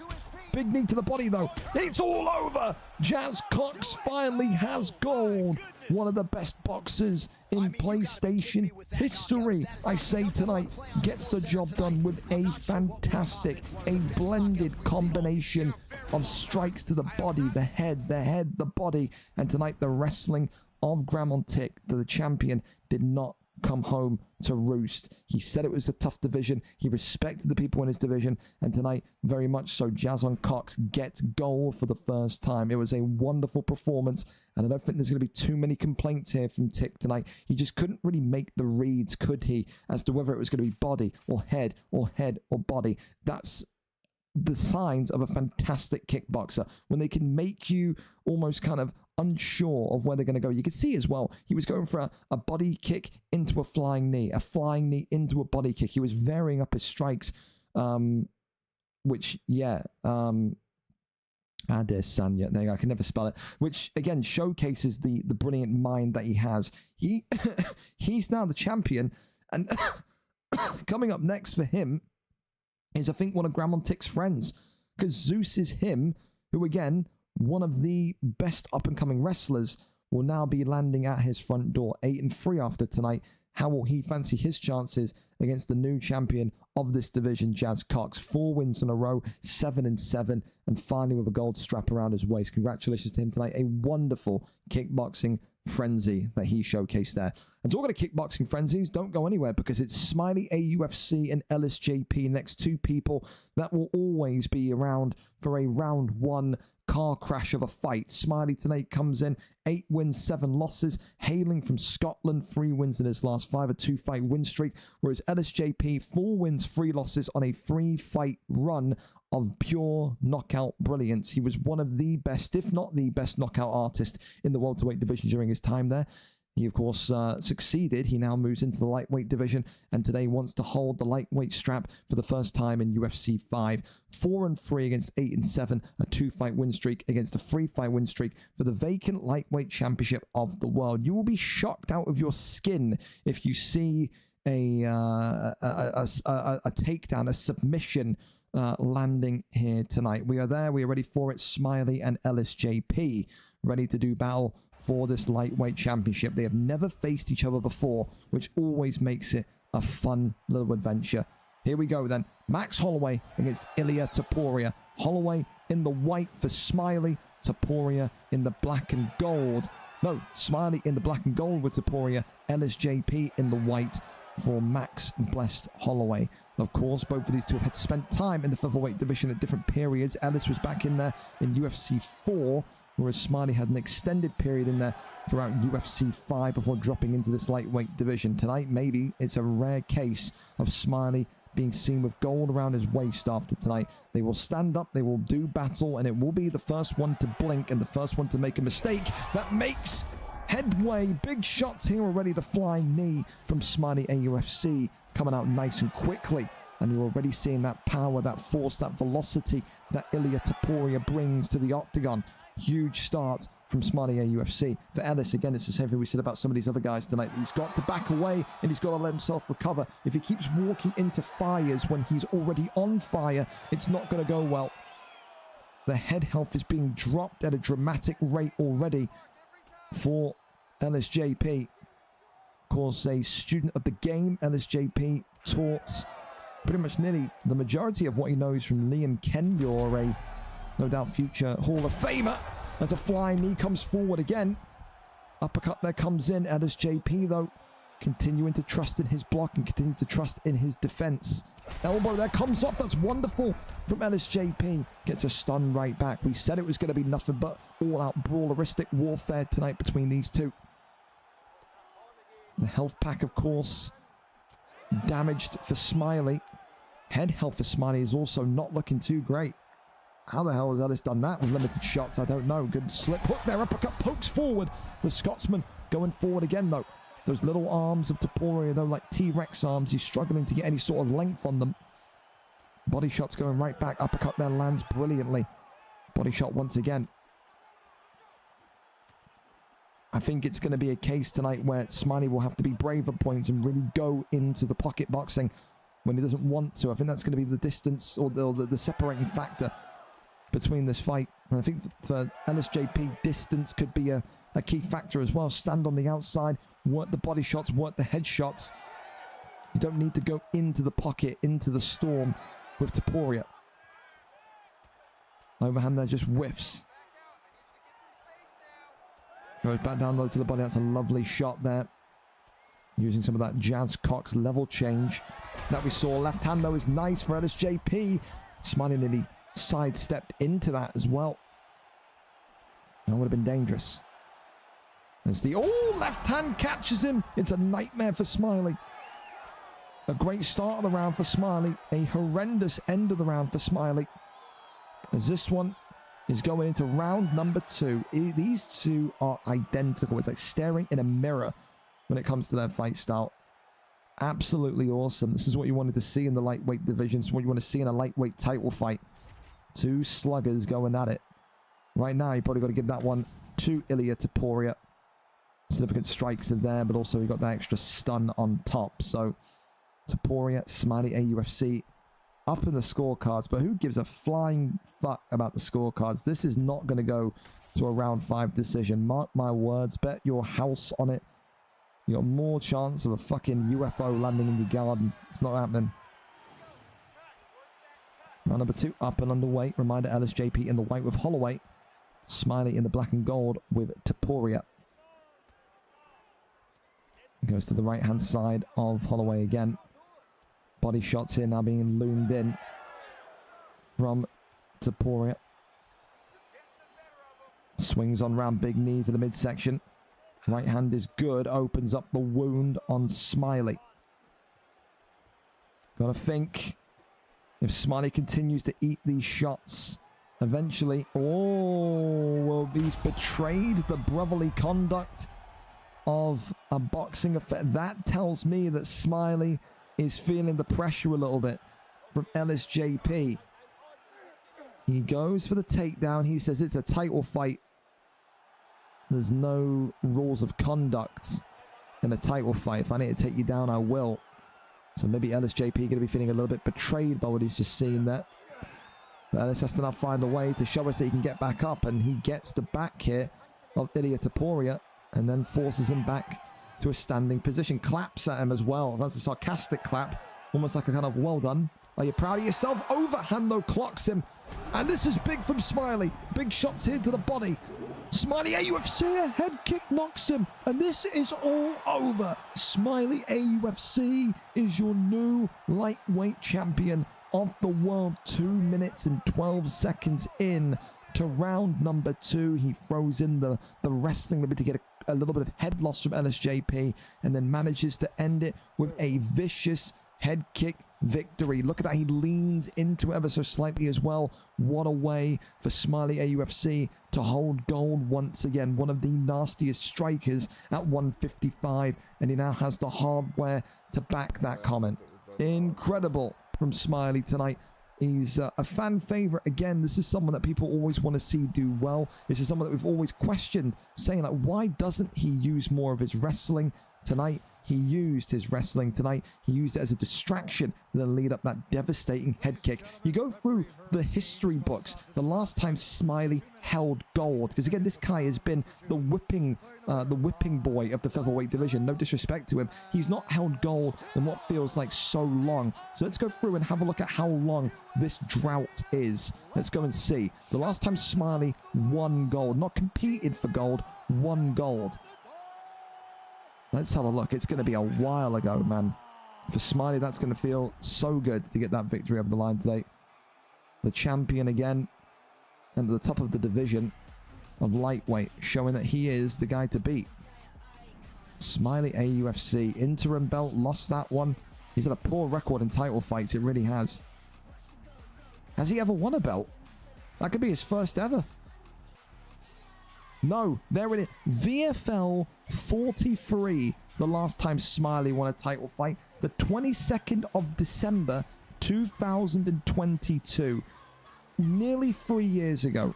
The last time he won a belt against Aiden in the welterweight division. You want to talk about droughts? That may be one of the largest droughts ever. 2 years and 10 months pretty much. And he's champion again. Congratulations tonight to Smiley. That's going to feel awesome. GG's, a great kickboxing performance indeed.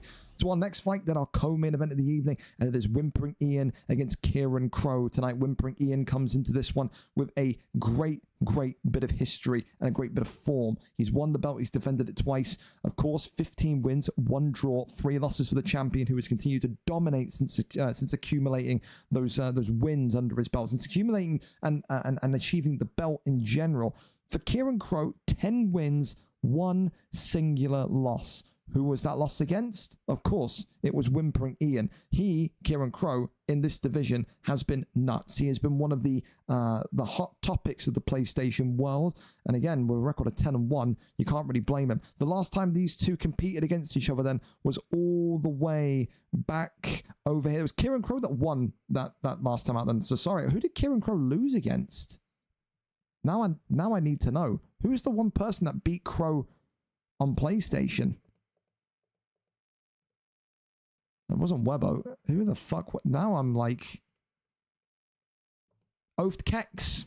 There you go. He's the Kieran Crow Whisperer. There you go. Well, okay. Well, listen, even then, you know, it's a different kind of thing for Whimpering Ian tonight. Whimpering Ian, who's on this incredible form, who's not been beatable, now has to go against someone that he lost to 17 weeks ago and go and get the victory against. The 12th of June in the middle of summer, the last time these two competed against one another. Wasn't the best performance, if I remember, from Whimpering Ian. It wasn't. Tonight, he's got a chance to rewrite history and get that victory over the line, defend his belt once more, and show Kieran Crow that he's not too special. Here it is then, the champion, 15 wins, 1 draw, 3 losses, Whimpering Ian against the #1 contender, 6th ranked PlayStation man, 10 wins, 1 loss for Kieran Crow, former champion against current champion here tonight. We're set and we're ready to go for this YouTube link here. Whimpering Ian, our cameraman, as he takes us into the wild division of what? It could be featherweight, bantamweight, or flyweight. He picks the weights, and today he's saying we are going to the bantamweight division. Piotr Jan for Kieran Crow, and Merab Divashili for Whimpering Ian. 2 of the UK's best prospects, 2 of the UK's top-rated PlayStation competitors, and today they meet for the gold. Divashili, the champion, Whimpering Ian in black and gold, Kieran Crow in the red and black for Piotr Jan. 17 weeks on, and it's time to see if Kieran Crow can make it 2-0 against him, or if Whimpering Ian has learned from the mistakes of over 4 months ago.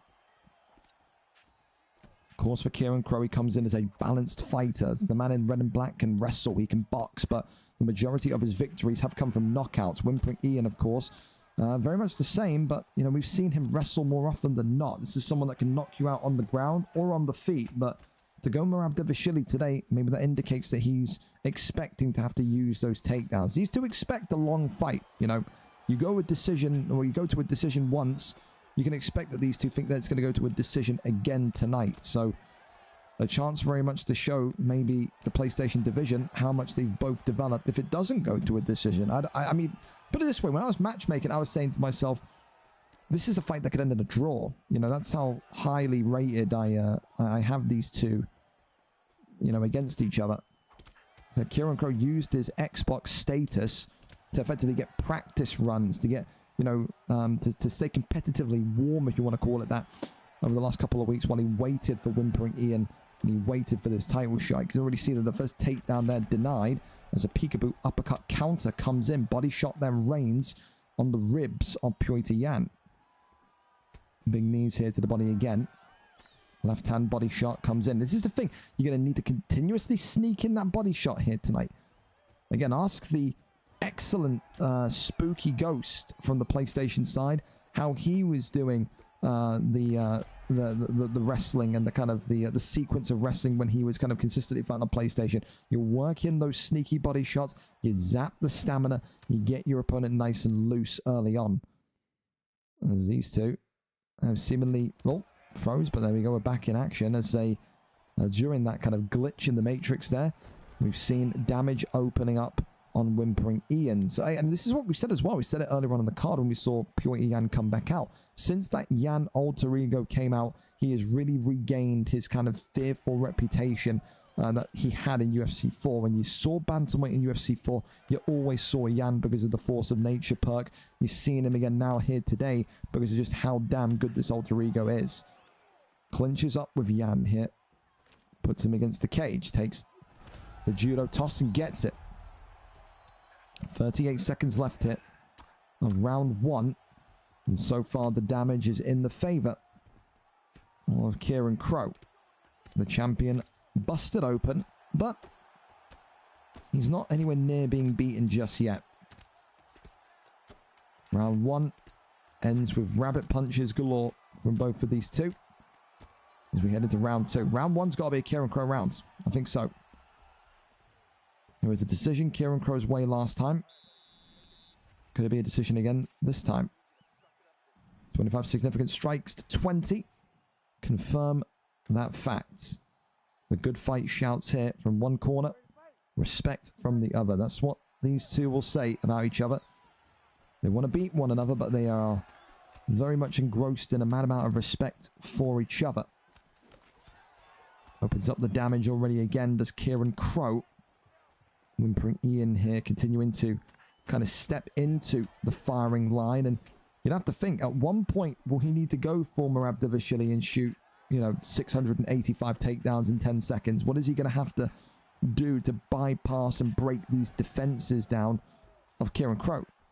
Oh, left hand. That's a nice timed shot there. Shoots the takedown. And grappling once again. Big knee there to the head. That one there, though, handled well. Side kick to the body. Another one there to the ribs. Left hand, right hand is good. Takedown attempted, just whiffs though. Right hand comes up again, Kieran Crow. Just continuing to try and assess his movement, the movement of Davashvili, and it's working. Like I said, that health pack, you may not notice it, it's getting darker and darker by the connection. Kieran Crow knows he doesn't need execution shots, he needs just lands. And there we go, look at this, big shots here. Kieran Crow against the cage, and this could be it here. Whimpering Ian in big trouble. The champion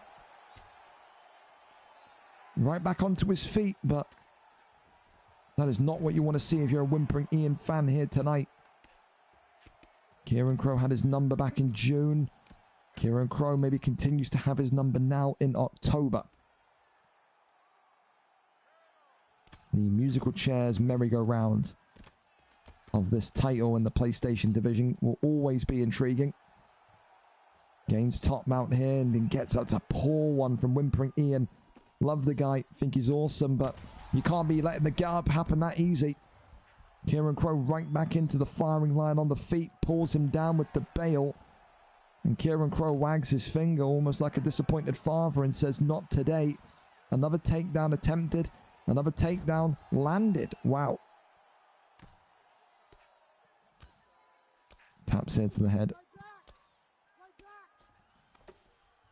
Fakes, goes to the right side, gets right back up to his feet. Uppercut there comes in, shoots the takedown. Knees here to the head. Once again. One time for the Gringos. Thank you so much for the follow again. It's co-main event of the evening here at this minute in time. Whimpering Ian, the champion, in black and gold with Merabdivashvili in some big trouble here for the challenger. 10-1 Kieran Crow with Purity Yan. Uppercut that comes in beautifully. Works the jab again. Left hand comes in. Teep kick sends him backwards. And that's going to be the end of round number 2. Kieran Crow, for me, 2 rounds up. It went to a decision back in the summer. I don't think it goes to a decision here tonight. Round 3 of 5 up and underway. Immediate takedown. That shows you the thought process right now of Whimpering Ian. And it's back-to-back takedowns, and eventually he gets there. So this is the kind of round. It's a penultimate kind of, you know, game-changing round here for Whimpering Ian. He has to maintain control. I think the ideal round in Ian's eyes is this. Keep him here. Don't allow him to get up once and start to win the round back with points. Rear naked choke here comes in. And that's a huge deny. As Kieran Crow is now maybe starting to fade in this rear naked choke position. Look at this, but he gets out. Whimpering Ian's eyes are going to go wide as can be. He can't believe what he's just seen. I thought that was a guaranteed sub. Oh my goodness, wow. So escapes it, gets out of it. Seen that a couple of times tonight. Elbows here coming in again. Denies him, keeps him in side control. Still a good position though. You're going to keep him here, hold him here. Especially since the stamina of Kieran Crow is looking a little bit weird. I would say if I'm him, I wouldn't even go for elbows from side control. I'll be kneeing him in the body. I think you've got to go for as many body shots as humanly possible here. So Kieran Crow has exerted a lot of stamina. He was trying to get maybe the carcass of Maravdovishvili butchered, but puts him into side control here. And now a waiting game ensues. Just pops through and out of it. It's lovely. Wants to cross over into top mount. Gets top mount. Drags him back in. Kieran Crow in a little bit of trouble here. Trying to build the G8. Kieran Crow calm. Denies the posture up into mounts. It's good. And there's another deny. So Kieran Crow is not letting this position go. There we go. That gets up. Third try is big. Maravdovishvili rains down a couple of strikes. No big damage. And again, at some point, you got to be thinking Ian's probably going to need to kind of sit and camp denies and try and get a submission in here. Big shots again. Goes for the arm triangle. Absolutely nothing. We remain where we are. Little taps coming in here. And I tell you this much, Kieran Crow, I think is going to be waiting for Herb Dean to pull them up. Wouldn't shock me. Wouldn't surprise me. And we said he needed a round where he just had Kieran Crow downed. He's going to have that round and maybe an armbar on top of it as well. The race here is going to benefit Kieran Crow. And that's going to be the end of round number 3. The first round on the board for the champion. That is absolutely a Whimpering Ian rounds. 4.5 minutes of control time. 2-1 to Kieran Crow. Just what the doctor ordered. Maravdovishvili, though, is feeling the impacts of Purity Yan's rock hard punches. We're into championship rounds for the first time tonight in these title fights. Round 4 up and underway. I went to a decision before. We could be on our way once again. Kieran Crow, it's about keeping this fight on the feet. Whimpering Ian is about getting this fight to the ground. As he slams him into side saddle position. There you go. 4.5 minutes of control last time. Maybe 4.5 minutes of control coming up again. He has to fight this weight. Suffered so much damage in the opening 2 rounds. And you can't even blame him. Little taps here once again.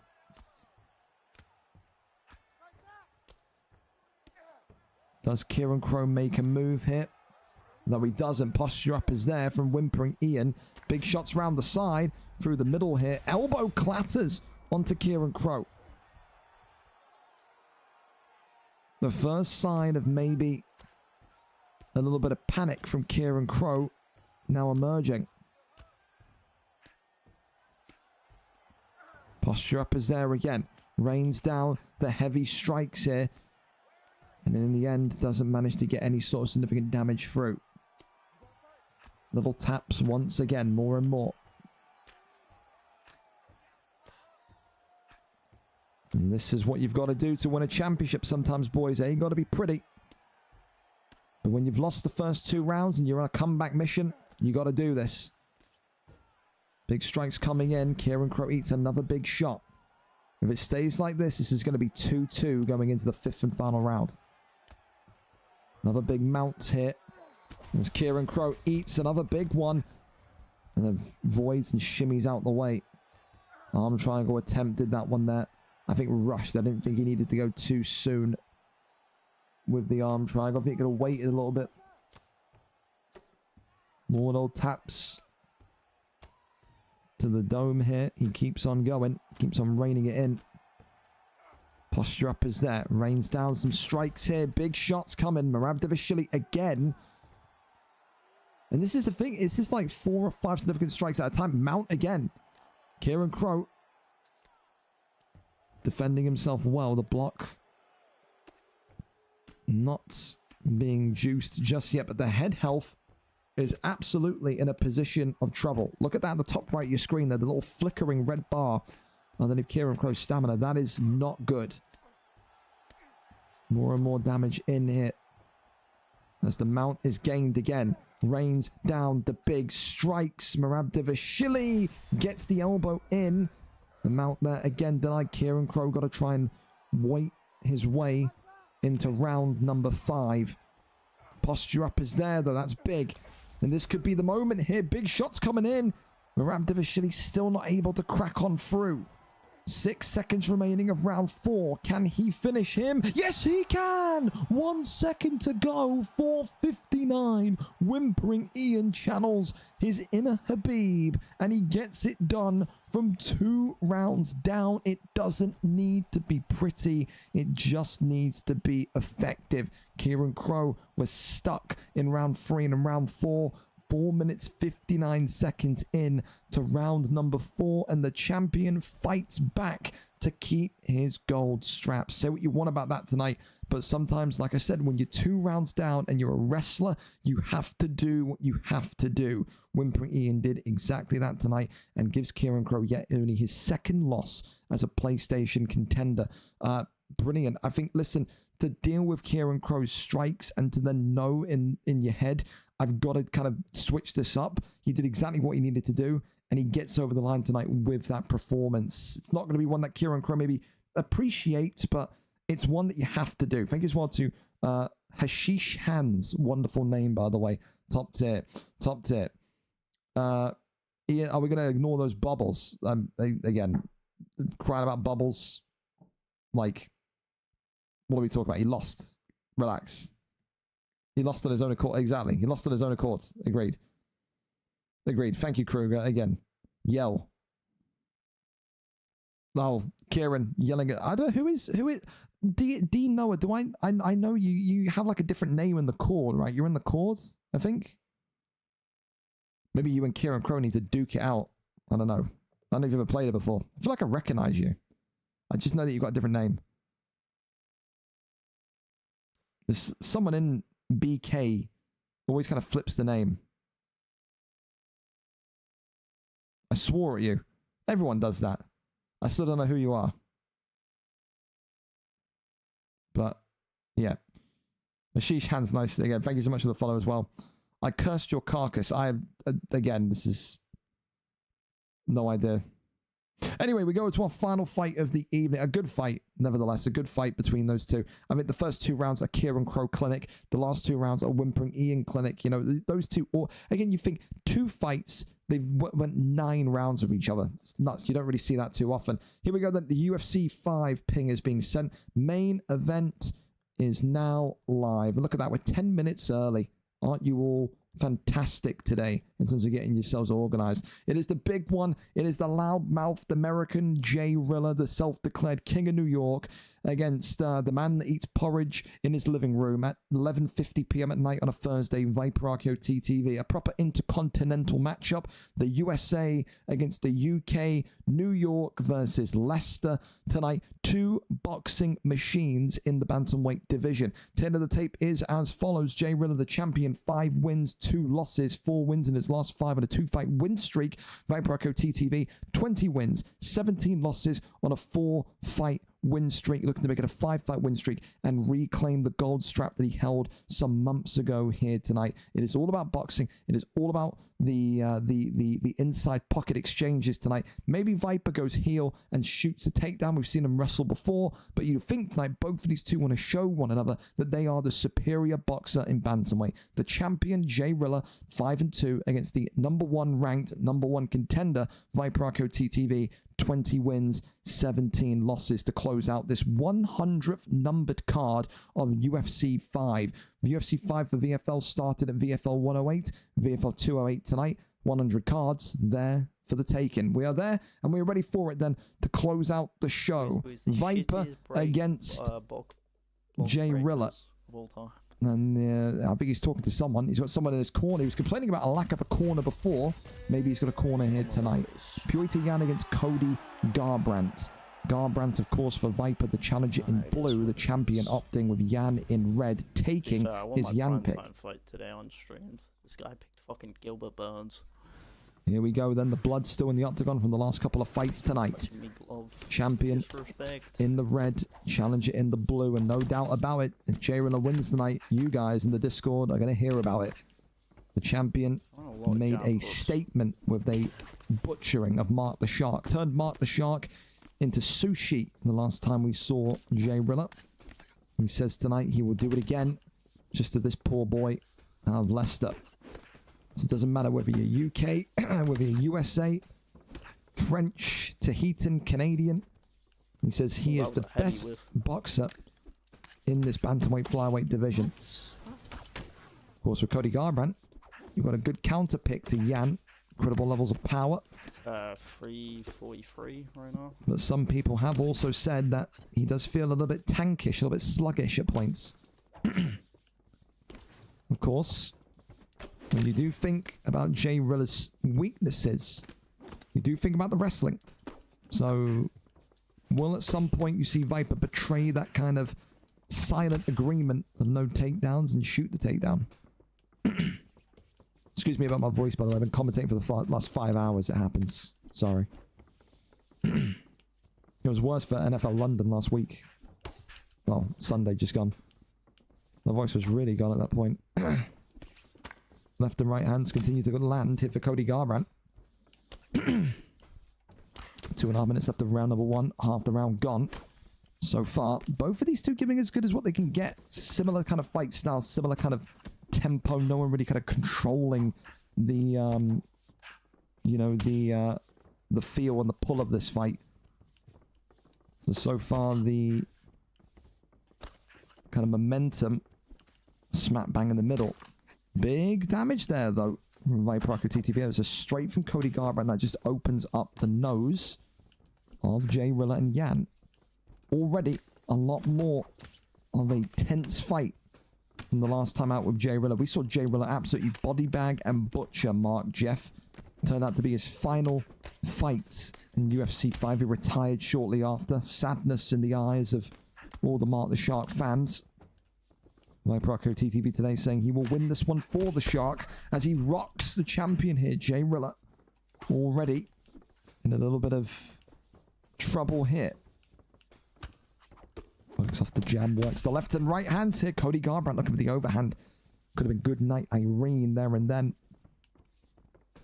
The self-declared king of New York is going to find a way back into this fight and quickly opens up the wound there of Cody Garbrandt.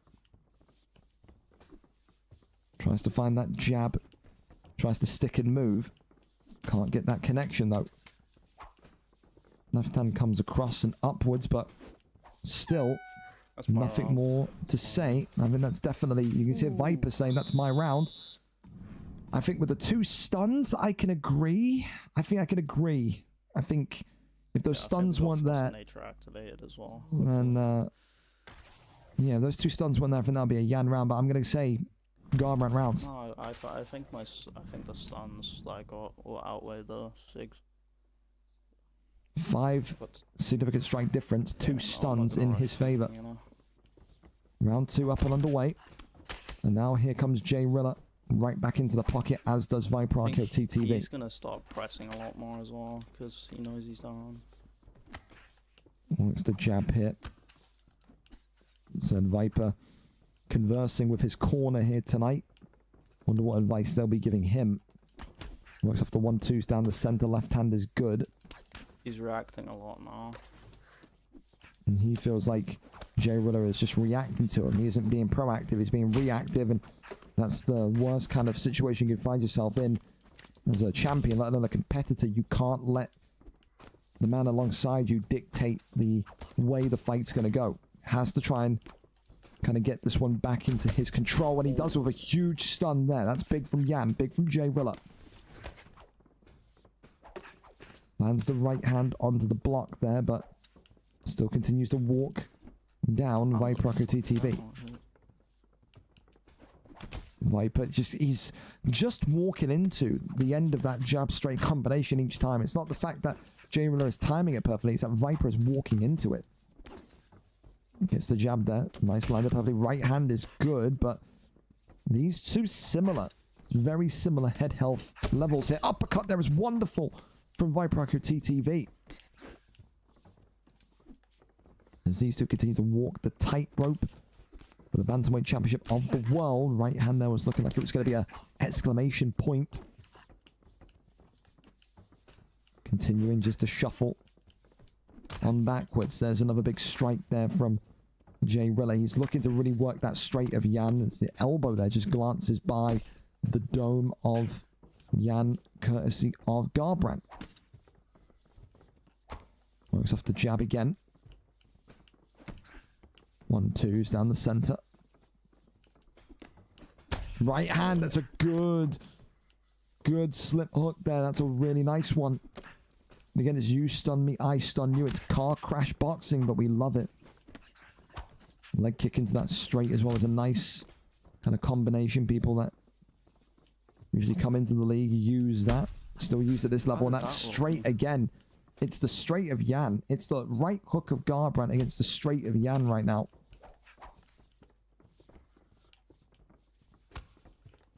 Oh, the left hand now of Jan.